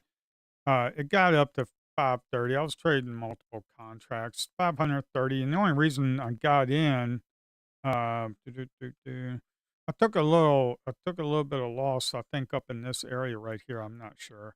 But I saw all this real positive delta, and the delta started surging. We're at 168. The delta started surging right up in this area, and we were breaking this, thinking we could get up to here. Okay. So that's what I did on multiple contracts. I mean, a tick chart, if you've never traded a tick chart before, um, it's a lot different than time charts. I mean, time charts, you can, within 1 minute, you could travel pretty quickly in very light volume. I mean, a tick chart, it goes off of every single tick, 250 ticks. It has to tick up or down uh, like 250 times, and it doesn't matter the amount of contracts that are in there. Uh, but I'm looking at the delta right here, and we were trading at the 5 minute, we were moving upwards. I tried to go short up in here, and then I just flipped it. I took a loss, and then I just flipped it. Then I mean, this is not an area you really legitimately want to be trading, to be quite honest, because at the 5 minute, we're kind of flatlining. We're not really doing anything. Uh, I'm just playing around, to be quite honest. I've already passed that eval. I'm playing around. I am playing around until tomorrow.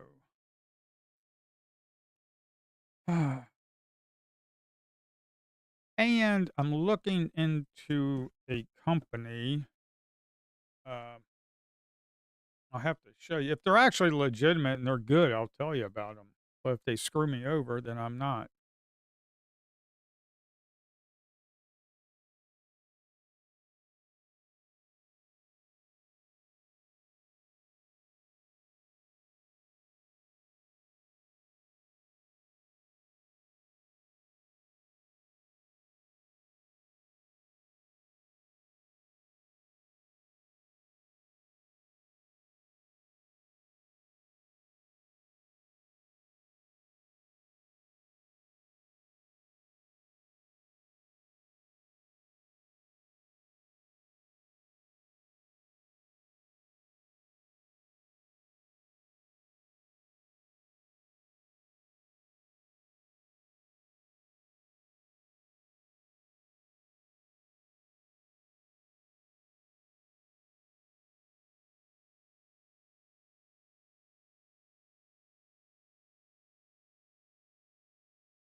I really need to get hotkeys set back up.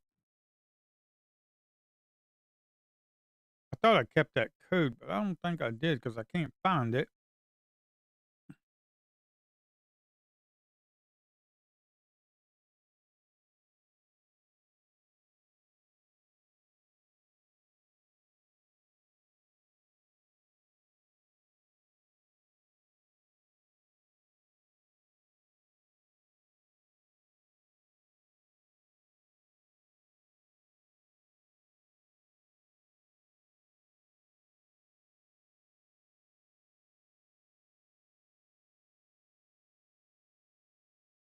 Negative 160 delta on the current 5 minute. That's not good because the previous candle was 132 positive delta, so that's not looking good. The only good thing going for us is we're above the moving average. The only thing we got going for us. And also this large buy delta area right up in here in that large buyer. That's another reason why I went in on this trade because of the large positive delta area in that large buyer.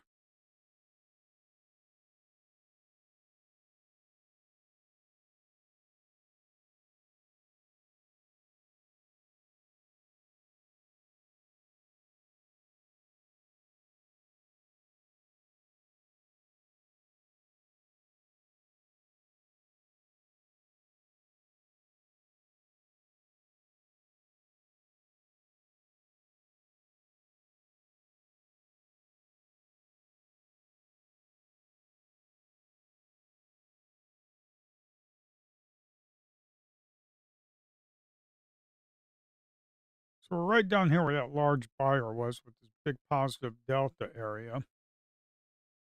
And you can use that as support, but you got to understand if you break it, you got to just take your loss and move on.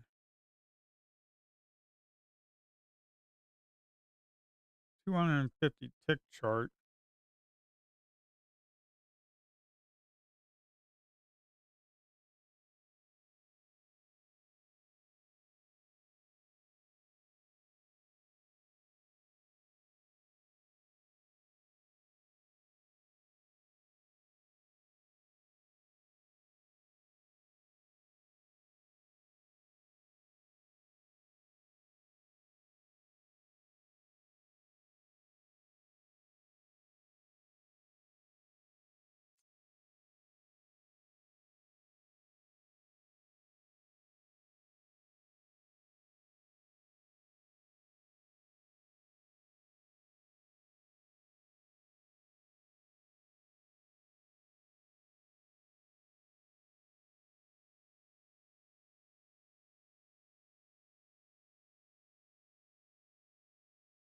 See how they're eating up that delta?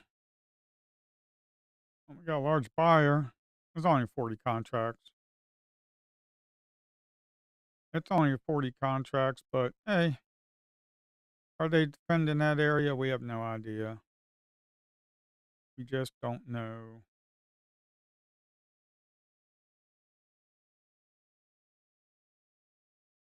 Looks like they are. And we got a 100 positive delta, a 250 tick chart. It kind of flatlined. It's like 2 o'clock. There ain't much going on. The news is probably done for the day. They'll probably run some news tonight or tomorrow morning and run this thing up or down. Whatever they want to do. Whatever they want to do. They just like they just like to manipulate stuff. I just get so tired of the contradicting of the news. That is what I am tired of. Contradiction of the news. It's a deal. It's not a deal. We didn't say that we were going to do this. We didn't say we were going to do that. You know, they just kind of like it just gets so tiring after a while. We don't know what we're doing with the news.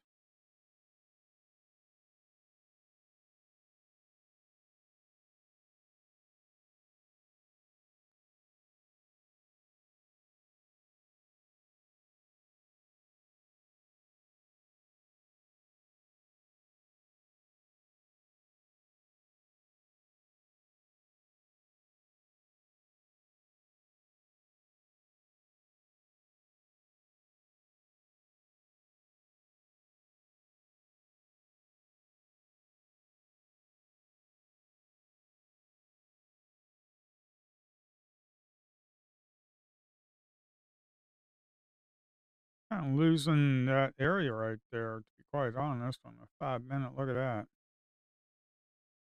We're starting to lose this area.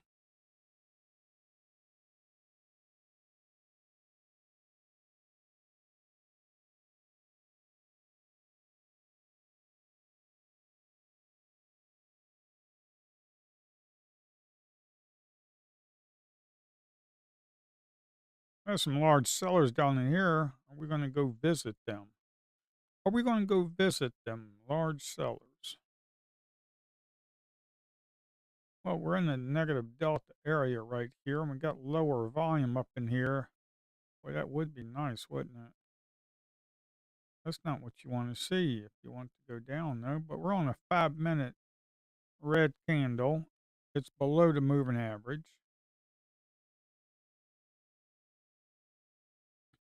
I've already taken my couple of trades for the day. Actually, I took 3 trades,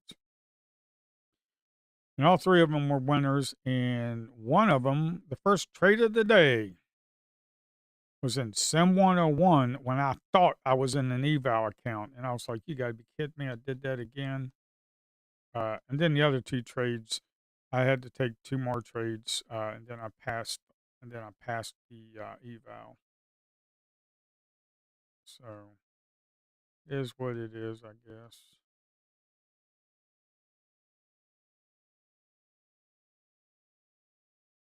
I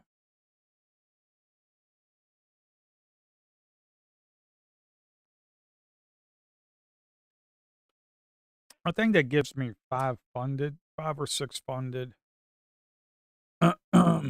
What we have here? We got a selling balance with big negative delta right there. You could actually try and go short right there. You got to put your stop up here though. You got to understand where you're at. We ran up quite far. We have traveled and ran up quite far. And now we got a buying balance on this one. But the 5 minute is still telling you down. The 5 minute candle is still red. We are still flatlining on the moving average. And we if we're getting ready to close below that moving average, that's a good thing. And if we break this low right here in this area, we could possibly travel back down.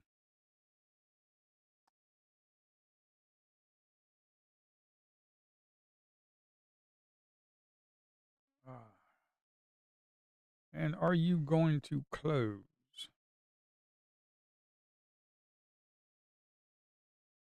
Kind of the previous red candle was negative 250, and this one's like negative 40. That's kind of weak.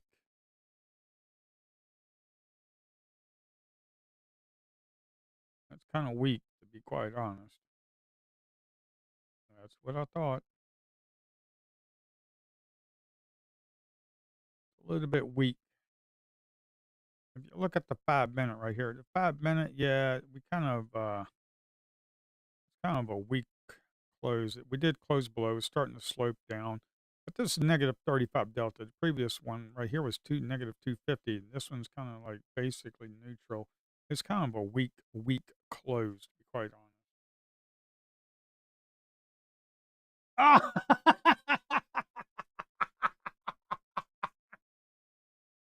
Yeah, show her she's got one.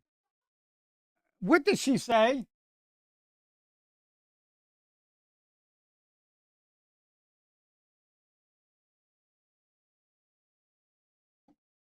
Uh,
We are just it's 2 o'clock. If you've made money for the day, I'd possibly just go ahead and call it a day, to be quite honest.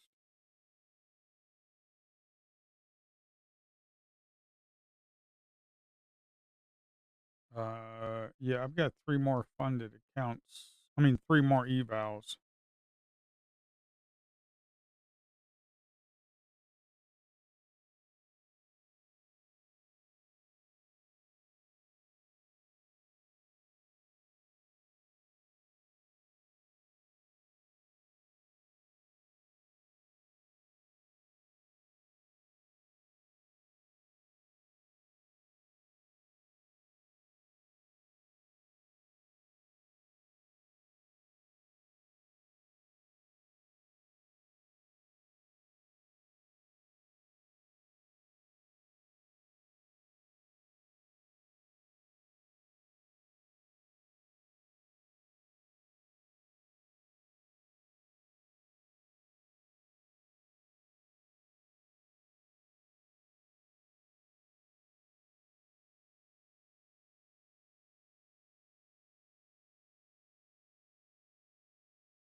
I mean, if you look at why we're not doing anything, I mean, this is the reason right here. This right here is the reason. We're just ran up and we're just in a bounce market area where we're just kind of moving up and down, up and down. The only thing you can possibly do is when you get up here, try to get a quick shorts on a real short time frame. When you get down here, try to get long on a real short time frame. That's really all you can do in these bounce markets is play the opposite ends of it. That's really all you can do. Kind of like what we're doing on this one. That's really all you can possibly do is just play the opposite ends.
All right, let's.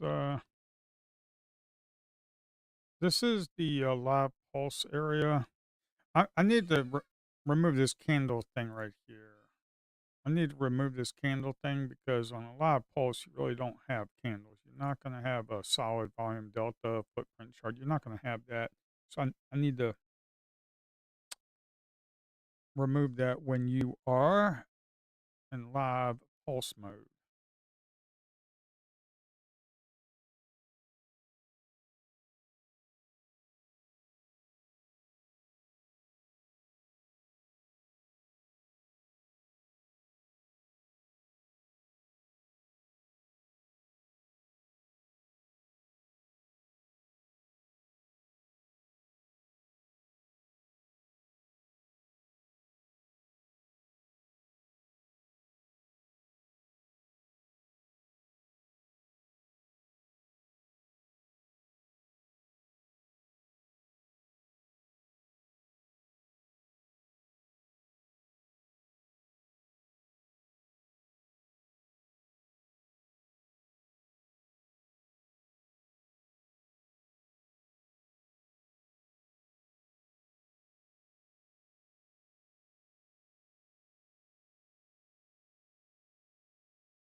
So you got the 820 area right here you need to break through.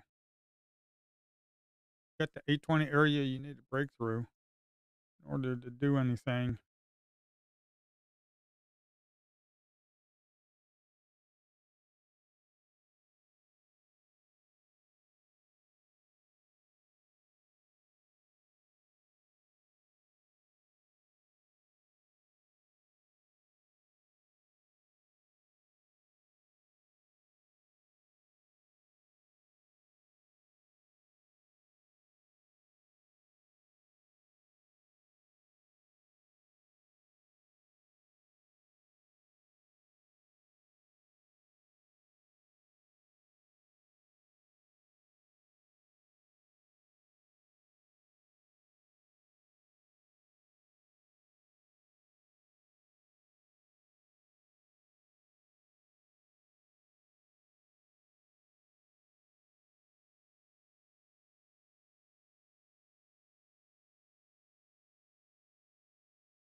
All right, I'm gonna.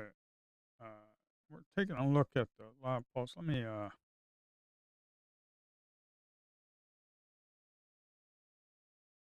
go with the 30-second chart, and then we'll kind of look at a 30-second.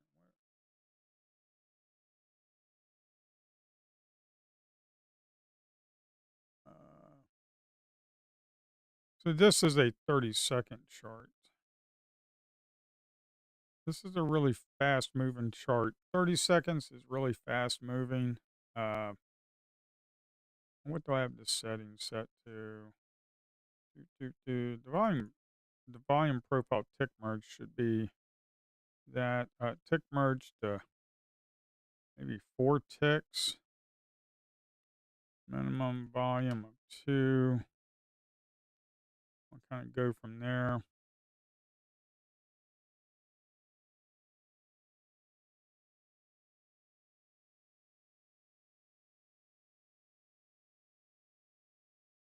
A 30-second chart is very, very fast.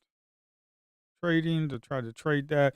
So we got the 790, around 790 up in this area. You got some offers sitting. I mean, got some bids sitting there. I'm sorry, you got some bids sitting there. Uh, we're coming down on the 5-minute red candle, but we're right at the moving average on the 5-minute.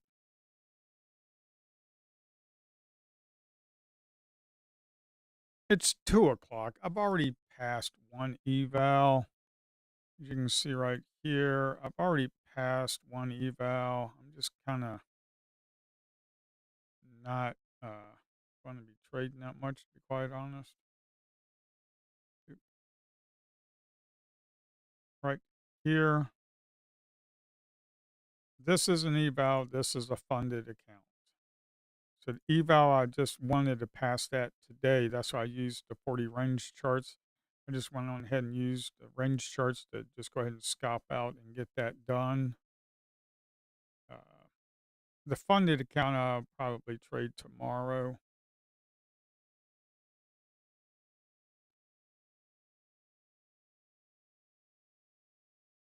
This area right here, as you can see, there was that large buyer right in that area. There was the large buyers up in this area.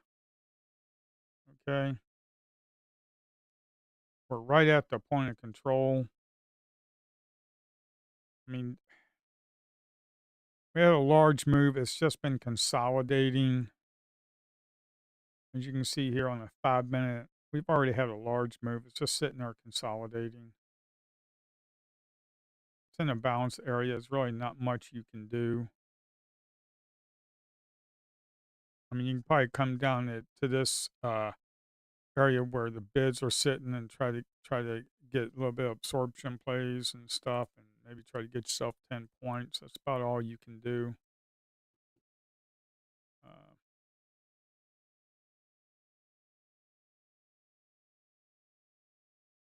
this goes back 10 minutes, so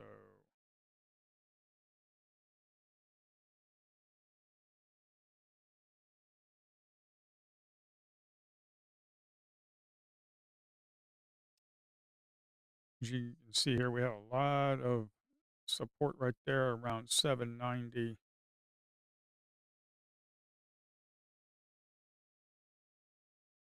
And that's to be expected because right up in this area, you got those buyers. Right up in this area, you have these buyers right here, those large buyers. Whoop. You got some offers sitting up there at 832. And that right there's 40-point move.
You got resistance up there at 832. You got about 30 some resting offers up there at 832.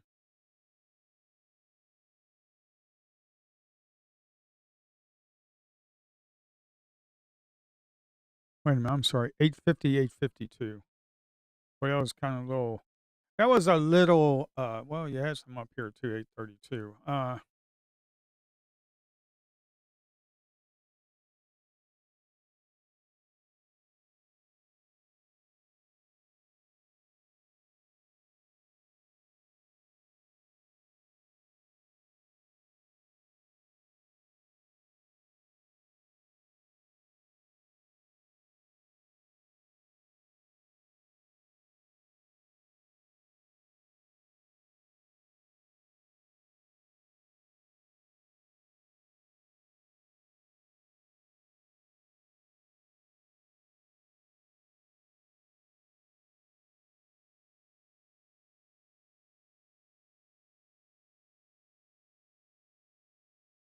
Are we going to go up there and test them? Nope, don't look like it. I mean, kind of reclaimed it very aggressively. It ran down and reclaimed it pretty aggressively.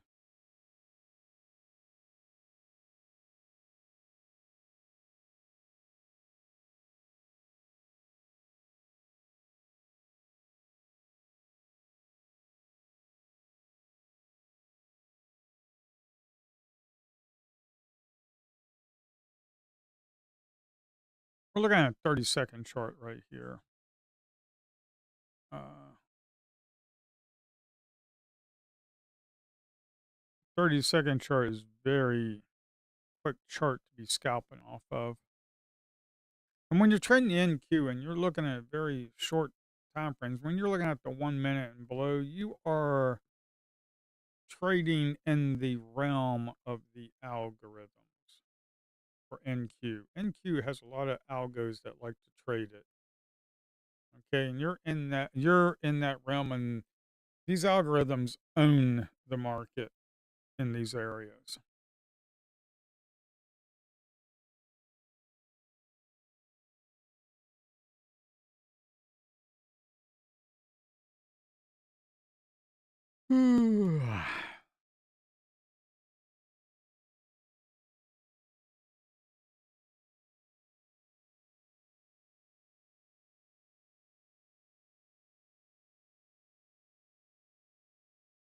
All right, we're selling off. We're going to come down here to 790. Got some support down here. You got about 25 bids sitting there at about 790. Ain't not a whole lot, to be quite honest. Not a whole lot, to be quite honest. There's not a whole lot. Uh,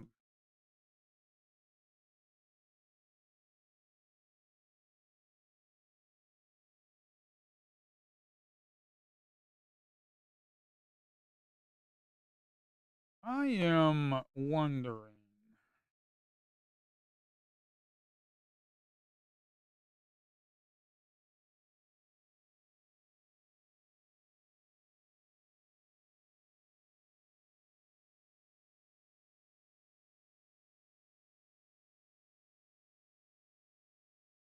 I'm just. I'm sitting here now thinking of a different candle style that I could actually do. So you had 30 right there, but it was not one large order. Okay, and just had 30. And what I'm thinking is, hmm, maybe use a hollow candle and have a different handle style. So right now the candle styles we got is solid, volume, delta, and the OFP prints. That's basically your footprint chart. Uh, let's have another one. I don't know how we could call this.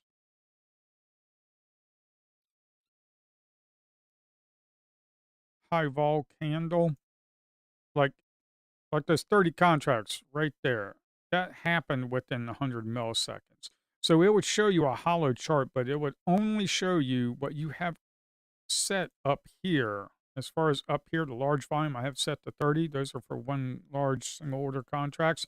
But we could use that exact same number uh, and do like the accumulated volume of 100 milliseconds, like that 34. That 34 would show up right here as 34 by, okay? And then it would be right here, but it would still show you a hollow candle, uh, and it would just show you like a circle with the 34. I don't know. Uh, and we're kind of trading below it. We're kind of losing that area right there. We're kind of losing that area right there. We are moving up on the order flow bar, moving average on a 5 minute. We're kind of sloping upwards. So trying to take a short is kind of risky, to be quite honest, because if you look at that, you see how the order flow bar moving average is sloping upwards. Kind of came down to it, and we're kind of sloping upwards. And we're just kind of in consolidation area. That is kind of hard to be taking shorts, to be quite honest. It's quite difficult to be taking shorts in that area.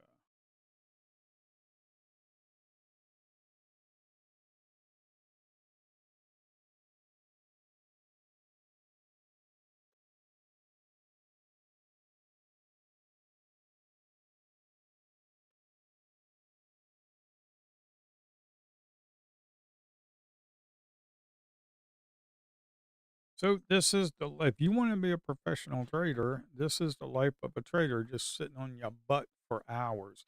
Like I took 2 trades and it took me 2 hours to get that, to get 2 trades, 2 good positive trades to pass the eval.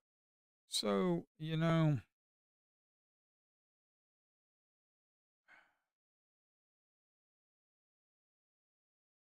that's just the way it is. No, I would have made more money because I just closed out the eval just to pass it real quick. As you can see here, I just closed out that eval just to pass it real quick. My funded account, I'll trade this funded account tomorrow. But the 2 trades that I did today, the second trade could have been more. I probably could have been a $500 day. I just closed it out because I already passed eval, so I just slammed it shut. Uh,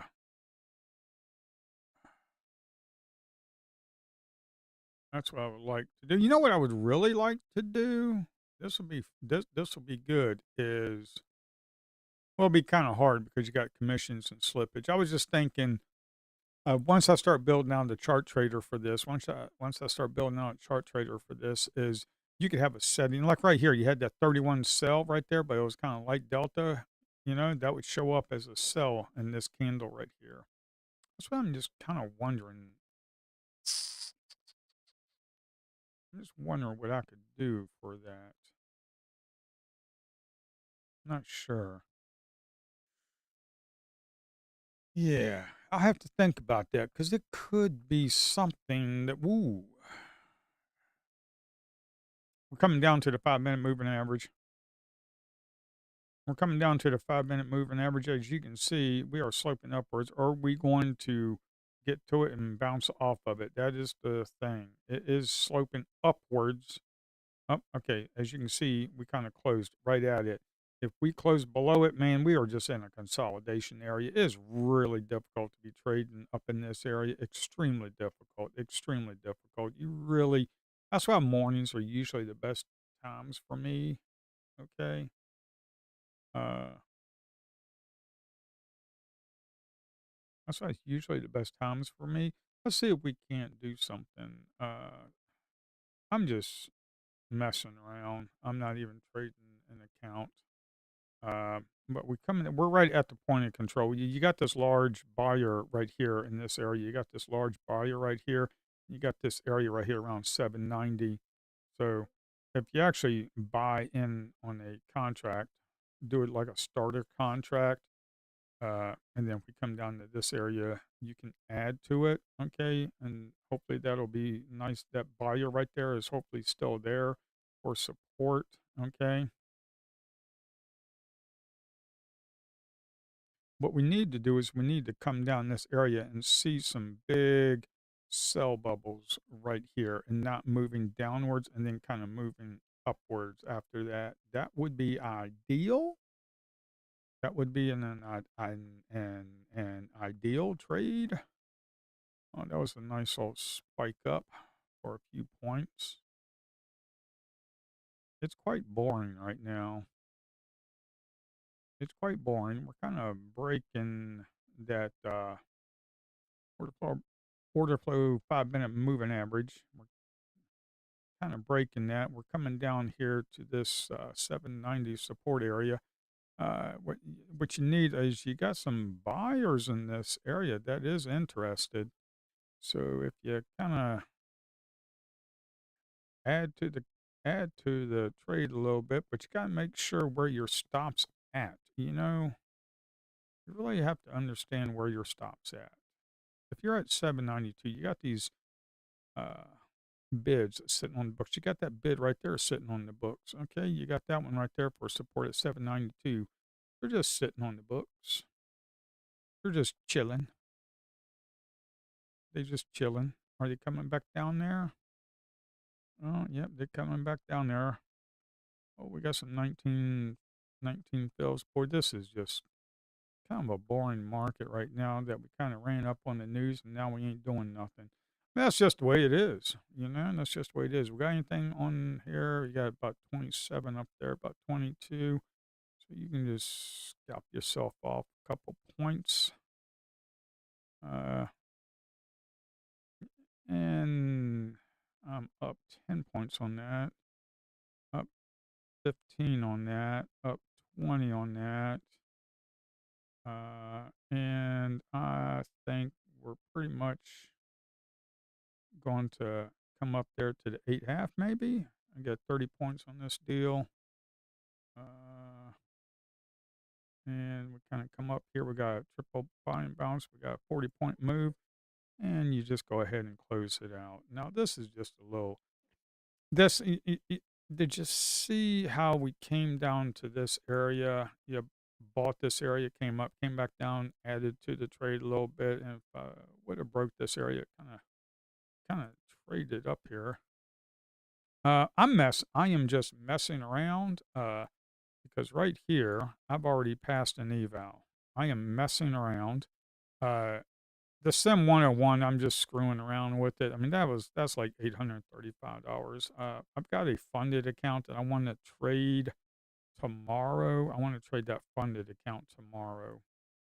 Uh, I'm not gonna trade it today. I know some people will be like, "Well, if you're trading a Sim account, you could've made $800 in a funded." Yeah, you're right, I could, but I don't want to. Why? Because my stats tell me I suck in late afternoon, that's why. I don't care what this I mean, I'm just sitting here wasting time, uh, just playing around. Uh, I like to trade in the mornings. I'm just kinda wasting time right now. How many funded accounts do I have now? Let's see, I passed that one, let me see. It usually takes them a couple like a day. It takes like bulldogs. It takes them like a day to get up there. 1, 2, 3, 4, that would be my 5th funded account. And I've already got that other one activated that I'm up 1,100 on, so I need to activate another one, get that one cranked out too. You know, if you can just make yourself about 3 to $500 a day, you're doing pretty decent. I don't give a flying crap what these YouTubers, gurus tell you about making $5,000, $10,000 a day. I could give a flipping crap about them, to be quite honest. Most of them, all they do is just sit there and trade evals, blow about 7 of them, and show you one of them that they actually did good on, and then they show you at the end of the day, "Well, if you buy my course, you too could make $1,000 today like I did." Uh, yeah, and there are some and also there are some YouTubers out there that treat this as a game, just prop farming.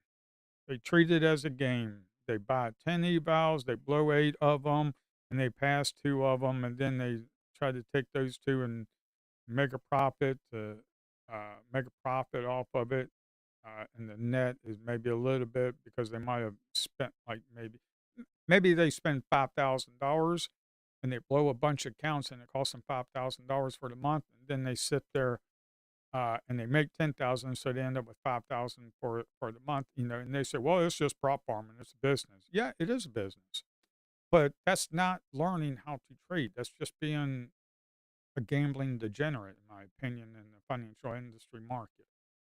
That's just my opinion. Just, I mean, I've been trading the futures market before these little fake prop firms came out.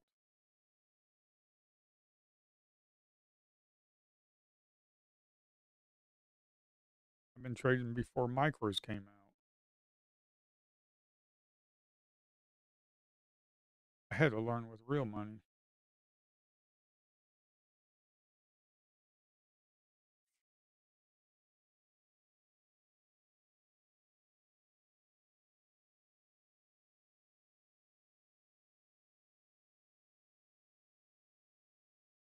But, you know, it is what it is, folks.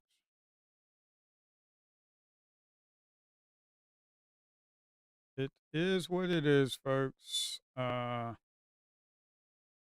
is what it is. Just found export share properties. Oh yeah, that's why I can do my properties.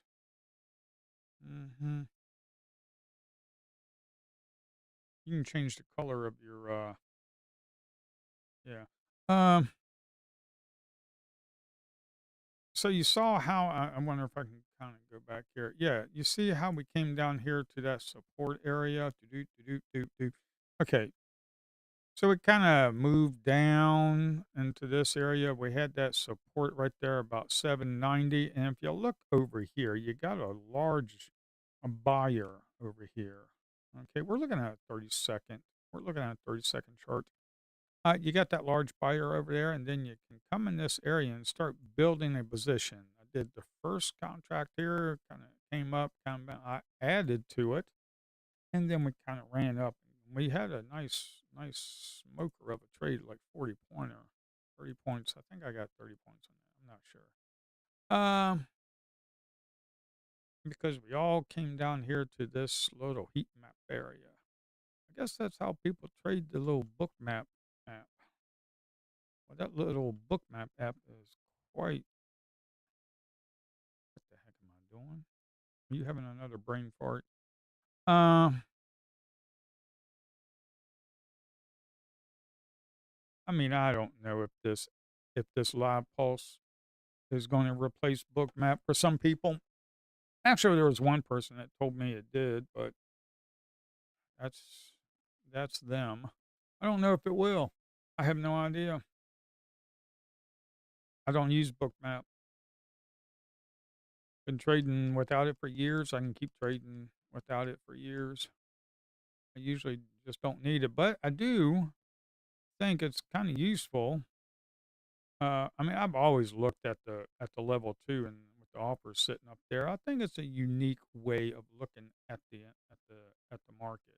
Okay, I think it's a unique way of looking at it. To be quite honest, this the little bubble thing. It might be an idea.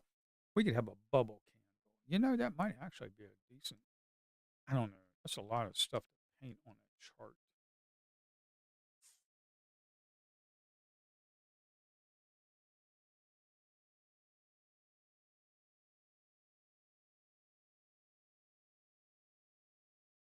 They're going to try to break the 828. You got about 70 resting offers up there. You got about 80 resting offers up there at 828. Uh, they're staying up here quite a bit. You have some sellers that really couldn't go nowhere. Uh, are they? We got the 5 minute moving average sloping upwards. We're going for it, folks. We're going for it. We're going for it. We're going for it. They going for it. They breaking them. Oh, we got some large sellers up there. We got 88, 88, 88. We got 88 single contract that just slung into the market. We got 88, and we're going for them. You're going to smoke that 88. Come on, squeeze that little turd out of there. Squeeze him on up out of there. Squeeze him. Let him feel the heat. If he feels the heat, he's a goner. Come on, we're going up to 8 half. We're going up to 8 half, folks. We're going up to 8 half. Are we going up to 8 half? We're going to squeeze the little 88 out. Come on there. Squeeze the living crap out of him. There we go, folks. There we go. There we go. There we go. We got positive delta. We got a buying bounce up at the top that closed below it. You got to think where you're at. I'm up 10 points. Okay, so you got to think about where you're at. You got to think about where you're at. 8 half. Look at all them resting offers up there. Look at all them resting offers up there. Keep your finger on the sell trigger. Keep your finger on the sell trigger. We got negative 50 delta on the current 30-second. Don't like it. I'm out. Take my 7 points and move the heck on.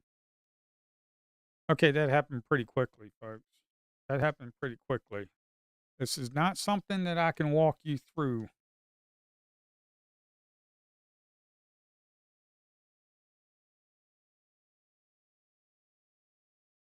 Yeah. Oh, they are out of the UK. Yeah, they book boy, I sold early, didn't I? Oh well. Call me the turd.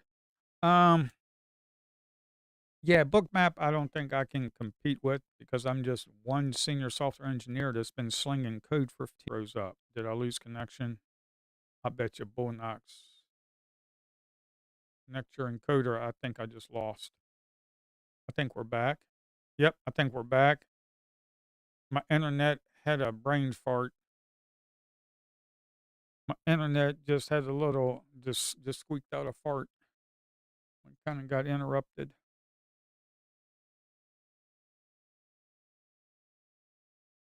Yeah, I think we are receiving enough data right now. Should be good. Yeah, I think we're back. Uh, yeah, I think Bookmap is written in Java.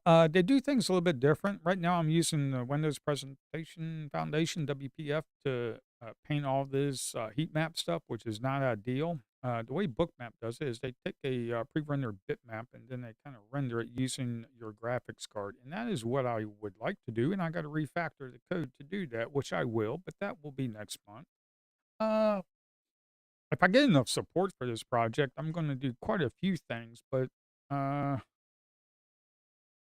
next month, at the end of the month, if I don't get enough people, at least 100, paying $95 for a whole year, then I'm gonna have to rethink about pushing this forward. I'm gonna have to keep it out there because I'm trading off of it, obviously. But it costs me money for the server and crap like that, so I don't know. We'll figure that out. We got 34 contracts, sell contracts that came in. The reason I got into this, okay, I'm looking at a 30-second chart. Okay, trading off a 30-second chart is quite exhilarating, I guess. Um, let's look at the 5 minute. Let's see how that wound up. The 5 minute, we are sloping upwards on the order flow bar moving average. That's just a Heiken Ashi data smoothed out with a non-exponential moving average. We're sloping upwards. We kind of tested it quite a few times. We tested it here, tested it there. We had 88 sell contracts that got trapped on the wrong side of the market. We were sloping upwards. Then, if you look at a 30-second, there's a reason why I got into this. Look at that delta right there. Look at the large buyer we had previously. Look at the delta here. Look at the seller right here. Look at the large seller right there. Okay, I don't know what it was in the past, but we have this seller right here. We closed above it. We closed above the seller, 50% of the bar from the high to the low. Okay, that's what you gotta look at. You gotta look at the seller right here. We closed above it, 50% from the high to the low up here. We got all this positive delta that we can use for support. Okay, so when you break that high and you see this delta forming out right here, you just got to get in. When you see this delta right here, you got to stay in. And then you kind of ran up for a nice 15 pointer, 10 pointer, 10, 15 pointers. You're not going to get the whole move. You're not going to get the move from here to here and get yourself 40 points. I mean, sure, the guru hindsight trader guru on YouTube later tonight will tell you that. But what I'm going to tell you right now is you get the stinking money from here to here and get yourself about 15, 20 points and you're good to go. Okay? That's what I'll tell you. And it happens so quickly. I mean, it just happens so quickly. Because if we look at the, I was going to say, if we look at the book map, oh my word. Uh, if we look at the live pulse, where were we? We were 8.5. Yeah. So we were coming up here. Wait a minute. Where is I don't know where we are. We have some large sellers up here. We kind of broke this area right up in here. Kind of broke. You see how all of that area was right up in there, and we kind of broke that and kind of ran up. I don't know if we broke it right here or not. I can't remember. It happened so stinking fast. I think it was up in this area right here. It happened so stinking fast. There was that large seller right there that got trapped. Once we broke that area, we definitely came on up into this area for about 10 points. That happened pretty quickly. I like it when they come up to areas like that and you got a large seller and then all of a sudden it closes above that seller. You've got the moving average. I mean, if you look at the moving average, this is the Heiken Ashi data smoothed out with the 9 EMA. Okay. We are definitely sloping upwards. We definitely closed above it. You got a trap seller. Whenever you see a seller on the opposite side of the moving average right here and it's sloping upwards, that little bad boy right there could get his little butt squeezed. And that's what happened. You got yourself about 15 pointer. Now, if you didn't take your profits up here, I don't know what you're waiting for. I mean, if you're waiting for a 50, 100 point runner, I mean, you got to trade like a monkey. When you come up here and you see that banana, you got to take that banana. Okay? Peel yourself up some. Maybe you got in a couple contracts. Maybe you sold right here at about 10 points. Maybe you sold up here about 20 points, Leave yourself a runner and then your runner got stopped. But this is what I'm looking for. This is exactly what I'm looking for. This right here is roughly an A plus setup. Right here is roughly an A plus setup. You got a trap seller right there. You got a nice big delta for support. The moving average is sloping upwards. I mean, that's a no-brainer. If you lose this area, you're going to possibly go down. It's like a 12 point. If you lose this delta area, more than likely you're going to keep traveling down. If you lose this delta area, more than likely you're going to keep traveling down about 20 points. Okay. You got to use the backs. Use the pain of the trapped seller. Use their pain. Because I'm going to tell you something. That is 88 contracts. One order. So that's like institution market makers slinging around contracts, selling it to themselves because they're on a different ball game than we are. Okay. You got like 88 contracts per point. That's $1,700 times 20. That's $35,000 worth of heat that they're taking. Okay. I mean, I don't know about you, but if I'm a desk trader and I got a limit of 130 $100,000 loss for the day or $50,000 loss. I don't know what they have, but I'm going to stink and cover. I'm going to take my small loss. And when they cover, they get kind of put fuel to the fire. Or they might stay in. We have no idea. I am just a probability executor. I'm not a trader. I am a probability executor. And the probabilities are in my favor of it going up through historical data. Because I'm a software engineer and I understand historical data pretty well because I just code it and write it and just run the data. And the data tells me that, when them little shenanigans of selling like this, large contract like this on the opposite side, their little shenanigans usually get them caught on the wrong side the majority of the time. That's why I'm 60 to 70% profitable, 60 to 70% batting average. Because I'm a probability executor. Yeah, Bookmap, I think it's written in Java. They use pre-rendered they use pre-rendered bitmaps uh, for their back end right here. I'm not doing that. That's why this is kind of a little bit difficult to do. Now I did update version 1.1.3, so we're on version .3, and I added for it to scroll back. Now I'm only allowing 10 minutes to go back 10 minutes because I mean, if I allowed to go back for the whole New York session, my word, your system is going to crash. NinjaTrader will be locking up because it can't even stink and breathe because of all the stuff that needs to be painted, and the garbage collector will be choking. It'll be underwater. And I gotta be careful with that. Now, what I would like to do, this is what I would like to do in the future. I don't know if I want to keep writing it in the C sharp because NinjaTrader is written in C sharp. I'd like to do Rust development. I've already built a couple of desktop apps in Rust. What I would like to do is build out a like a heat map, something like this, and kind of write it in Rust and see if the performance is a lot better. Because if it is, I could write desktop app in Rust and kind of do this and then actually write a whole trading platform in Rust. That's that's a big feat to do. That's a big, big, big endeavor to do.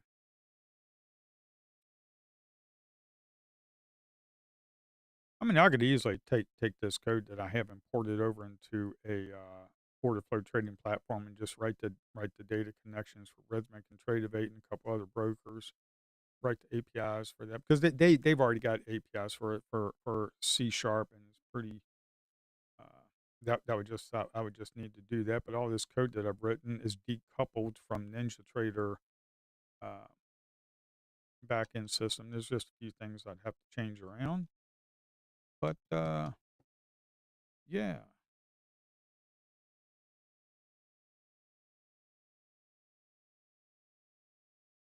So that trade happened very, very, very fast, and that's why when I'm in the trade and I just take the trade and then I get out and then I talk about it later because I can't walk you through it. If I start walking people through it, well, it's the positive delta right here, and then we have a trap trader on the moving average, and we break this and blah blah. The daggone trade will be over, folks. I mean, right there, 1 minute, 2 minutes. Within 2 minutes, the trade's over. I mean, the trade's over. Your entry point would be stinking way up here. Uh, I just can't do that. But what I can do is walk you through it after the fact, teach you how to catch the fish, and you go catch them yourself. Because when we're looking at the same thing, you can go catch them yourself. I can't give you signals to buy and sell because the SEC would have my ass in a sling. And that ain't going to happen because I need to trade. So that ain't going to happen. You're going to have to learn how to fish your daggone self, but I'll give you the rod and reel and teach you how to throw it.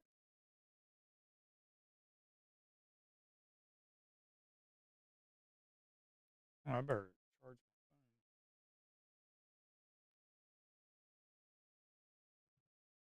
I will give you the rod and reel and teach you how to fish.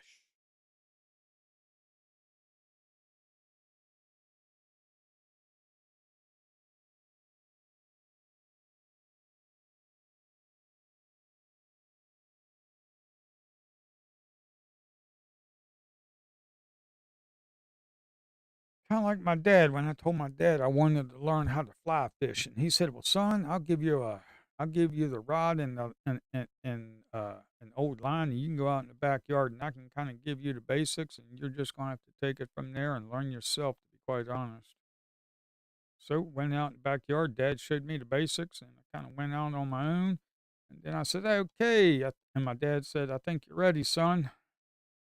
Go over there to that area and go catch yourself some brim. You gotta walk before you can run. You ain't gonna do no trout fishing in the streams. You go catch yourself some brim and learn how to work it." So I did. Now I'm an old fart, fly fishing in northern Pennsylvania. We got some good fly fishing up here. Nice native trout streams.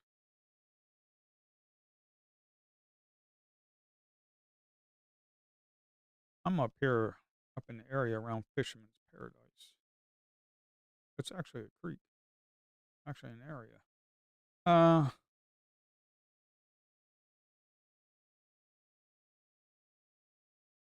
yeah.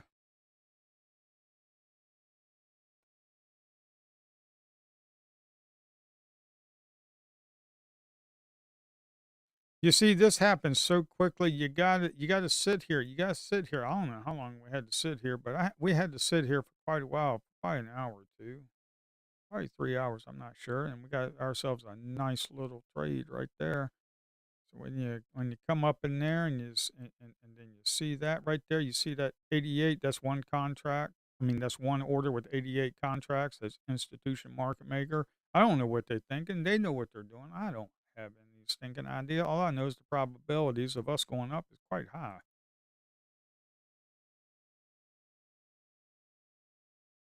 Because the 5 minute sloping upwards, that's check one. 1 minute sloping upwards, that's check two. The 1 minute and the 5 minute are in confluence with each other, and since they're in confluence with each other, that's a good thing. When the 1 minute and 5 minute are contradicting each other, you stay the heck out of the trade. Okay, and then you had the high positive delta right there.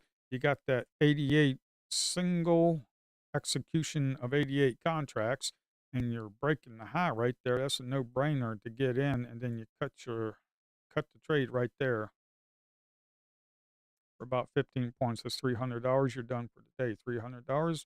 That's a that's pretty good. Build that account slowly. Don't be trying to pass accounts in 1 to 3 days. I don't care if it takes you stinking all month to pass an eval. A- Actually, to tell you the truth, it's better for you if you don't full port and be a gambling degenerate and pass an eval in 1 to 2 days in like two or three trades. It's actually best if you don't do that. It's better if it takes you weeks to pass an eval and you take 50 trades. You want to know why? Because them 50 trades are going to teach you a heck of a lot.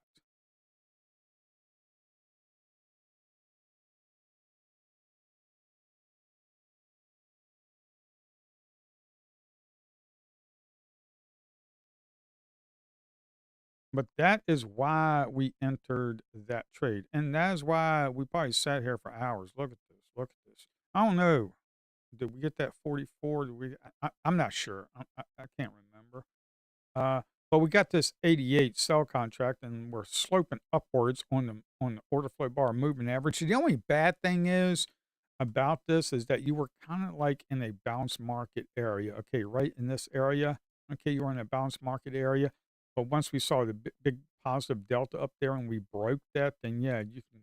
Then yeah, you got yourself a nice 15-point trade. So you got to look at the 5 minute. The 5 minute. Now, here's the thing about the 5 minute. The two main things that I look for on a 5 minute moving average. Are we above it and sloping upwards? Check one. Are we in a green candle? Opened here. We were right up here. We were in a green candle. We were moving up. But we were at negative 41 delta. That's a little, but who cares? Who cares? That's just kind of like a guideline. But we had multiple checks. Okay. And then you had here. You had here. You had here. You had a run up. You had a little pullback, a little congested area right up in here. So many people are trying to take trades up in here. But then you see, boom, big delta, right? You had a buyer up in this area at 824 earlier. Okay, 824. You had that earlier. You can use that as support too. You got the big positive delta right here. You got the seller is going short when the moving average is sloping upwards. You get in here. You put your stop. You can put your stop right here if you want and have a tight stop if you want. That's fine. Or you can come down here. It depends on what your risk tolerance is. Your risk tolerance is $300. That's fine. You can do that. And then you kind of move up and you kind of manage the trade.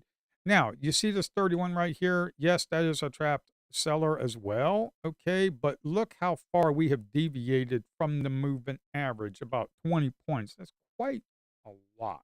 Okay.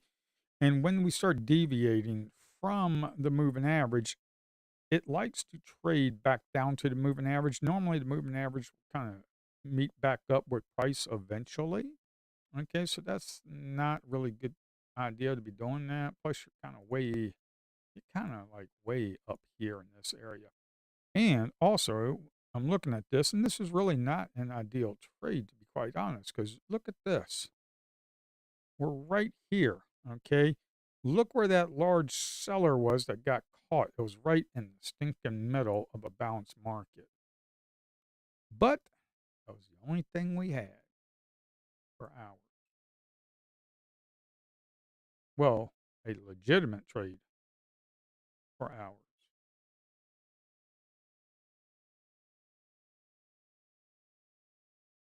Do, do, do. So now it's 3 o'clock. We'll probably get nothing. Power hour, I usually stay away from. Power hour, I usually stay away from.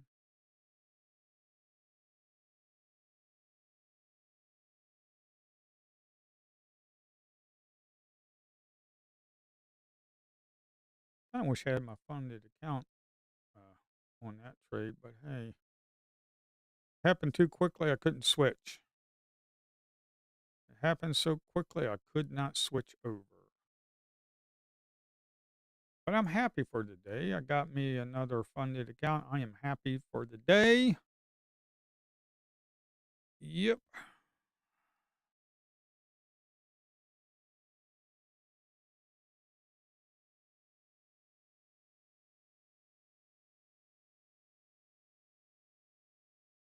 Kind of, let's look at the, let's look at a footprint chart. Okay, let's look at a footprint chart and see how that.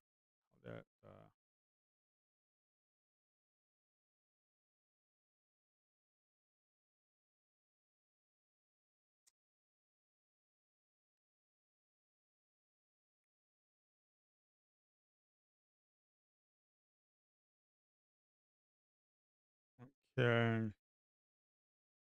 So if you look at the footprint chart, we had a buy and balance right up in here. Okay.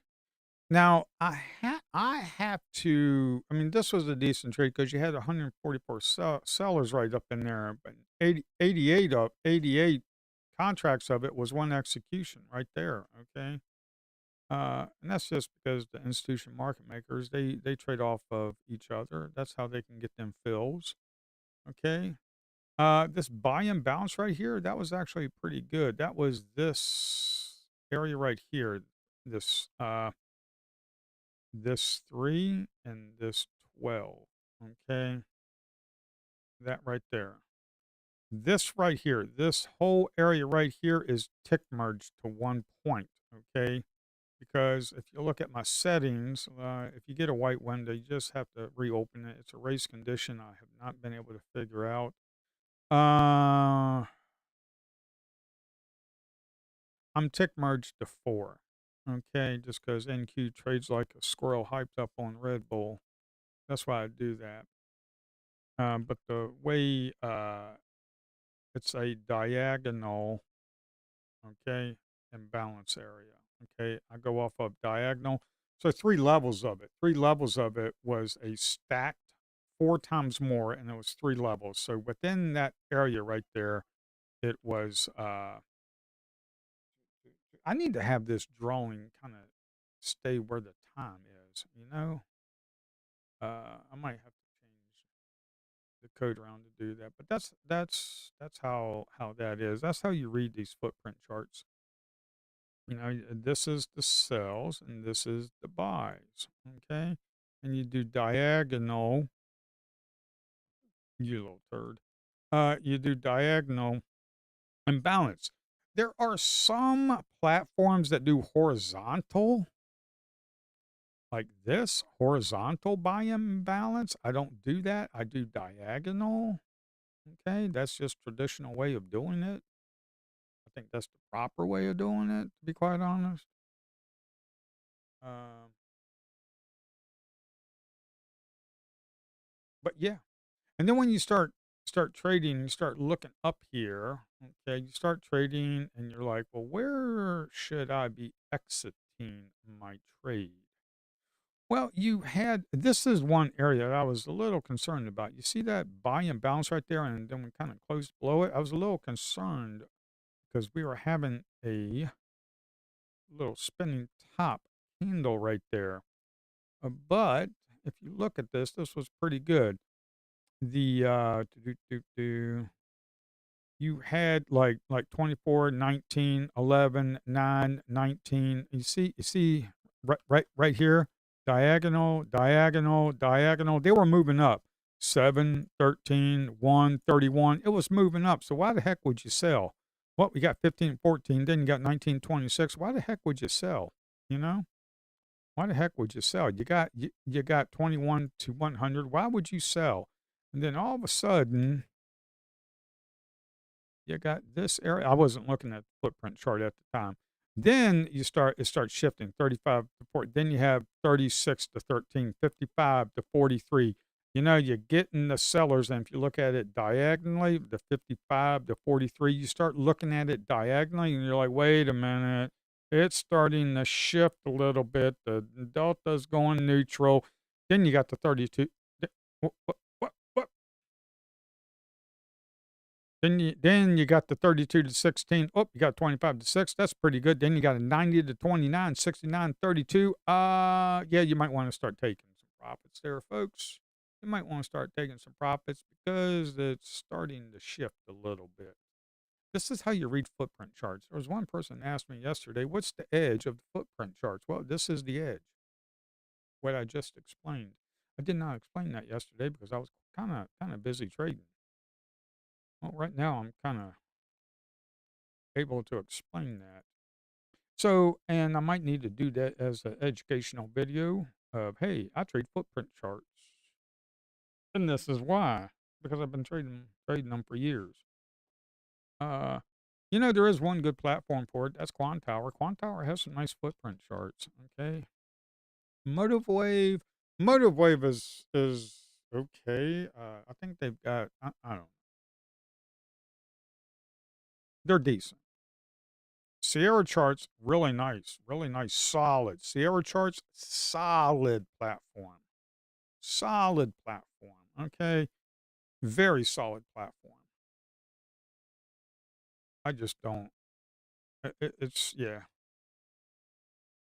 You got like Attis or something. I need to start trading these. And and also you got Deep Charts out there. Deep Charts, that's the new order flow platform. That is a pretty solid platform as well from what I'm looking at. And I actually might trade that. I actually might jump on their platform and try to trade them a little bit and see how it is. Uh, but I kind of like trading my own charts that I developed. I like trading my own charts that I developed because I get to write the code and set these up exactly how I want it. And if other people want to use it and you feel that it benefits you, then great. Fantastic. Fantastic. Uh,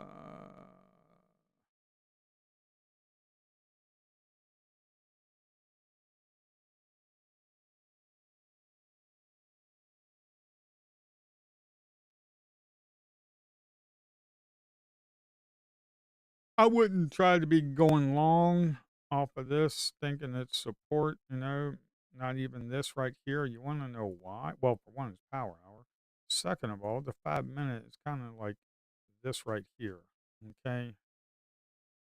It's going red on this. It's a cell candle. So I really don't quite like that. Plus, we're way up here at the stinking top. Now, if you're down here, that'll be another thing. You got to have context of the market of where you're at. You got to have context. Whoops. Do you kind of see what we're doing? And really, you can actually do this on a footprint chart. You don't need to have these fancy little bubbles right here. You can do it on a footprint chart. You can actually kind of come up here. You can kind of do show level two. And then you kind of hit this little save and apply. And you got yourself to level two. And then you come over here and see the big old 28 bids sitting up there. And then you can read. Then you can read then you can read the footprint chart and be like, okay, you got any big buyers or big sellers that are getting absorbed right here in this area right here where all the other big buyers were? Are the sellers getting absorbed? And if they're getting absorbed and we close and then we start traveling up in this area, do, do, do, do. If we had a sell candle right here and then the delta flip to like positive 50, that would be pretty nice. Okay, you don't need this. This is a little fancy. You don't need it. I just kind of developed it because I kind of wanted to see what it was like to build one of these things. That was quite interesting. But like I said, the 5 minute is not shaping up pretty good because if you look at 5 minute, like I said, we're in the sell candle. Why would you trying to go long when you're in the 5 minute sell candle? Contradiction is not good. Contradiction of the 5 minute and the lower time frames is not a good thing. Okay. You don't need all these fancy little bubbles and all this and that. They look kind of pretty. I didn't use them years ago. I never traded with them. Actually, when Bookmap came out and I saw that thing, I actually thought to myself, what kind of clown tool is that? That's what I thought. I've been trading for 10 years. I'm like, what in the world is that? And how in the world can you even use it? Because I was so used to trading off of a DOM and a footprint chart, and I was just reading the crap myself. Well, come to find out, that clown tool is actually pretty useful. It's just it's just taking the same data that the market has had for friggin' decades and just using it and showing it in a different presentation. That's all that is. Okay, that's all that is. We got a 61 buy contract that kicked in. Uh, that 61 was within 100 milliseconds. Okay, that was within 100 milliseconds. There was 46 right there, but like I say, You want the one, well, actually, I'm on a 30-second. We were scalping off of a 30-second of that one trap seller, which was pretty nice. Uh, you kind of want to you kind of want to see, this is where traders, this is where people get caught up. Okay. They want to go long. I want to go long. I want to go long. So they try to, and some people try to get the pullbacks, and they're very good at it. Okay, but my plan, my trading plan is not that. I'm not trying to catch the bottom and sell the top. I'm just trying to get a piece of the pie of a move. Maybe that move is from here to here. Okay, maybe I just get a piece of the pie. Maybe 25% of it would be nice. A little piece of the pie. That's all I'm looking for.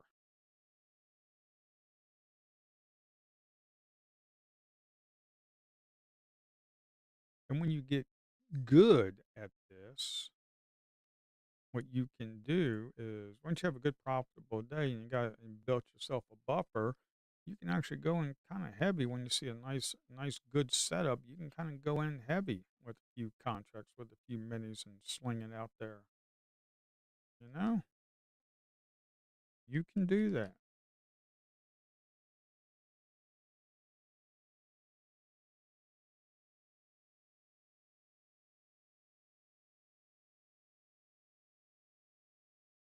We're up there at 870. You got 34 offers sitting up there. They're getting filled.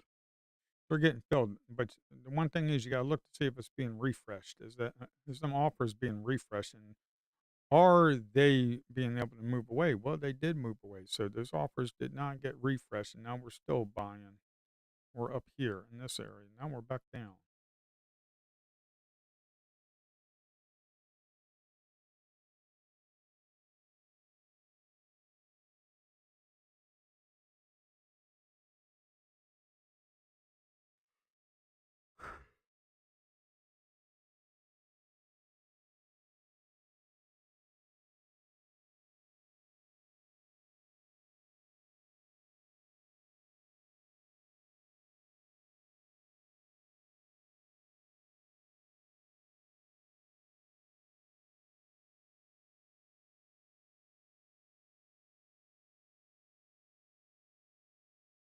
I had a real crazy idea. I don't even know if this, I got a crazy idea, and I don't even know if this is all that crazy. This is something ain't nobody, I don't think I've seen a platform do. Of course, it's late in the day and it's 3:10, so God knows what's going to come out of my mouth.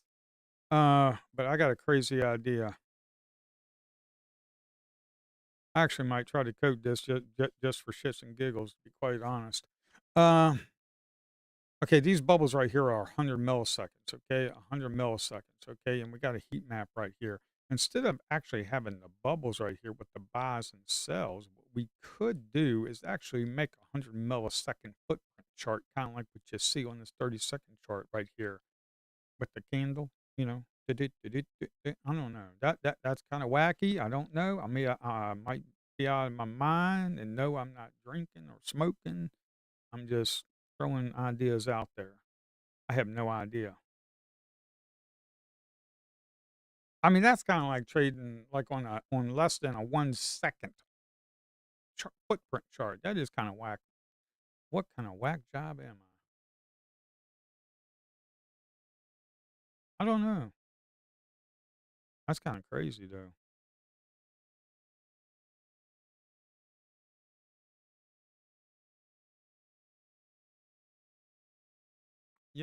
I wish these prop firms would allow high frequency trading because this is some good stuff to be doing.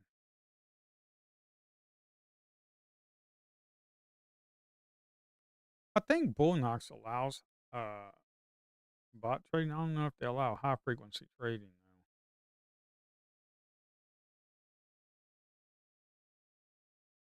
though. I mean, when I'm talking to high frequency trading, I'm talking about uh, like high frequency, like from here to here, and get stuff about 3 points. Okay, and do that constantly, and do like 100 and some trades a day.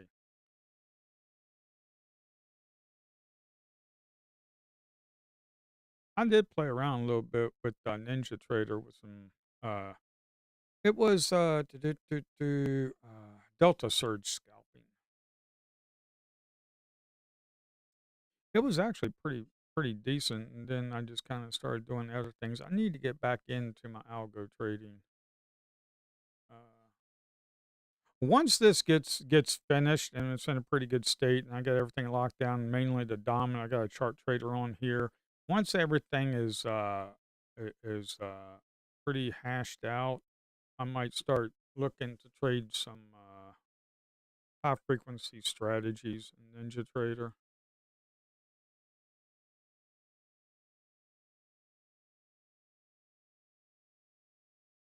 The thing about these bots and uh, you really got to know what type of market condition you're in. You just can't get these bots, turn them on, and think it's going to print you money. You need to understand how it was built, what market condition that it thrives in, and you need to turn it on and turn it off in that condition. That's what these institutions do. Okay, you got some very aggressive buying. Are they going to take out them 900s? Kind of going for them 900s. Look at that delta surge right there. The 266 delta surge right there. That's what I coded one time.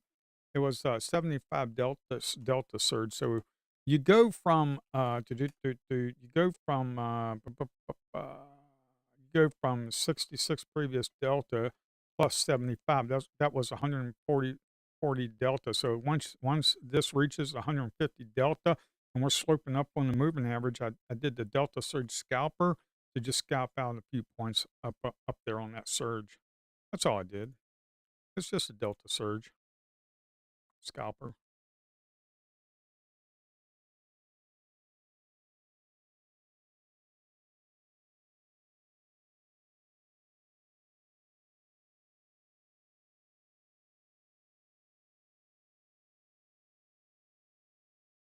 And if you're actually pretty quick and you got some hotkeys programmed, I needed to get my hotkey programmer back up.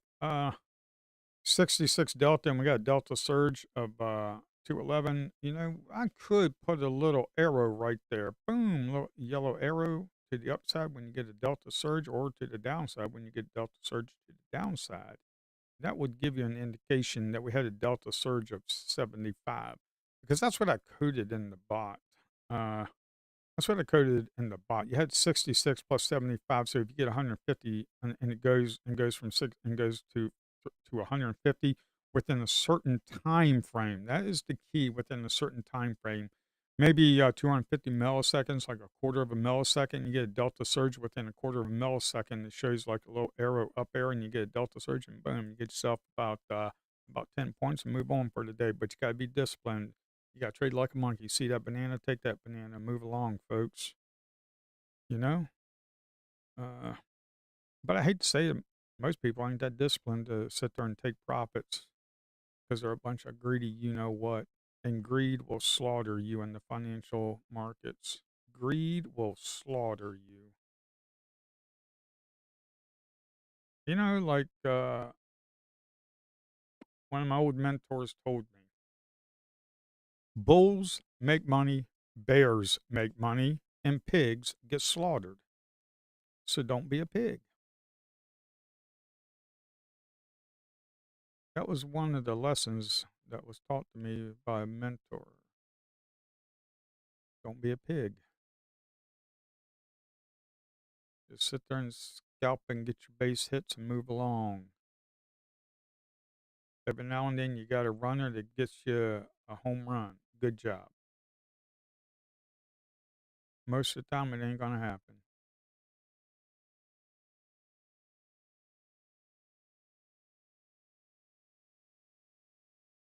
Now, these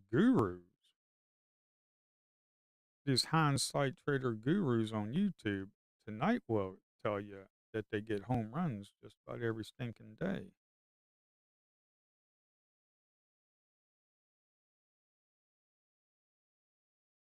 But that right there is a nice delta surge, and you got to be quick. You got to sit here for like an hour with the finger on the trigger on the keyboard, and when you see something like this, a 66 and a delta surge of like 200, and we're moving up, and it's like surging like double that.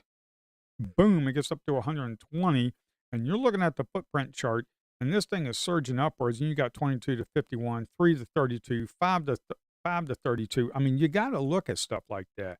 You got to look at stuff like that. 12 to 16, 22 to 51, 3 to 32, 5 to 32. The delta surging up. Why the heck are you not clicking the stinking button and getting yourself 10 points? I have no idea why not. But that's what you gotta look for, and you gotta sit here and look at it, and you might have to look at it for a stinking hour. But when you get that delta surge, what are you gonna do? Are you gonna hit like shift 3 and get yourself a hotkey and go shift 3 and be like, "Boom! Got myself $200, and I'm in 3 minis, and I just made myself $600 in a matter of 30 seconds." Well, sit down at your desk and put your feet up. Maybe you had to wait 5 hours to do that all day. I have no idea. But is it worth it? If I told you to sit at your desk for 5 hours and look at some crazy charts with some numbers on it, for 5 hours, just sit there. You can't do nothing. You can't go to the bathroom. No, no, no, you can't go to the bathroom. Nope. You just sit there. Now, if you really need to go to the bathroom, maybe you can get some adult diapers. I have no idea. You do you, man. Uh, and then you do that for like 5 hours, and I told you you do that, and I'll pay you $600 a day to do that. Would you do it? Yeah, you would. Most people want instant gratification, and they want this stuff now. I want it now, folks. This is another delta surge. Let's see what happens with this one. This one, what? It's 320. We're up here. You get yourself 10 points. Move on for the day, folks. Move on for the day. Move on for the day. Boom. You just made yourself $1,200 if you went in 3 minis. Boom. You see, you just had we just had here and just watch another delta surge. Okay, let's look at the footprint chart again. You got whoops, you got 6 to 22, you got 14 to 36, you got 2 to 17, 1 to 18, you got 0 to 8, you got 3 to 17. Boom, delta surge. Come up here, you start wicking out, and you get yourself about 6 points, and then move on for today. Do that on about 3 to 5 minis, and you're good to go. But you gotta be disciplined, and when that thing is telling you you're wrong, you better get out. You gotta be an adult and admit that you're wrong. But that was another delta surge right here. We had a delta surge right here on this one. We had a delta surge right here on this one.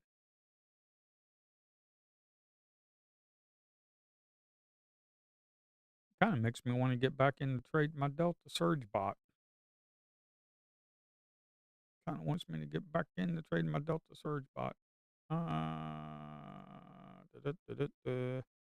are we at? Let's bring up Ninja Script Editor. I don't use this editor. I use Zed.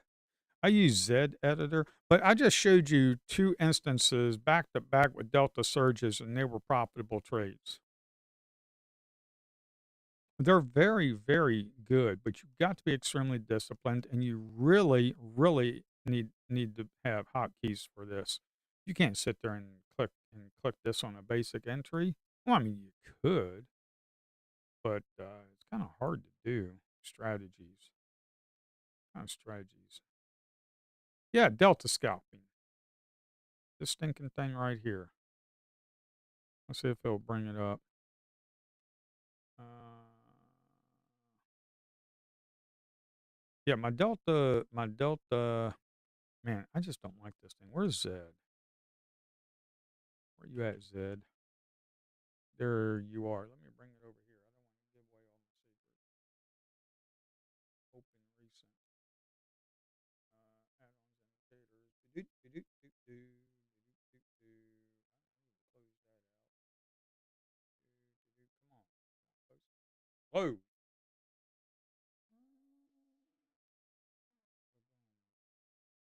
Yay.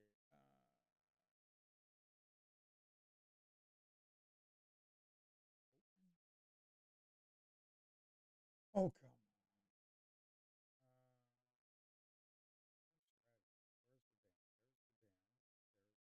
Where's the damn? Where's strategy? Oh, there they are. Where is Delta?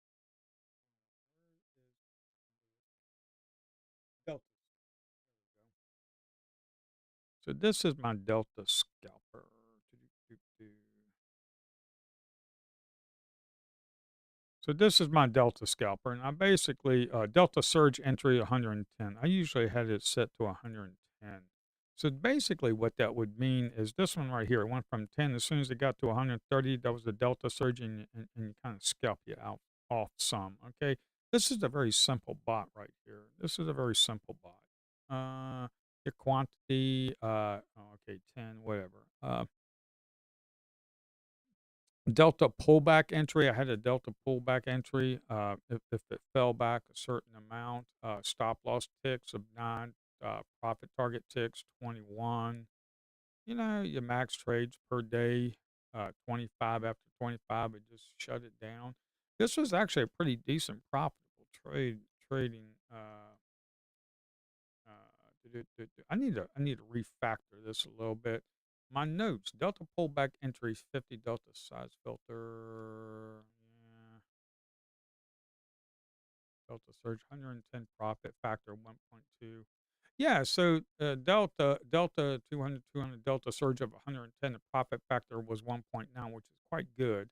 Net profit after commissions was 4,000. The drawdown was 273 on NQ on one contract. Note trend 202 and a quarter has 46% win rate. What the heck does that mean? Write notes, and I don't even know what the heck they are.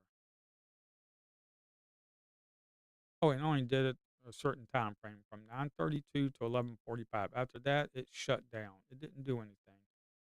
I have to get this bad boy up and running again. You know that? I think that's something we gotta do on stream. How many of y'all want to see me blow up an account with my little crazy bots? Uh, Pullback entries. Yeah, this is all. You can just take screenshots of this. I could care less. Uh, this is the Delta scalping. Okay, this is just basic Delta scalping, kind of like what I really want to do is refactor this code right here. I want to refactor this into. Look at it, we're taking a dump right now. NQ, are you going to take a dump? Boy, I tell you what, NQ the past few days, boy, it shit the bed a few times. Oh my word, that thing just. Mm-mm-mm. When news came out and it didn't like it, boy, NQ just crapped the bed all over. Uh, yeah. Okay, so you had a delta surge right here on this one right here. Boom. And you had a delta surge on this one right here, and we had a boom. So those were two of them. I mean, they're all over the stinking place. Do-do-do-do. You know, my little drawing tool is fine, but I need to clamp it to the time, not just the price area. I need to clamp it to the time because you get stuff like that. Do, do, do, do, do, do. Oh, here we go. Here's another one. Look at this one. Look at this one. This one's actually a pretty good one. Look at that. 6 to 162. Okay, you get a delta surge. Once it surges up above 75, or as you saw in the code, it got to 110. You kind of want to scalp you off some a little bit, and you might have got yourself 10 points out of that. Delta is your friend. Delta is your friend. Okay, why am I doing that? Delta is your friend. Delta scalping is your friend.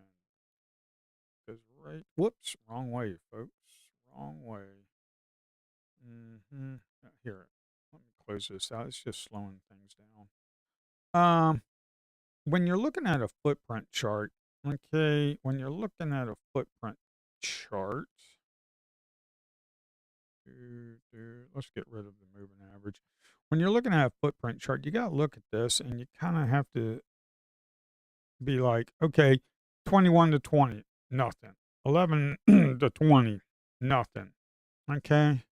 But you got this like 12 to 25. That's something. 15 to 0. That's something.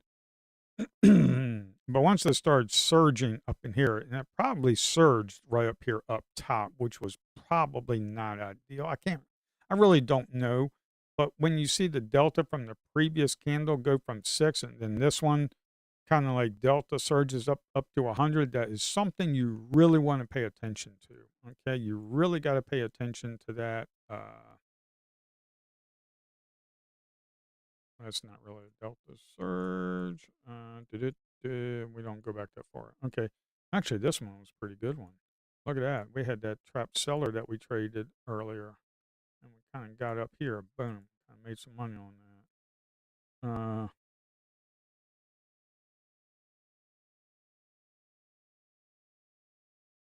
Yeah,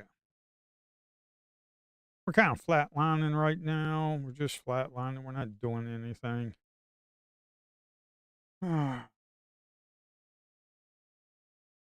You know, the delta surges, man, you can get really good ones when you kind of run up. When you kind of run up, and you know, you're seeing some nice prints on this. You're seeing some nice prints on this, and stuff like that. You like 213, 218, 514. I mean, that right there, 3 ticks, because this is tick merged. Okay, you got 3 ticks, 2 to 13, 2 to 18, 5. I mean, all that right there, boom. You kind of jump in, and then you kind of get out right here, and then you just scalp yourself off about 6 points, folks. That's about what, 6 points? I don't know, $120, something like that. You get yourself 5 points, you get yourself $100, but you do that on two or three contracts at $300. Do that, and if you do that pretty aggressively throughout the day, when it all sets up, you kind of have to boom, go on in, but you got to be disciplined. You got to be disciplined when it starts coming down here. You got to get out, and you cannot shoot for the moon when you're delta scalping like this. What you really need to do is trade it with multiple contracts. Get yourself green, pay yourself, and move to a break even, and try to get a nice runner and manage the trade. That's how I used to do $1,000, $2,000 days. Okay, this is how people trade footprint charts. This is how they scalp the footprint charts. They just sit there and read these orders coming in, and they kind of look at it and they'd be like, okay, we're on a 5 minute, we're kind of sloping upwards on a 5 minute, which right here on that candle right there, we were moving up. We were green. We were moving up. We didn't have that big old wick right there. We were kind of moving up, and the moving average is kind of moving up. What's the moving average right here doing? Well, we were kind of above that, but hey, you know, if you're going to delta scalp, don't be delta scalping down here unless you actually deviate from the moving average quite a bit. Then you probably go back to the moving average, but that's counter trend trade. You want to go with the trend. Uh, you go with the trend. You're not looking for a 50-point home run. You're looking for about 10, 20 points and move on and do that throughout the day quite a few times. Get your batting average up there, and you will be fine.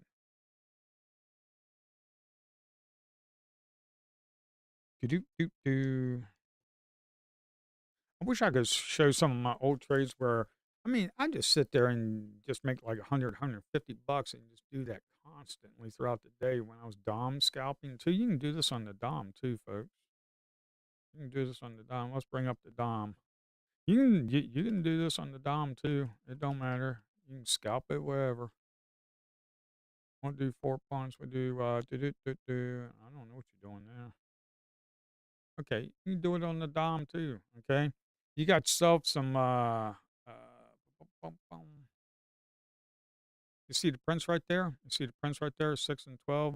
And you start seeing the prints start moving up, and it's printing like 6 cell, 12, 12. When I say 6, 12, right there, then it might go 820, then it might go 12 to 4. I mean, it's just you gotta read the prints that are coming in.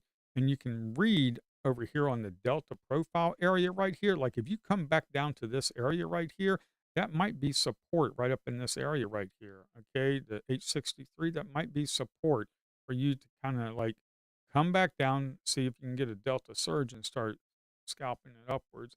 This kind of gives me an idea. I might actually try to think about something, how we could actually, because that's how I used to scalp too, is on the DOM here. Before I went to the footprint charts, I used to scalp off the DOM, and I used jigsaw trading for that. Uh, I'm going to build out that DOM. I need to wrap that up. I need to finish it up, but I'm actually kind of interested in building not a signal service, but a signal to actually tell you when there's a delta surge, kind of like what we're experiencing right now.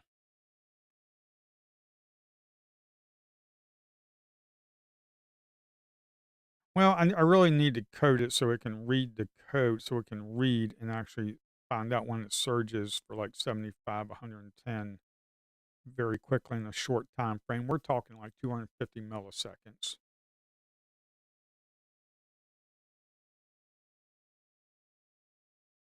And yeah.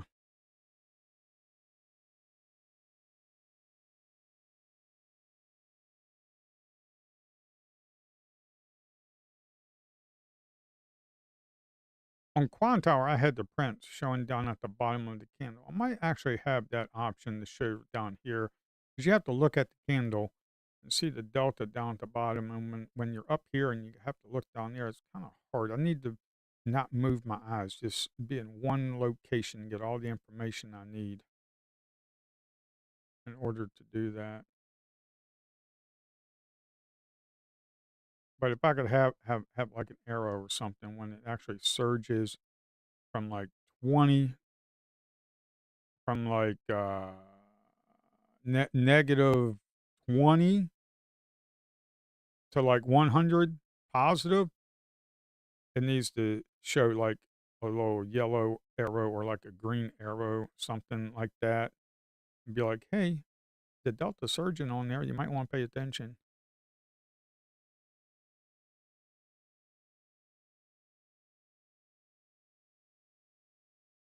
Also, there's another thing. This right here, when we move down, you see how we had that 31 sellers right there, and then we closed above it. That's kind of a wick. It kind of got absorbed right there. So when you kind of break this area right here, you can kind of go up. That is another trade that you can do. I wonder if we got many more down in here like that. Mm,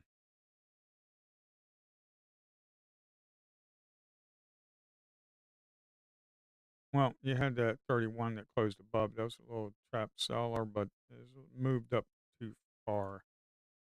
Uh,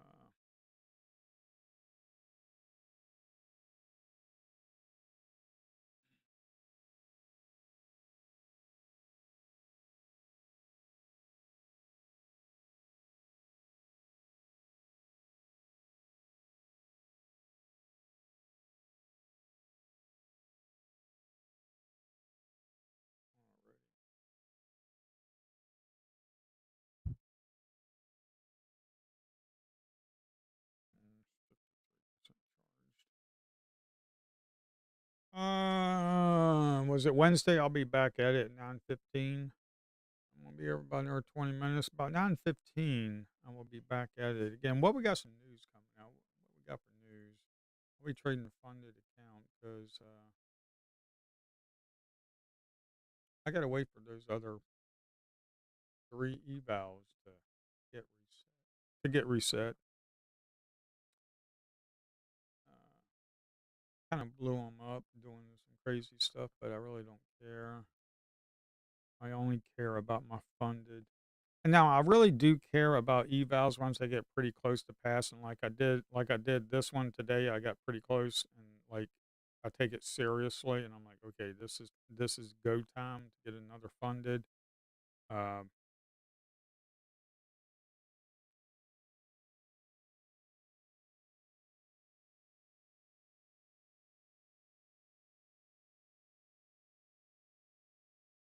what we got for news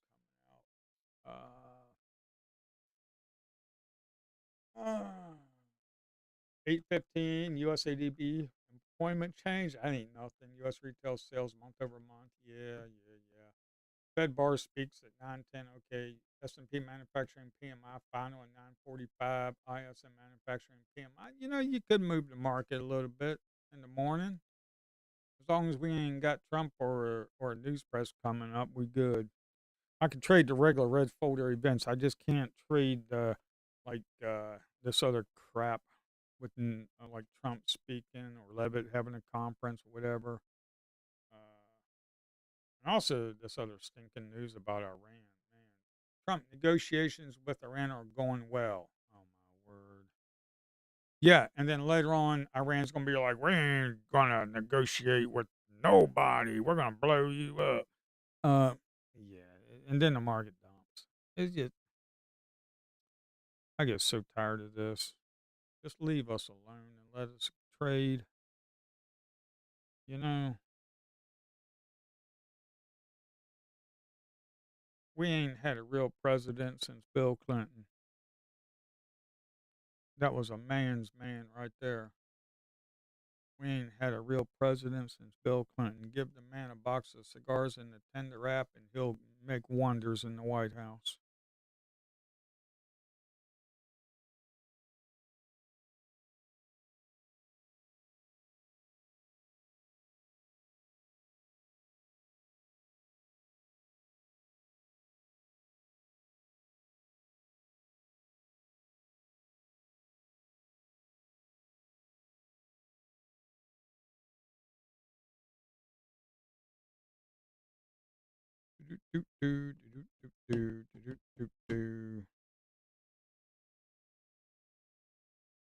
Yeah, I do need to.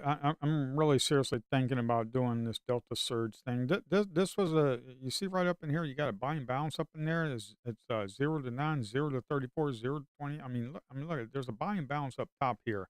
There's a reason for that. Okay, there's a reason to be aware of this, and we kind of traded down below this. So when you see that, we could have a little pullback, folks. We could have a little pullback. We could have a little pullback because you got some buyers up in here that got absorbed. You see them buyers right there? They got absorbed, and we had a buy and bounce at the very top. Yeah, got all them buyers right there. You got all them buyers that got absorbed.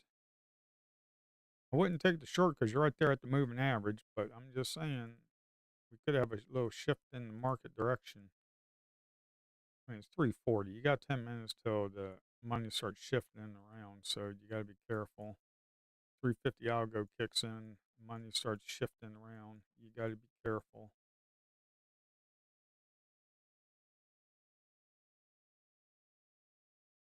But you got a stinking buying bounce right up there at the top, right up there at the top, folks. Right there, right there. Look at that.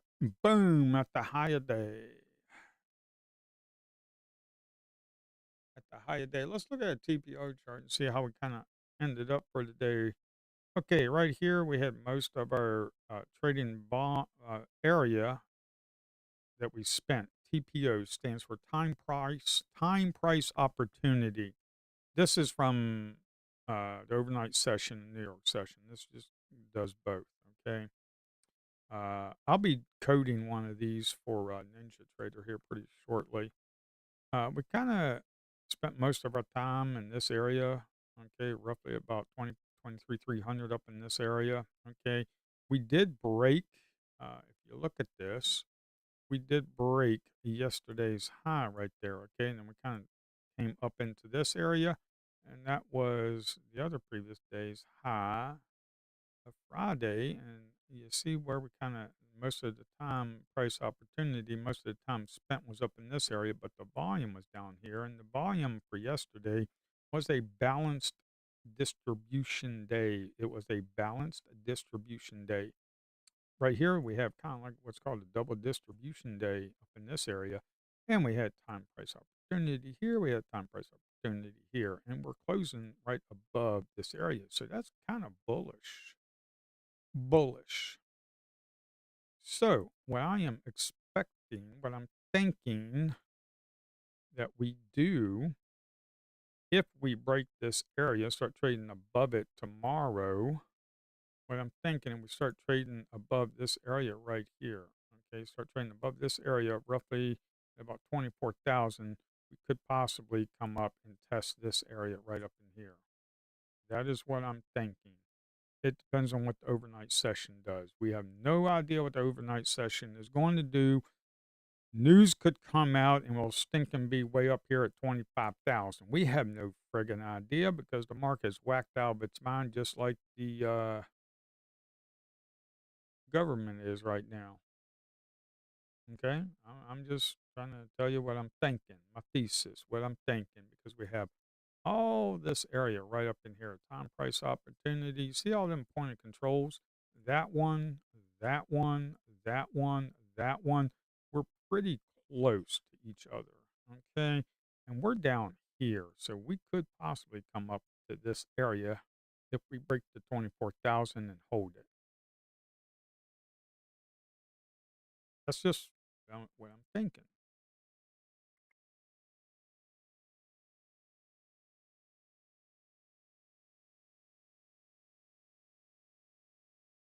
That's what I'm thinking.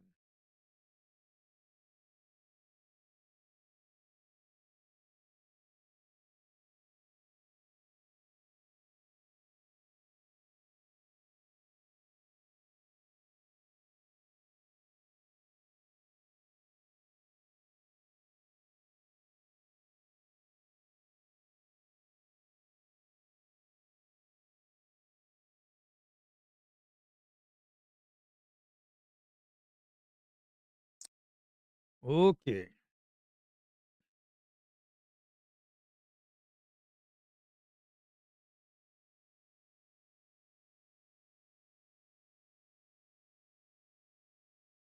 You know, time this Delta surge thing might not be too difficult because I have all the data. Because I'm collecting all the data. It's just a matter of the presentation. It's just a matter of writing the logic within 250 milliseconds. Do we surge from here to there? See right here what I'm talking about?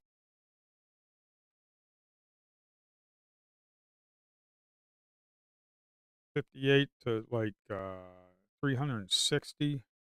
And that's pretty big. That's like 300 delta from there to there. And if you really look at this, if you really look at this, okay, really look at this, you've got from like 5 to 11, 6, 9, 24, 6, 28, 8, 32, 16, 33, 13, 43, 10, 27. I mean, it just keeps climbing and climbing and climbing. You see how I need to clamp that to the time? I really need to do that. But you got that whole area right there. You got that whole area right there that kind of surged. And then as you surge, you're kind of getting up here and trying to get yourself about 10 points. And that's what you got. Okay. That's what I'm talking about. Uh, yeah.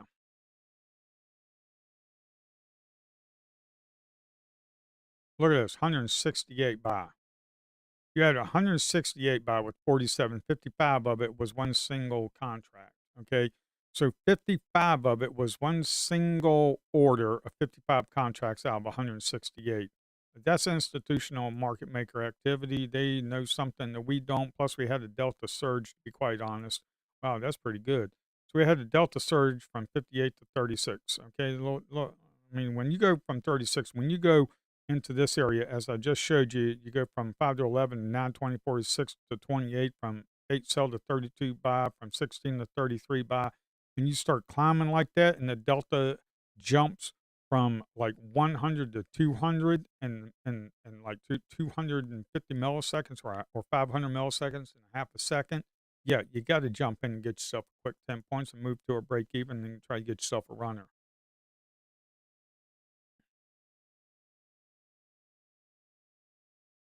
This happens quite frequently, and it's really nice on a 30-second chart too. It's really nice.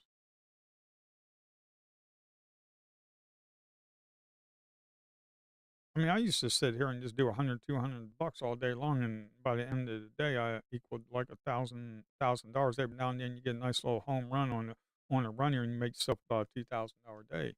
That was a few months ago before I started streaming. And then I had a bright idea to take all this stuff and give it out to the public.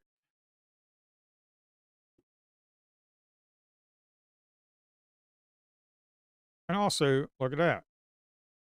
Where are we at in the moving average? Where are we at on the 5-minute moving average? Sloping upwards. What are we doing on a 5-minute candle? Well, we're going green. We're going up. Okay. So many people have said, "Oh, we're too high. We're way too high. We're way over here. I'm going to go ahead and short this market." And then they end up blowing accounts because the full port degenerates and they just kind of blow up accounts. You know, when they could just sit here and just kind of scalp themselves 100, $200 and get really good at it, then they'll be printing out $500,000 days pretty regularly. And then, it's just all downhill after that. And then if you kind of go with Apex and get yourself about 20 funded accounts, and then you kind of copy trade 5 of them, and you do about let's say you do $300 a day on 5 accounts. I mean, that right there is a $1,500 day. And then if you blow up 5 accounts, well, then you got 15 left and you just keep going. That's it.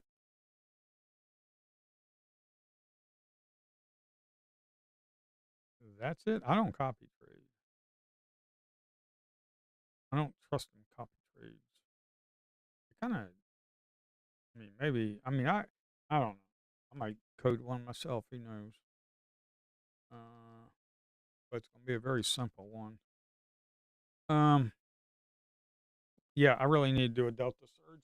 I really need to do an indication of the delta surge because I kind of need that because I don't want to sit here. I'm getting old. I don't want to sit here and kind of look at it and try to calculate it in my head. I'm kind of old. I'm kind of slow,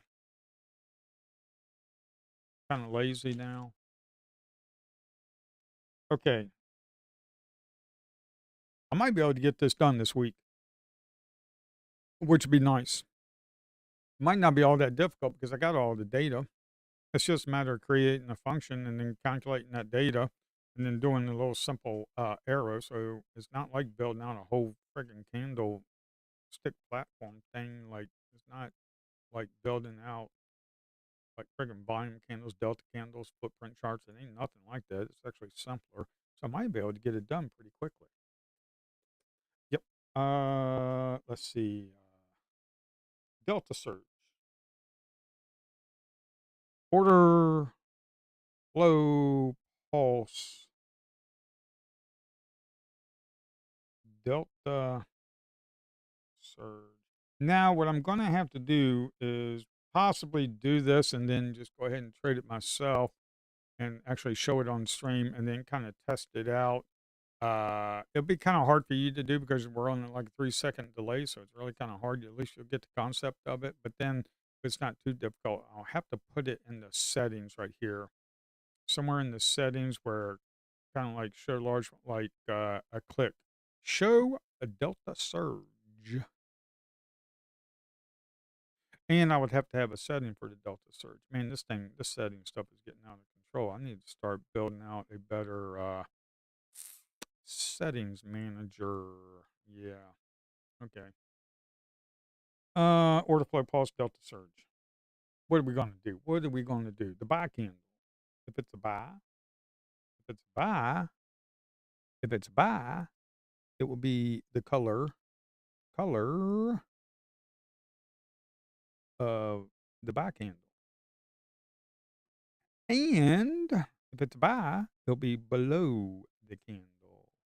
Below candle. And if it's a sell, it'll be the color of the sell candle. Of sell candle. Yeah, 350 algos. You gotta love them. You gotta love them. There's been a couple of times when I do trade the 350 algos, and I try to look for the surges, and I kind of enjoy them. You gotta be careful with them. So the cell color will be the cell of the candle, and then and it'll be above candle. So the arrow downwards will be above candle. Because if it's a delta surge to the downside, why the heck would you have it down below? You do it like if this was a delta surge candle, then you have a delta boom, and it would do it like a blue violet. For me, it would be like a down arrow. Bam! Let you know there's a delta surge. Maybe print the number up there. Of, I don't know. I really need to think about this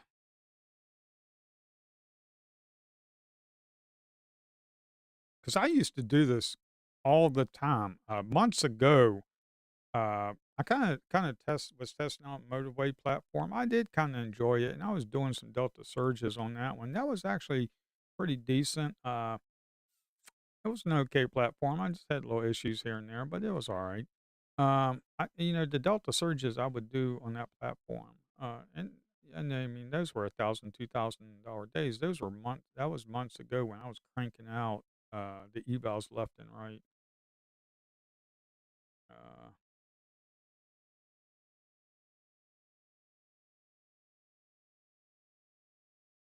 you can be a one trick pony and just trade with the 5 minute moving average sloping upwards on a 5 minute green candle, as long as it's green and it's moving up, and the 1 minute moving average right here is sloping upwards, and you get a delta surge, you can be a one trick pony and just trade that and make a pretty decent living. I know that you can do that. If you get good at it and you're disciplined and you're quick, you can make a pretty daggone decent living doing just that and just being a one trick pony and doing just that.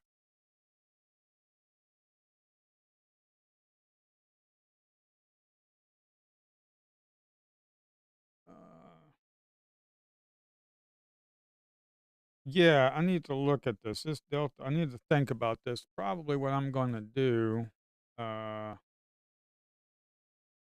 in a few minutes when the market closes, I'm going to shut this down. Then I am going to uh, probably walk around a little bit because I've been sitting all day. I need to walk around, probably get on a treadmill and start thinking about how I want to listen to some music and jump on the treadmill and think about how I want to do this. But I'm definitely going to do a delta surge. Uh, uh, I just need to figure out how I want to code this.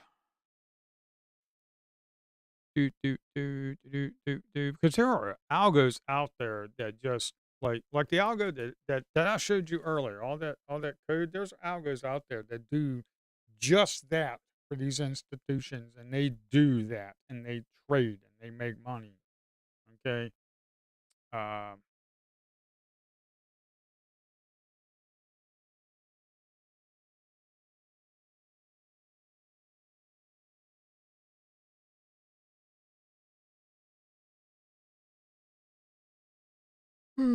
it's starting yeah, I just don't trade towards the end of the day. I mean, I got myself a funded account today, which is okay. I kinda traded the Sim 101 too, because I wanted to try to just be, kinda trading and everything, and this is what I ended up with. I kinda messed around with the Sim 101 a little bit, just kinda playing around with it, and that was like $1,000. Uh, I did not wanna trade my funded account because, the market conditions we're in. I just wanted to trade my, uh eval and pass that. That was my whole goal. My whole goal today was just pass this eval. That's it. That's what my goal was. My goal today was I needed to make a couple $100.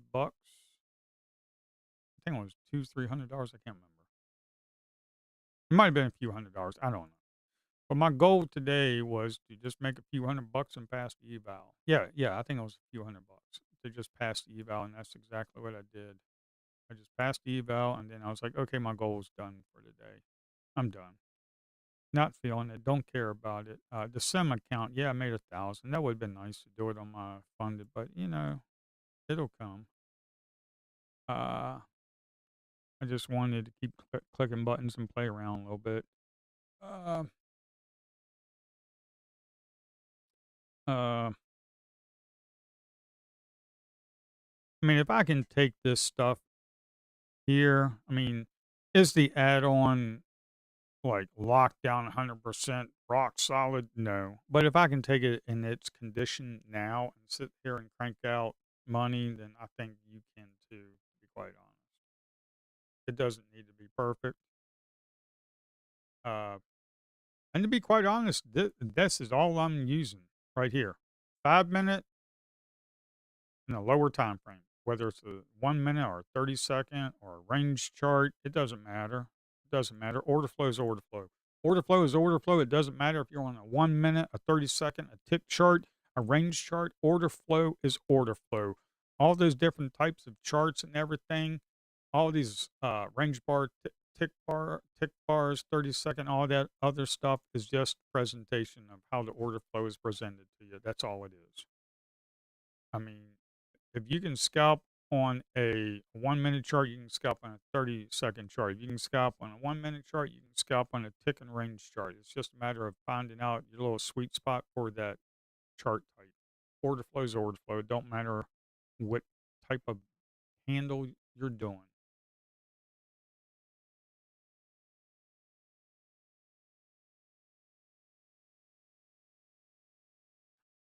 Alrighty, that's all I have. I will be back at it tomorrow at 9:15.